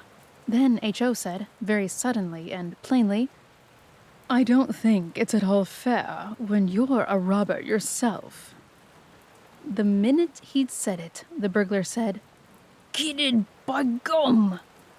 And then our robber made a step towards him to catch hold of him, and before you had time to think, hello, the burglar knocked the pistol up with one hand and knocked our robber down with the other, and was off out of the window like a shot, though Oswald and Dickie did try to stop him by holding on to his legs. And that burglar had the cheek to put his head in at the window and say, I'll give your love to the kids and the missus. And he was off like winking. And there were Alice and Dora trying to pick up our robber and asking him whether he was hurt and where. He wasn't hurt at all, except a lump on the back of his head, and he got up and we dusted the kitchen floor off him. Eliza is a dirty girl. Then he said, Let's put up the shutters. It never rains, but it pours. Now you've had 2 burglars, I dare say you'll have 20. So we put up the shutters, which Eliza has strict orders to do before she goes out, only she never does, and we went back to father's study, and the robber said, What a night we are having, and put his boots back in the fender to go on steaming. And then we all talked at once. It was the most wonderful adventure we ever had, though it wasn't treasure-seeking, at least not ours.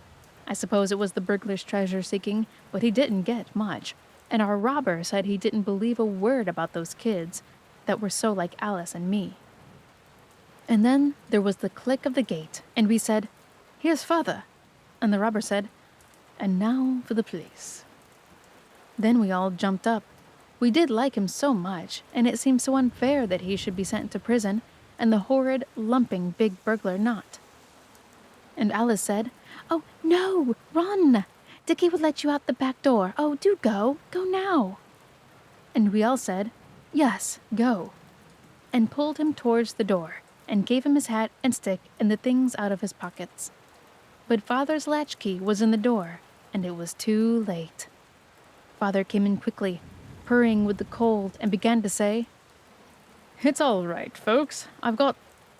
And then he stopped short and stared at us. Then he said, in the voice we all hate, Children, what is the meaning of all this? And for a minute, nobody spoke. Then my father said, Folks, I must really apologize for these very naughty... And then our robber rubbed his hands and laughed and cried out, You're mistaken, my dear sir. I'm not folks. I'm a robber, captured by these young people in the most gallant manner. Hands up, surrender, or I fire, and all the rest of it. My word, Bastable, but you've got some kids worth having. I wish my Denny had their pluck. Then we began to understand, and it was like being knocked down. It was so sudden, and our robber told us he wasn't a robber after all. He was only an old college friend of my father's, and he had come after dinner, when father was just trying to mend the lock H.O. had broken, to ask father to get him a letter to a doctor about his little boy Denny, who was ill. And father had gone over the heath to Vanbrugh to see some rich people he knows and get the letter. And he had left Mr. Fawkes to wait till he came back, because it was important to know at once whether father could get the letter. And if he couldn't, Mr. Folks would have had to try someone else directly. We were dumb with amazement. Our robber told my father about the other burglar and said he was sorry he'd let him escape, but my father said, "Oh, it's all right, poor beggar. If he really had kids at home, you never can tell. Forgive us our dads, don't you know? But tell me about the first business. It must have been moderately entertaining." Then our robber told my father how I had rushed into the room with a pistol, crying out, but you know all about that, and he laid it on so thick and fat about plucky young'uns and chips of old blocks and things like that, that I felt I was purple with shame, even under the blanket. So I swallowed that thing that tries to prevent you speaking when you ought to, and I said, "Look here, father, I didn't really think there was anyone in the study. We thought it was a cat at first, and then I thought there was no one there, and I was just larking. And when I said surrender and all that, it was just the game, don't you know?" Then our robber said, "Yes, old chap, but when you found there really was someone there, you dropped the pistol and bunked, didn't you, eh?" And I said, "No. I thought, hello, here's a robber. Well, it's all up, I suppose, but I may as well hold on and see what happens." And I was glad I'd owned up, for father slapped me on the back and said I was a young brick, and our robber said I was no funk anyway. And though I got very hot under the blanket, I liked it, and I explained that the others would have done the same if they had thought of it. Then father got up some more beer and laughed about Dora's responsibility, and he got out a box of figs he had brought for us, only he hadn't given it to us because of the water rates, and Eliza came in and brought up the bread and cheese, and what there was left of the neck of mutton, cold wreck of mutton father called it, and we had a feast, like a picnic, all sitting anywhere and eating with our fingers. It was prime. We sat up till past 12 o'clock, and I never felt so pleased to think I was not born a girl. It was hard on the others. They would have done just the same if they'd thought of it. But it does make you feel jolly when your pater says you're a young brick. When Mr. Folks was going, he said to Alice, "Goodbye, Hottie." And Alice understood, of course, and kissed him as hard as she could. And she said, "I wanted to when you said no one kissed you when you left off being a pirate." And he said, "I know you did, my dear." And Dora kissed him too, and said, "I suppose none of these tales were true." And our robber just said, "I tried to play the part properly, my dear." And he jolly well did play it, and no mistake. We have often seen him since, and his boy Denny, and his girl Daisy, but that comes in another story. And if any of you kids who read this ever had 2 such adventures in one night, you can just write and tell me. That's all. Chapter 14. The Divining Rod. You have no idea how uncomfortable the house was on the day when we sought for gold with the divining rod. It was like a spring cleaning in the winter time. All the carpets were up because father had told Eliza to make the place decent, as there was a gentleman coming to dinner the next day. So she got in a charwoman, and they slopped water about and left brooms and brushes on the stairs for people to tumble over. H.O. got a big bump on his head in that way, and when he said it was too bad, Eliza said he should keep in the nursery then, and not be where he'd no business.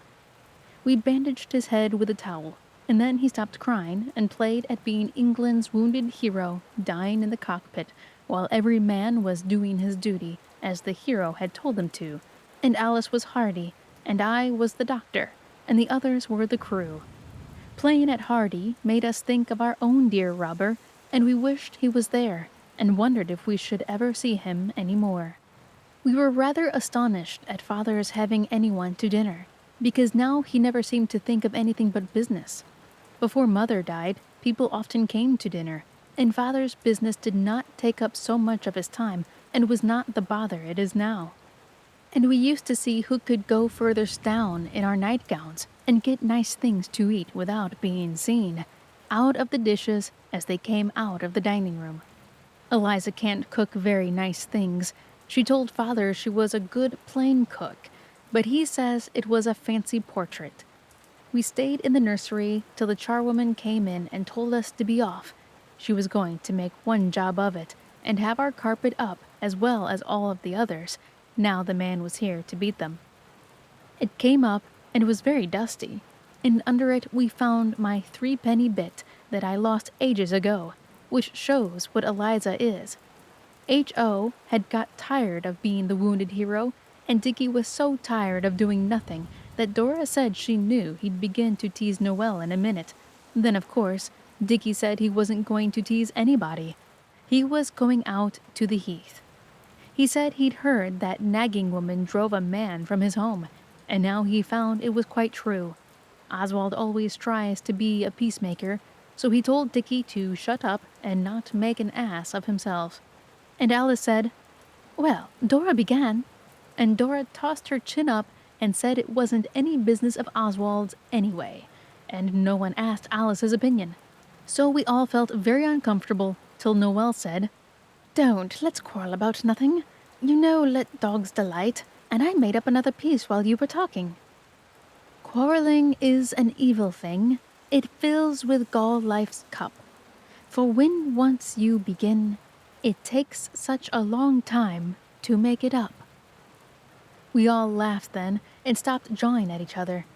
Noel is very funny with his poetry, but that piece happened to come out quite true. You begin to quarrel, and then you can't stop. Often, long before the others are ready to cry and make it up, I see how silly it is, and I want to laugh, but it doesn't do to say so, for it only makes the others crosser than they were before. I wonder why that is. Alice said Noelle ought to be poet laureate, and she actually went out in the cold and got some laurel leaves, the spotted kind, out of the garden, and Dora made a crown and we put it on him. He was quite pleased, but the leaves made a mess, and Eliza said, "Don't." I believe that's a word grown-ups use more than any other. Then suddenly, Alice thought of that old idea of hers for finding treasure, and she said, "Do let's try the divining rod." So Oswald said, "Fair priestess, we do greatly desire to find gold beneath our land. Therefore we pray thee practice with the divining rod, and tell us where we can find it." "Do ye desire to fashion of it helms and hauberks?" said Alice. "Yes," said Noelle, "and chains and ouches."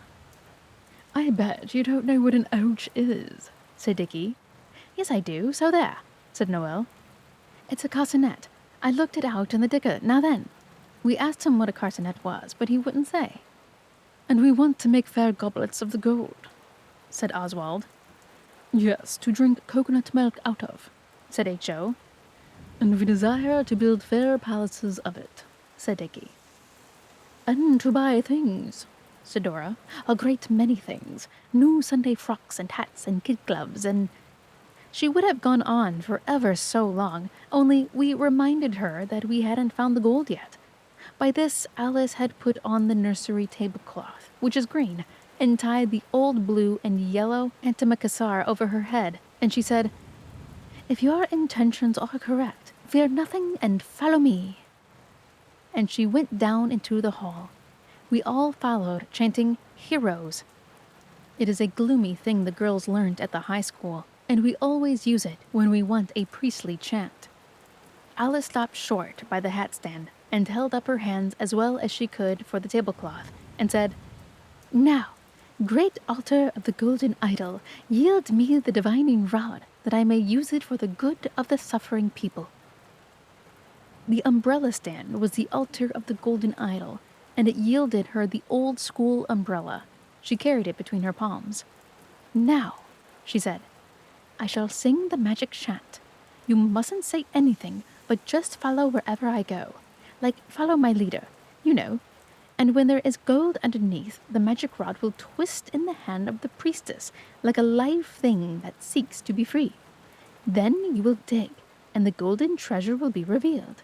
H.O., if you make that clatter with your boots, they'll come and tell us not to. Now, come on, all of you." So she went upstairs and down into every room. We followed her on tiptoe, and Alice sang as she went. What she sang is not out of a book. Noelle made it up while she was dressing up for the priestess. Ashen rod cold, that here I hold. Teach me where to find the gold. When we came to where Eliza was, she said, "Get along with you." But Dora said it was only a game, and we wouldn't touch anything, and our boots were quite clean, and Eliza might as well let us. So she did. It was all right for the priestess, but it was a little dull for the rest of us, because she wouldn't let us sing. So we said we'd had enough of it, and if she couldn't find the gold, we'd leave off and play something else. The priestess said, "All right, wait a minute," and went on singing. Then we all followed her back into the nursery, where the carpet was up and the boards smelt of soft soap. Then she said, "It moves, it moves. Once more the choral hymn." So we sang Heroes again, and in the middle of the umbrella dropped from her hands.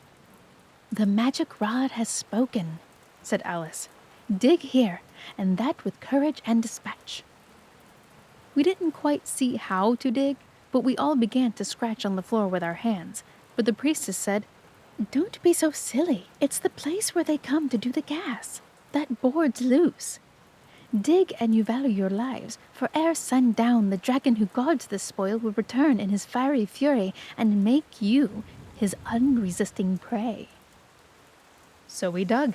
That is, we got the loose board up, and Alice threw up her arms and cried, "See the rich treasure, the gold in thick layers, with silver and diamonds stuck in it." "Like currants and cake," said H.O. "It's a lovely treasure," said Dickie, yawning. "Let's come back and carry it away another day." But Alice was kneeling by the hole. "Let me feast my eyes on the golden splendor," she said, "hidden these long centuries from the human eye. Behold how the magic rod has led us to treasures more. Oswald, don't push so. More bright than ever monarch. I say, there is something down there, really. I saw it shine." We thought she was kidding, but when she began to try to get into the hole, which was much too small, we saw she meant it. So I said, "Let's have a squint." And I looked, but I couldn't see anything, even when I lay down on my stomach. The others lay down on their stomachs too and tried to see, all but Noel, who stood and looked at us and said we were the great serpents come down to drink at the magic pool. He wanted to be the knight and slay the great serpents with his good sword. He even drew the umbrella ready, but Alice said, "All right, we will in a minute, but now I'm sure I saw it. Do get a match, Noel, there's a dear." "What did you see?" asked Noel, beginning to go for the matches very slowly. "Something bright, away in the corner under the board against the beam." "Perhaps it was a rat's eye," Noel said, "or a snake's, and we did not put our heads quite so close to the hole till he came back with the matches. Then I struck a match, and Alice cried, 'There it is!' And there it was. And it was a half-sovereign, partly dusty and partly bright. We think perhaps a mouse, disturbed by the carpets being taken up, may have brushed the dust of years from part of the half-sovereign with his tail. We can't imagine how it came there. Only Dora thinks she remembers once when H.O. was very little, Mother gave him some money to hold, and he dropped it, and it rolled all over the floor. So we think perhaps this was part of it. We were very glad H.O. wanted to go out at once and buy a mask he had seen for 4 pence. It had been a shilling mask, but now it was going very cheap because Guy Fawkes Day was over, and it was a little cracked at the top. But Dora said, "I don't know that it's our money. Let's wait and ask Father." But H.O. did not care about waiting, and I felt for him. Dora is rather like grown-ups in that way. She does not seem to understand that when you want a thing, you do want it, and that you don't wish to wait even a minute. So we went and asked Albert next door's uncle. He was pegging away at one of the rotten novels he has to write to make his living, but he said we weren't interrupting him at all. "My hero's folly has involved him in a difficulty," he said. "It is his own fault. I will leave him to meditate on the incredible fatuity, the harebrained recklessness which have brought him to this pass. It will be a lesson to him. I, meantime, will give myself unreservedly to the pleasures of your conversation." That's one thing I like Albert's uncle for. He always talks like a book, and yet you can always understand what he means. I think he is more like us, inside of his mind, than most grown-up people are. He can pretend beautifully. I never met anyone else so good at it, except our robber, and we began it with him. But it was Albert's uncle who first taught us how to make people talk like books when you're playing things, and he made us learn to tell a story straight from the beginning, not starting in the middle like most people do. So now Oswald remembered what he had been told, as he generally does, and begin at the beginning. And when he came to where Alice said she was the priestess, Albert's uncle said, "Let the priestess herself set forth the tale in fitting speech." So Alice said, "O high priest of the great idol, the humblest of thy slaves took the school umbrella for the divining rod, and sang the song of what's its name?" "Invocation, perhaps?" said Albert's uncle. "Yes. And then I went about and about, and the others got tired, so the divining rod fell on a certain spot, and I said, 'Dig.' And we dug. It was where the loose board is for the gasman. And then there really and truly was a half-sovereign lying under the boards, and here it is." Albert's uncle took it and looked at it. "The great high priest will bite it to see if it's good," he said, and he did. "I congratulate you," he went on. "You are indeed among those favored by the immortals.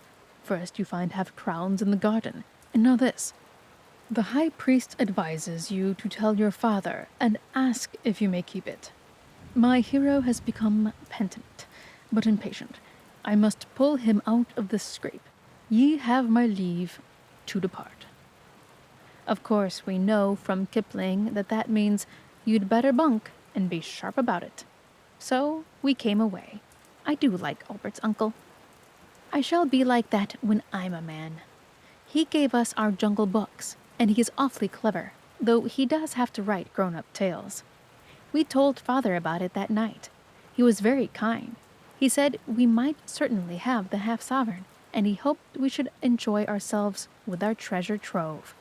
Then he said, "Your dear mother's Indian uncle is coming to dinner here tomorrow night, so will you not drag the furniture about overhead, please, more than you're absolutely obliged. And H.O. might wear slippers or something. I can always distinguish the note of H.O.'s boots." We said we would be very quiet, and Father went on. "This Indian uncle is not used to children. He is coming to talk business with me. It is really important that he should be quiet. Do you think, Dora, that perhaps bed at 6 for H.O. and Noel?" But H.O. said, "Father, I really and truly won't make a noise. I'll stand on my head all the evening sooner than disturb the Indian uncle with my boots." And Alice said Noel never made a row anyhow. So Father laughed and said, "All right." And he said we might do as we liked with the half-sovereign. "Only, for goodness sake, don't try to go in for business with it," he said. "It's always a mistake to go into business with an insufficient capital." We talked it over all that evening, and we decided that as we were not to go into business with our half-sovereign, it was no use not spending it at once, and so we might as well have a right royal feast. The next day, we went out and bought the things. We got figs and almonds and raisins and a real raw rabbit, and Eliza promised to cook it for us if we would wait till tomorrow, because of the Indian uncle coming to dinner. She was very busy cooking nice things for him to eat. We got the rabbit because we are so tired of beef and mutton, and Father hasn't a bill at the poultry shop. And we got some flowers to go on the dinner table for Father's party.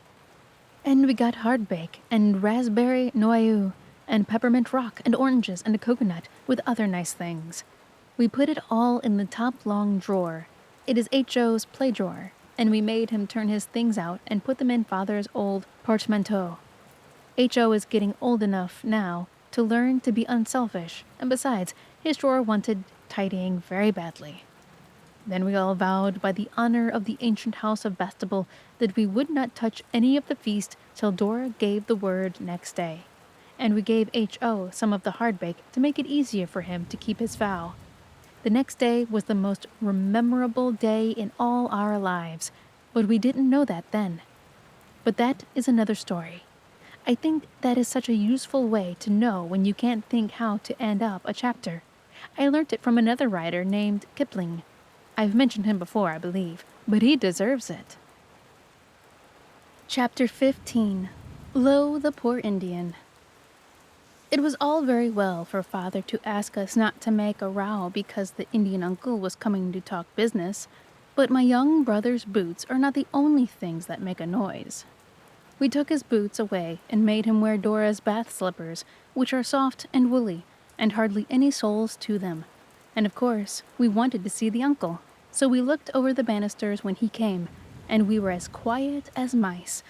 But when Eliza had let him in, she went straight down to the kitchen and made the most awful row you ever heard. It sounded like the Day of Judgment, or all the saucepans and crockery in the house being kicked about the floor. But she told me afterwards it was only the tea tray and 1 or 2 cups and saucers that she had knocked over in her flurry. We heard the uncle say, "God bless my soul," and then he went into Father's study and the door was shut. We didn't see him properly at all that time. I don't believe the dinner was very nice. Something got burned, I'm sure, for we smelt it. It was an extra smell, besides the mutton. I know that got burned. Eliza wouldn't have any of us in the kitchen except Dora till dinner was over.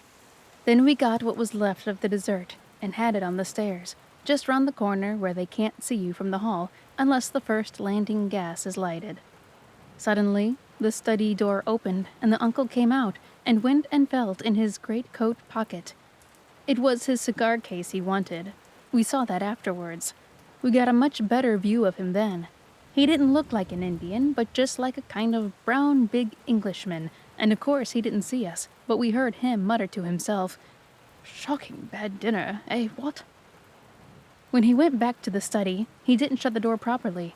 That door has always been a little tiresome since the day we took the lock off to get out the pencil sharpener H.O. had shoved into the keyhole. We didn't listen, really and truly, but the Indian uncle has a very big voice, and Father was not going to be beaten by a poor Indian in talking or anything else, so he spoke up too, like a man, and I heard him say it was a very good business and only wanted a little capital. And he said it as if it was an imposition he had learned, and he hated having to say it. The uncle said, "Pooh, pooh," to that, and then he said he was afraid that what that same business wanted was not capital, but management. Then I heard my father say, "It is not a pleasant subject. I am sorry I introduced it. Suppose we change it, sir. Let me fill your glass." Then the poor Indian said something about vintage, and that a poor, broken-down man like he was couldn't be too careful. And then Father said, "Well, whiskey then." And afterwards they talked about native races and imperial something or other, and it got very dull. So then Oswald remembered that you must not hear what people do not intend you to hear, even if you are not listening, and he said, "We ought not to stay here any longer. Perhaps they would not like us to hear." Alice said, "Oh, do you think it could possibly matter?" and went and shut the study door softly, but quite tight. So it was no use staying there any longer, and we went to the nursery. Then Noel said, "Now I understand. Of course my father is making a banquet for the Indian, because he is a poor broken-down man. We might have known that from Lo, the Poor Indian, you know." We all agreed with him, and we were glad to have the thing explained, because we had not understood before what Father wanted to have people to dinner for, and not let us come in. "Poor people are very proud," said Alice, "and I expect Father thought the Indian would be ashamed if all of us children knew how poor he was." Then Dora said, "Poverty is no disgrace. We should honor honest poverty." And we all agreed that that was so. "I wish his dinner had not been so nasty," Dora said, while Oswald put lumps of coal on the fire with his fingers so as not to make a noise. He is a very thoughtful boy, and he did not wipe his fingers on his trousers leg, as perhaps Noel or H.O. would have done, but he just rubbed them on Dora's handkerchief while she was talking. "I am afraid the dinner was horrid," Dora went on. "The table looked very nice with the flowers we got. I said it myself, and Eliza made me borrow the silver spoons and forks from Albert next door's mother." "I hope the poor Indian is honest," said Dickie gloomily. "When you are a poor, broken-down man, silver spoons must be a great temptation." Oswald told him not to talk such tommy-rot, because the Indian was a relation, so of course he couldn't do anything dishonorable. And Dora said it was all right anyway, because she had washed up the spoons and forks herself and counted them, and they were all there. and she put them into their wash leather bag and taken them back to Albert next door's mother. "And the Brussels sprouts were all wet and swimmy," she went on, "and the potatoes looked gray, and there were bits of black in the gravy, and the mutton was bluey red and soft in the middle. I saw it when it came out. The apple pie looked very nice, but it wasn't quite done in the apple part. The other thing that was burnt, you must have smelt it, was the soup." "It is a pity," said Oswald. "I don't suppose he gets a good dinner every day." "No more do we," said H.O., "but we shall tomorrow." I thought of all the things we had bought with our half-sovereign, the rabbit and the sweets and the almonds and raisins and figs and the coconut, and I thought of the nasty mutton and things, and while I was thinking about it all, Alice said, "Let's ask the poor Indian to come to dinner with us tomorrow." I should have said it myself if she had given me time. We got the little ones to go to bed by promising to put a note on the dressing table saying what had happened, so that they might know the first thing in the morning, or in the middle of the night if they happened to wake up, and then we elders arranged everything. I waited by the back door, and when the uncle was beginning to go, Dickie was to drop a marble down between the banisters for a signal, so that I could run around and meet the uncle as he came out.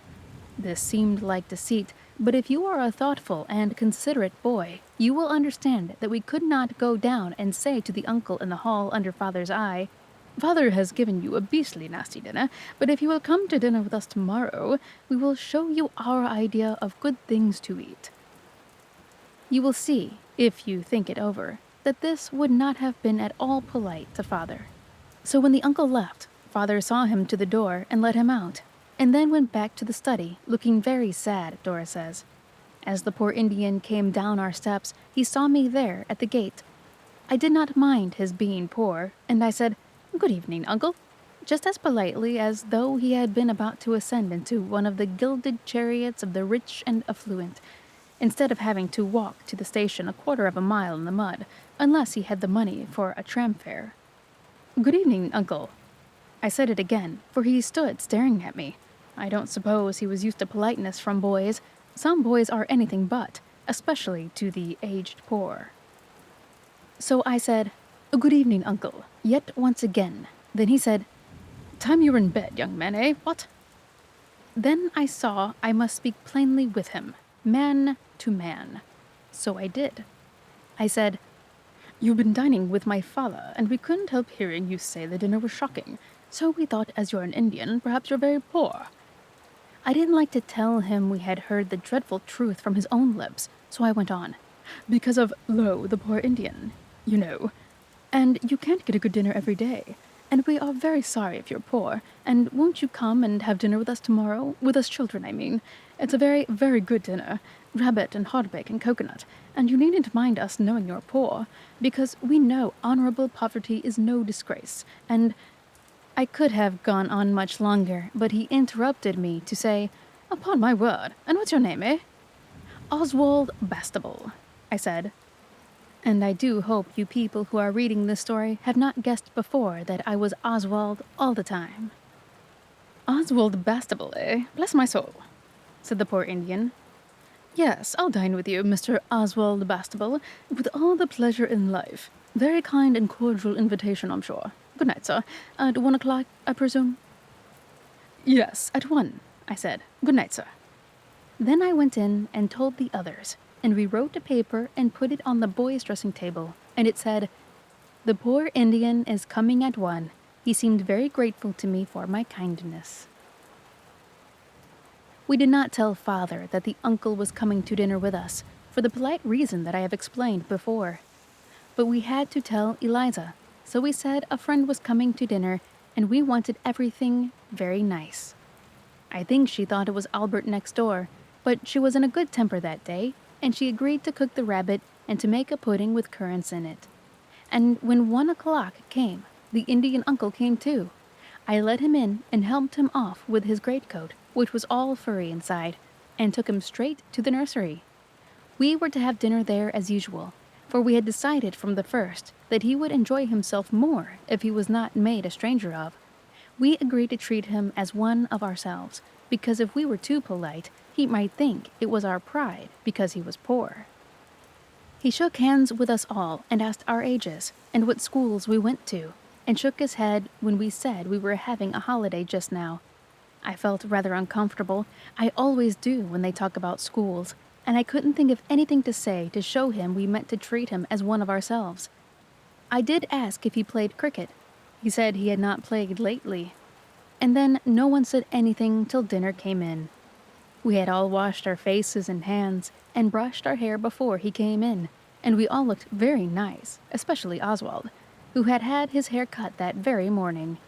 When Eliza had brought in the rabbit and gone out again, we looked at each other in silent despair, like in books.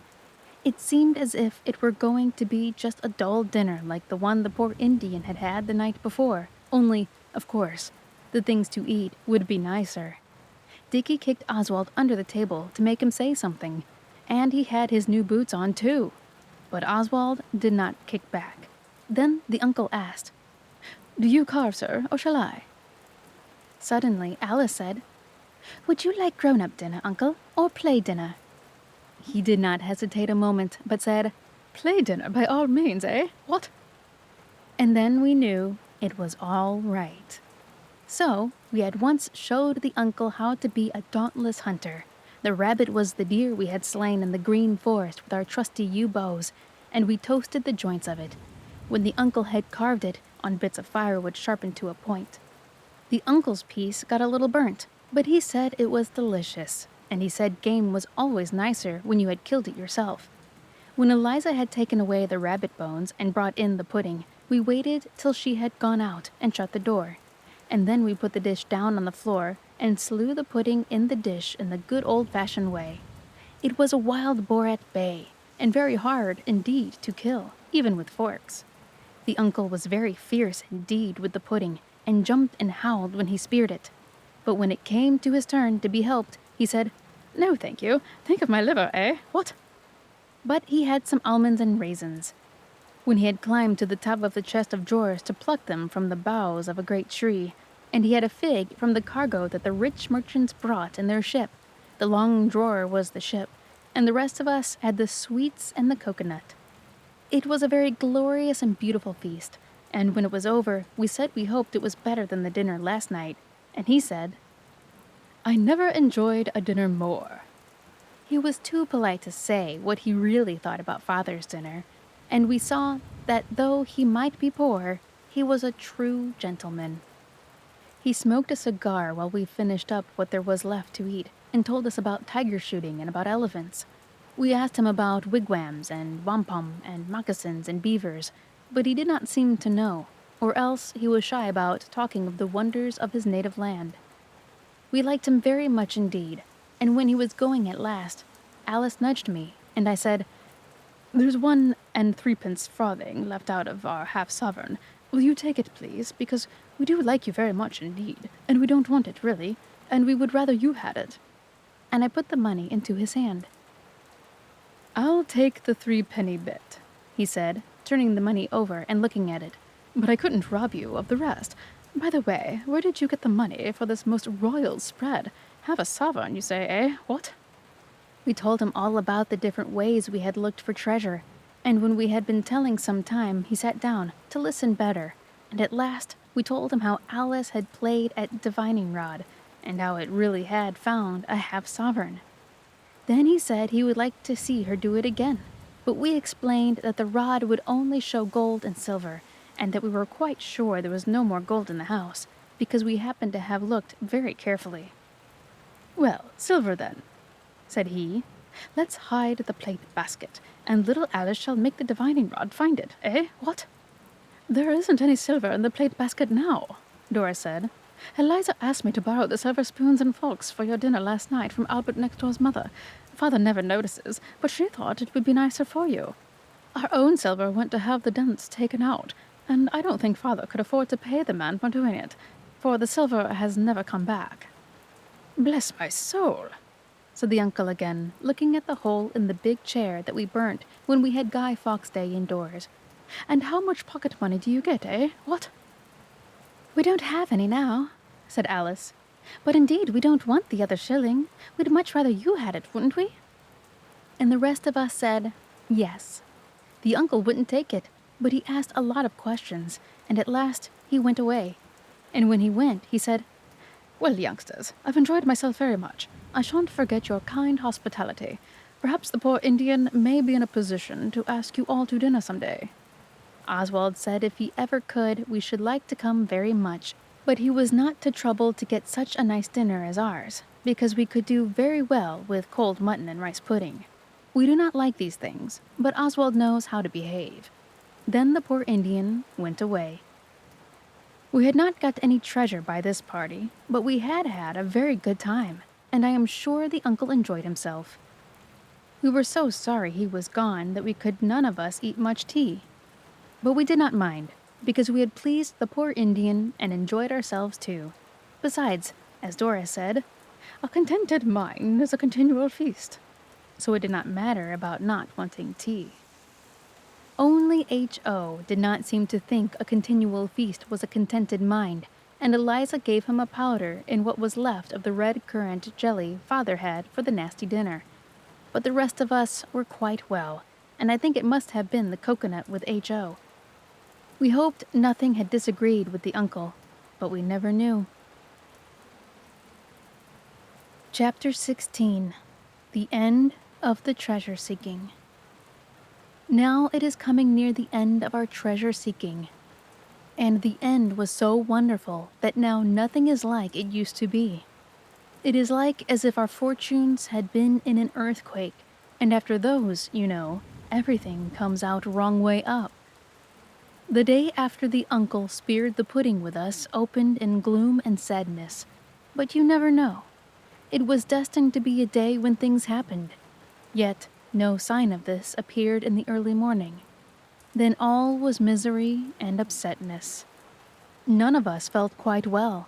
I don't know why. And Father had one of his awful colds, so Dora persuaded him not to go to London, but to stay cozy and warm in the study, and she made him some gruel. She makes it better than Eliza does. Eliza's gruel is all little lumps, and when you suck them, it is dry oatmeal inside. We kept as quiet as we could, and I made H.O. do some lessons, like the G.B. had advised us to. But it was very dull.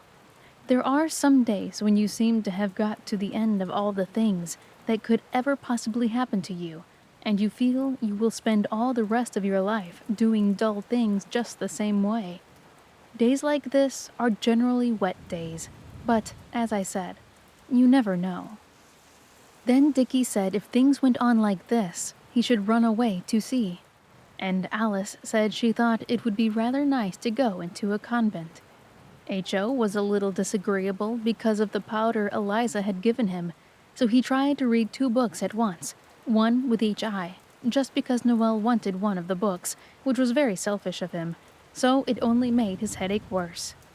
H.O. is getting old enough to learn by experience that it is wrong to be selfish, and when he complained about his head, Oswald told him whose fault it was, because I am older than he is, and it is my duty to show him where he is wrong. But he began to cry, and then Oswald had to cheer him up because of Father wanting to be quiet. So Oswald said, "They'll eat H.O. if you don't look out," and Dora said Oswald was too bad.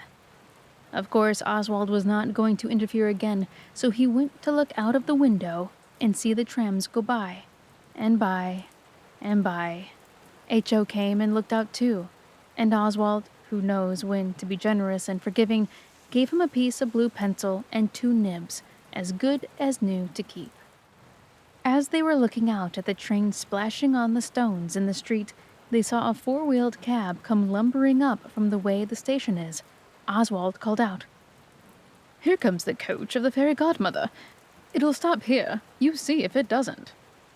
So they all came to the window to look. Oswald had only said that about stopping, and he was stricken with wonder and amaze when the cab really did stop.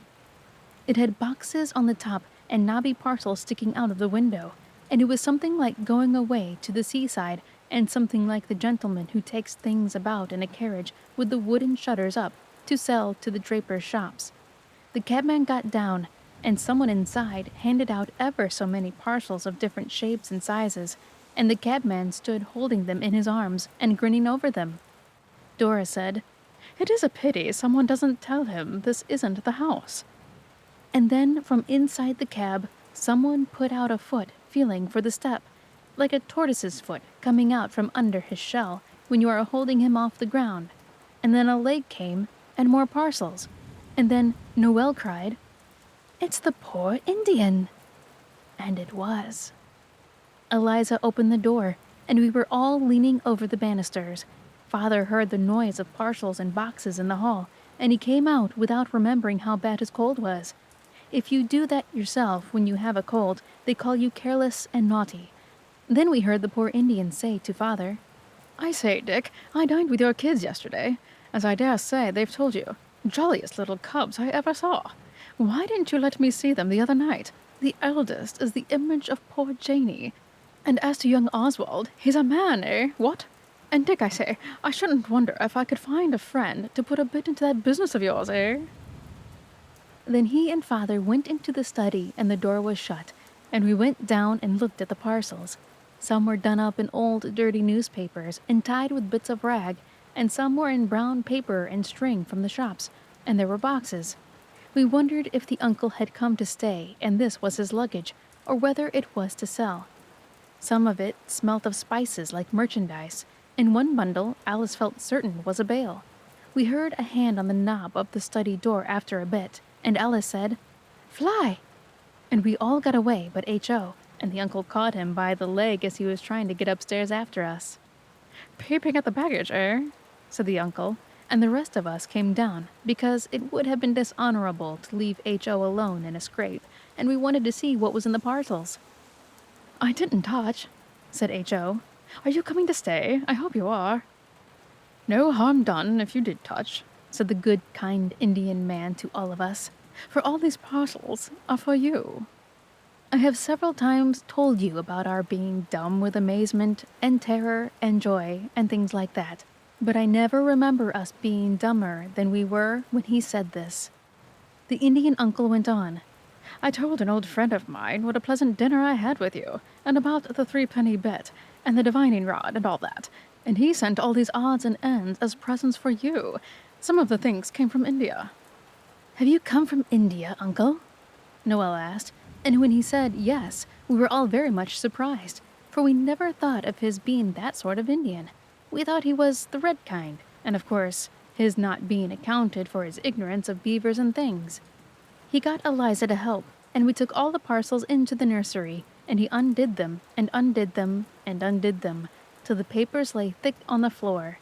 Father came too, and sat in the Guy Fawkes chair. I cannot begin to tell you all the things that kind friend of Uncle's had sent us. He must be a very agreeable person. There were toys for the kids, and model engines for Dick and me, and a lot of books, and Japanese china tea sets for the girls, red and white and gold. There were sweets by the pound and by the box, and long yards and yards of soft silk from India to make frocks for the girls, and a real Indian sword for Oswald, and a book of Japanese pictures for Noelle, and some ivory chessmen for Dickie. The castles of the chessmen are elephant and castles. And there is a railway station called that. I never knew what it meant before. The brown paper and string parcels had boxes of games in them, and big cases of preserved fruits and things. And the shabby old newspaper parcels and the boxes had the Indian things in. I never saw so many beautiful things before. There were carved fans and silver bangles, and strings of amber beads, and necklaces of uncut gems, turquoises and garnets, the uncle said they were, and shawls and scarves of silk, and cabinets of brown and gold, and ivory boxes, and silver trays, and brass things. The uncle kept saying, "This is for you, young man," or "Little Alice will like this fan," or "Miss Dora would look well in this green silk, I think, eh? What?" And Father looked on as if it was a dream, till the uncle suddenly gave him an ivory paper knife and a box of cigars, and said, "My old friend sent you these, Dick. He's an old friend of yours too, he says." And he winked at my father, for H.O. and I saw him, and my father winked back, though he has always told us not to. That was a wonderful day. It was a treasure, and no mistake. I never saw such heaps and heaps of presents, like things out of a fairy tale, and even Eliza had a shawl. Perhaps she deserved it, for she did cook the rabbit and the pudding, and Oswald says it is not her fault if her nose turns up and she does not brush her hair. I do not think Eliza likes brushing things. It is the same with the carpets. But Oswald tries to make allowances even for people who do not wash their ears. The Indian uncle came to see us often after that, and his friend always sent us something. Once he tipped us a sovereign each. The uncle brought it, and once he sent us money to go to the Crystal Palace, and the uncle took us, and another time to a circus. And when Christmas was near, the uncle said, "You remember when I dined with you some time ago? You promised to dine with me some day, if I could ever afford to give a dinner party. Well, I'm going to have one, a Christmas party.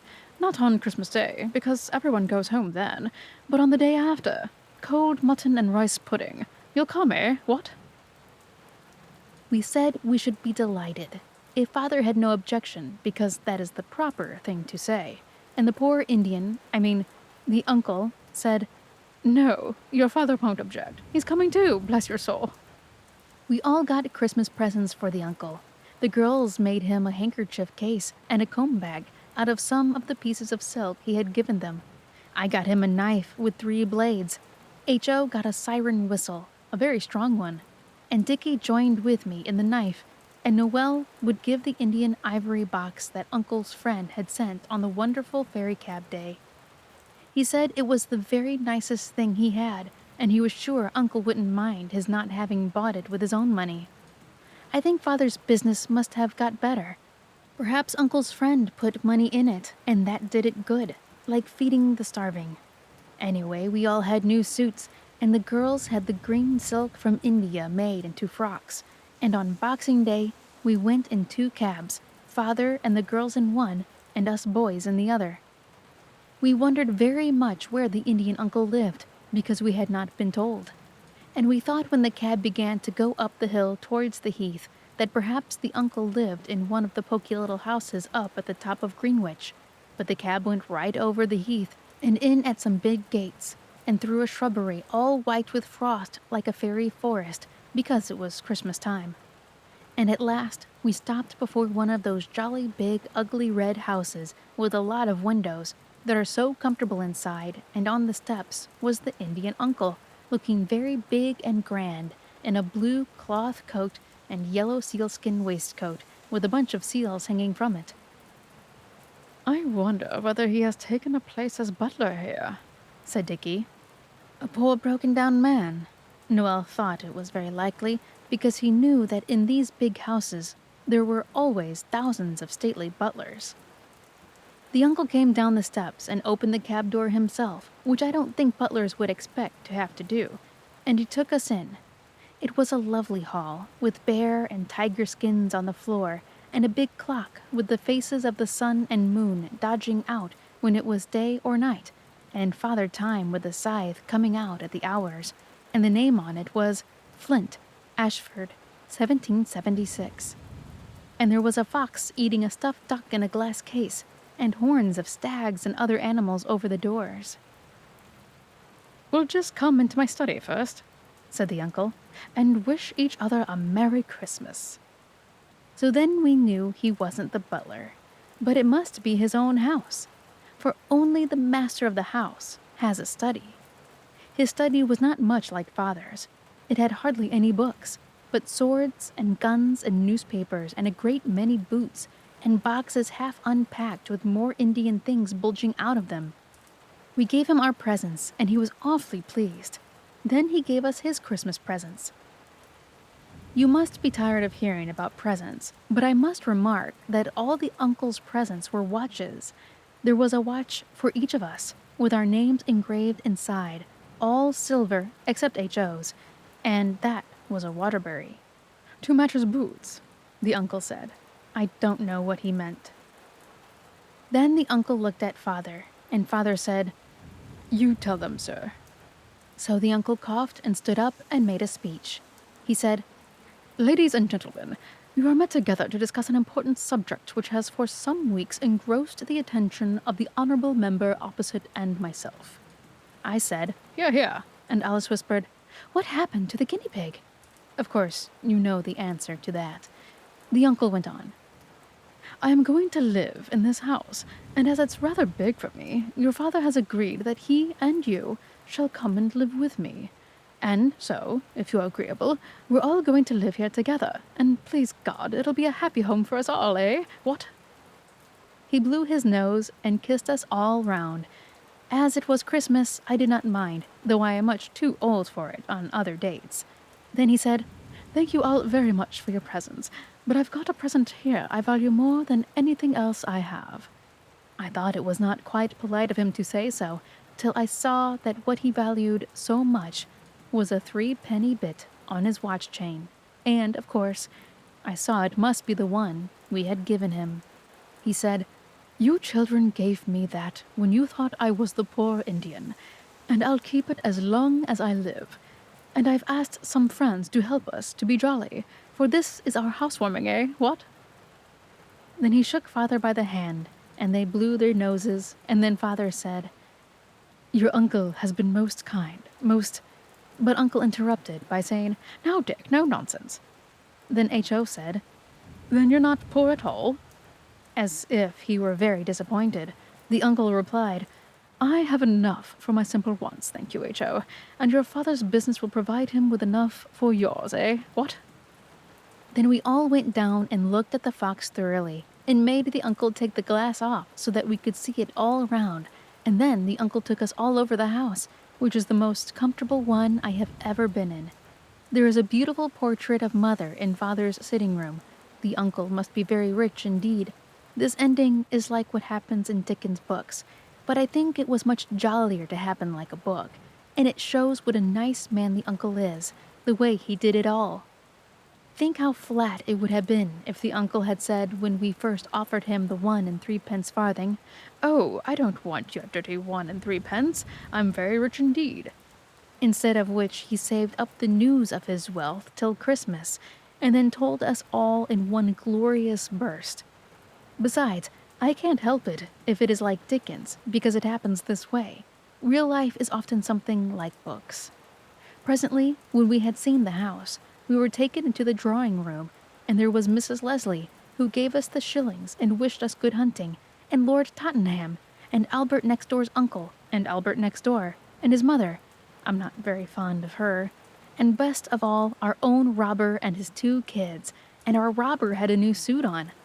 The uncle told us he had asked the people who had been kind to us, and Noel said, "Where is my noble editor that I wrote the poetry to?"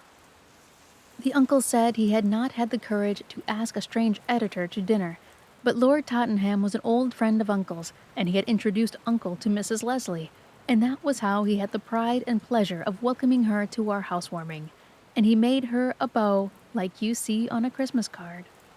Then Alice asked, "What about Mr. Rosenbaum? He was kind. It would have been a pleasant surprise for him." But everybody laughed, and Uncle said, "Your father has paid him the sovereign he lent you.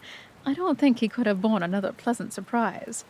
And I said there was the butcher, and he was really kind, but they only laughed, and Father said you could not ask all your business friends to a private dinner. Then it was dinner time, and we thought of Uncle's talk about cold mutton and rice, but it was a beautiful dinner, and I never saw such a dessert. We had ours on plates to take away into another sitting room, which was much jollier than sitting around the table with the grown-ups. But the robbers' kids stayed with their father. They were very shy and frightened, and said hardly anything, but looked all about with very bright eyes. H.O. thought they were like white mice, but afterwards we got to know them very well, and in the end they were not so mousy. And there is a good deal of interesting stuff to tell about them, but I shall put all that in another book, for there is no room for it in this one. We played Desert Islands all the afternoon and drank Uncle's health in ginger wine.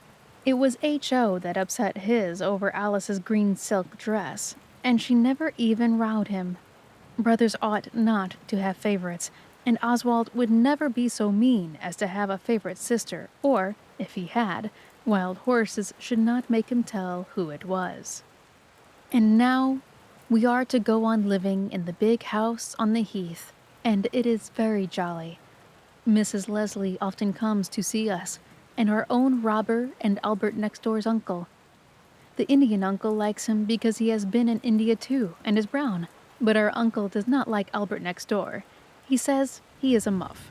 And I am to go to rugby, and so are Noel and H.O., and perhaps to Balliol afterwards.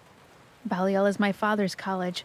It has 2 separate coats of arms, which many other colleges are not allowed. Noel is going to be a poet, and Dickie wants to go into father's business. The uncle is a real good old sort, and just think, we should never have found him if we hadn't made up our minds to be treasure seekers. Noel made a poem about it.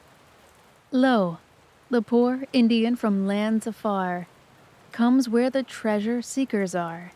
We looked for treasure, but we find the best treasure of all is the uncle good and kind. I thought it was rather rot, but Alice would show it to the uncle, and he liked it very much. He kissed Alice, and he smacked Noel on the back, and he said, "I don't think I've done so badly either, if you come to that, though I was never a regular professional treasure seeker, eh? What?" The end. You have been listening to The Story of the Treasure Seekers by E. Nesbit. Narrated by Molly Mae, 2022, all rights reserved.